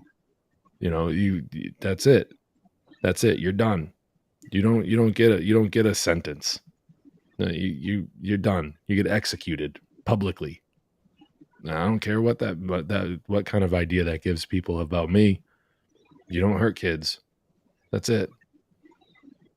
So I'd agree with you. Public naming and shaming and execution all the way. It's as a warning to others. Start sticking heads on pig poles.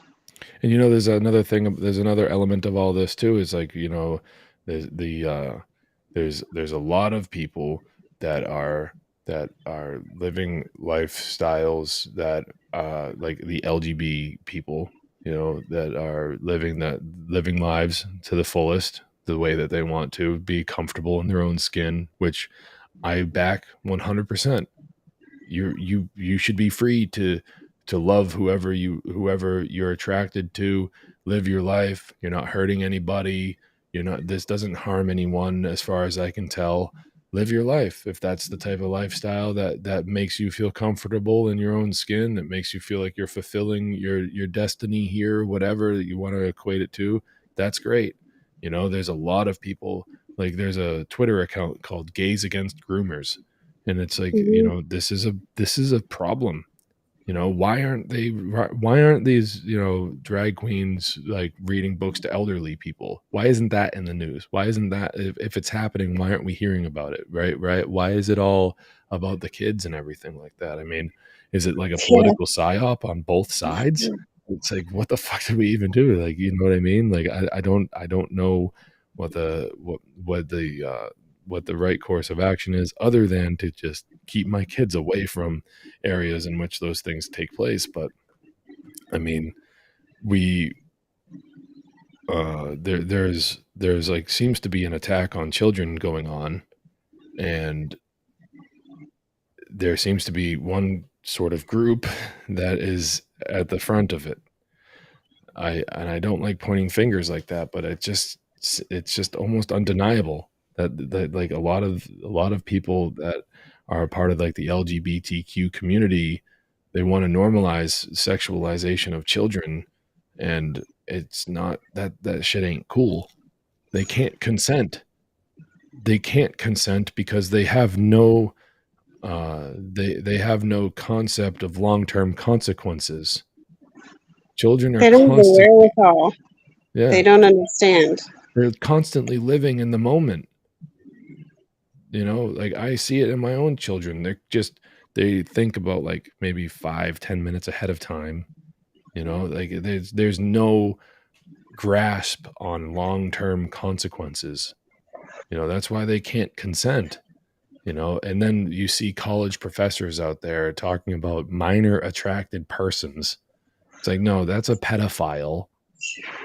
It's not, and maybe it is a mental sickness. Maybe there's something going on, but that doesn't, that doesn't mean like what are we talking about? Giving compassion to those types of people? No. You don't do that. And you know what? Like a lot of the times it's because they were abused when they were kids, and like, okay, oh, boo-hoo. But like, when does it stop? We can't allow ourselves to go down this road as a society. It's unacceptable. No. Yeah. I was thinking that these guys are psychopathic. Maybe I'm wrong, but they're lacking that care. What do you think? Oh, they're definitely psychopaths. There's something fucked up about them for sure.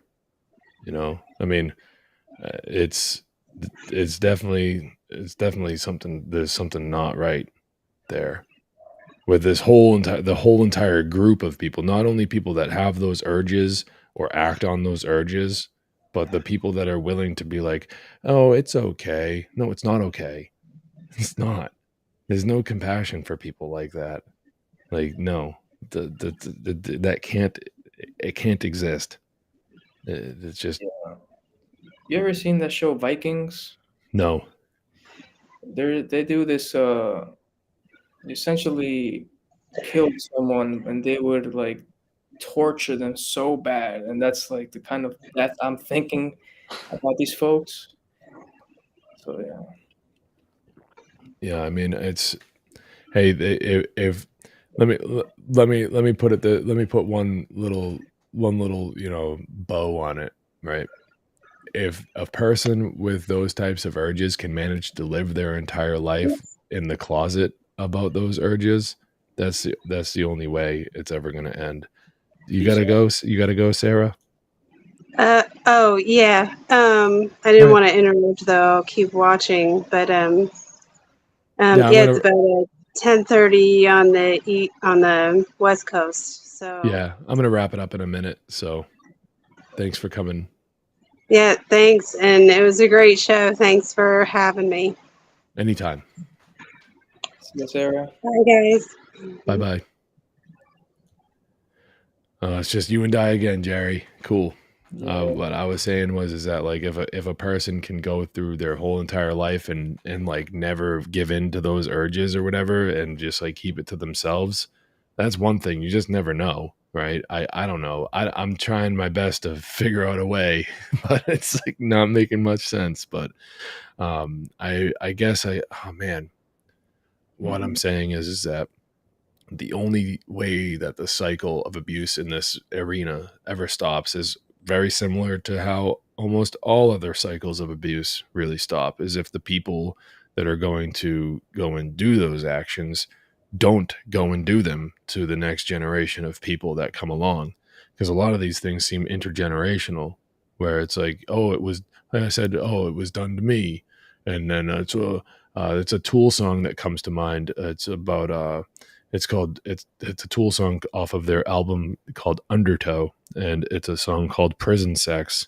And it's not about what the title makes you think it's about. It's about, intergenerational abuse and the abuse victim cycle, where the abused, the victim turns into the abuser, and then it just rinse, wash, repeats over and over and over again. And it's called prison sex because the person that's being abused can't do anything to stop it. They can't escape. So it's like they're in a prison. And so we have to be able to realize that with all abuse, that there is a way to stop it. And it's like breaking the cycle. And the message that I'm trying to send out there is to anyone that suffered abuse when they were a kid. If you want it to stop, it's up to you to not repeat. So I gotta wrap this up, Jerry. I'm getting tongue tied now. Almost 5 hours. Wow, how are you doing, buddy? What do you?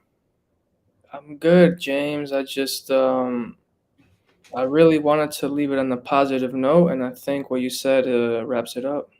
Awesome. Well, thank you for being here with me, Jerry. And I'm going to include a link in the show notes to bring people over to the One Great Work Warriors Telegram chat. How about that? Do you approve? I certainly do. All right, cool, sweet. And with that, I wish you a good night, Jerry. Thanks, James. Have a good night. You too. Bye-bye. All right, folks. James Cordiner, last man standing. But it's been a great show. And so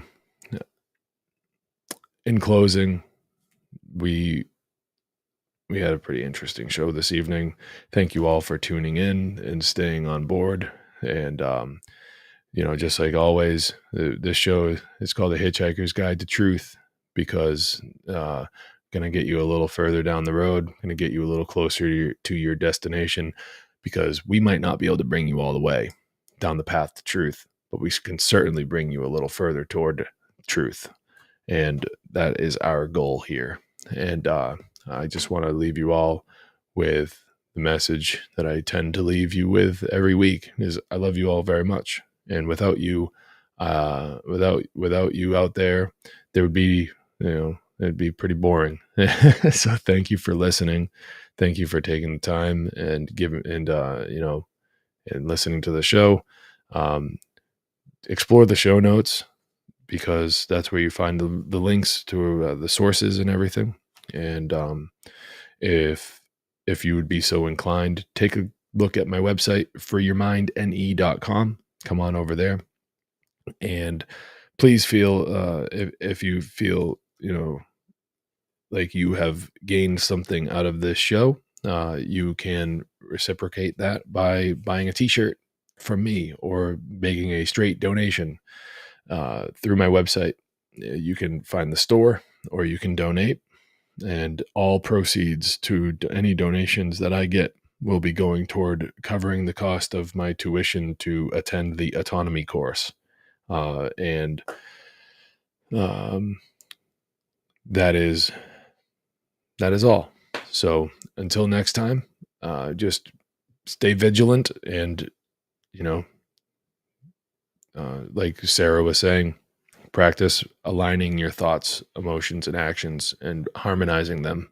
And if we can do so, then we might find ourselves in a more independent space where we're more self-reliant and we're not dependent on other people, forces, institutions, entities, whatever, and we might be able to stand on our own 2 feet and know what we want, know what we need, know how to get it, and know how to treat others the way that we want to be treated. And don't do unto others what you would not have done unto you. This is the end of the broadcast. 5 hours. Oh my God.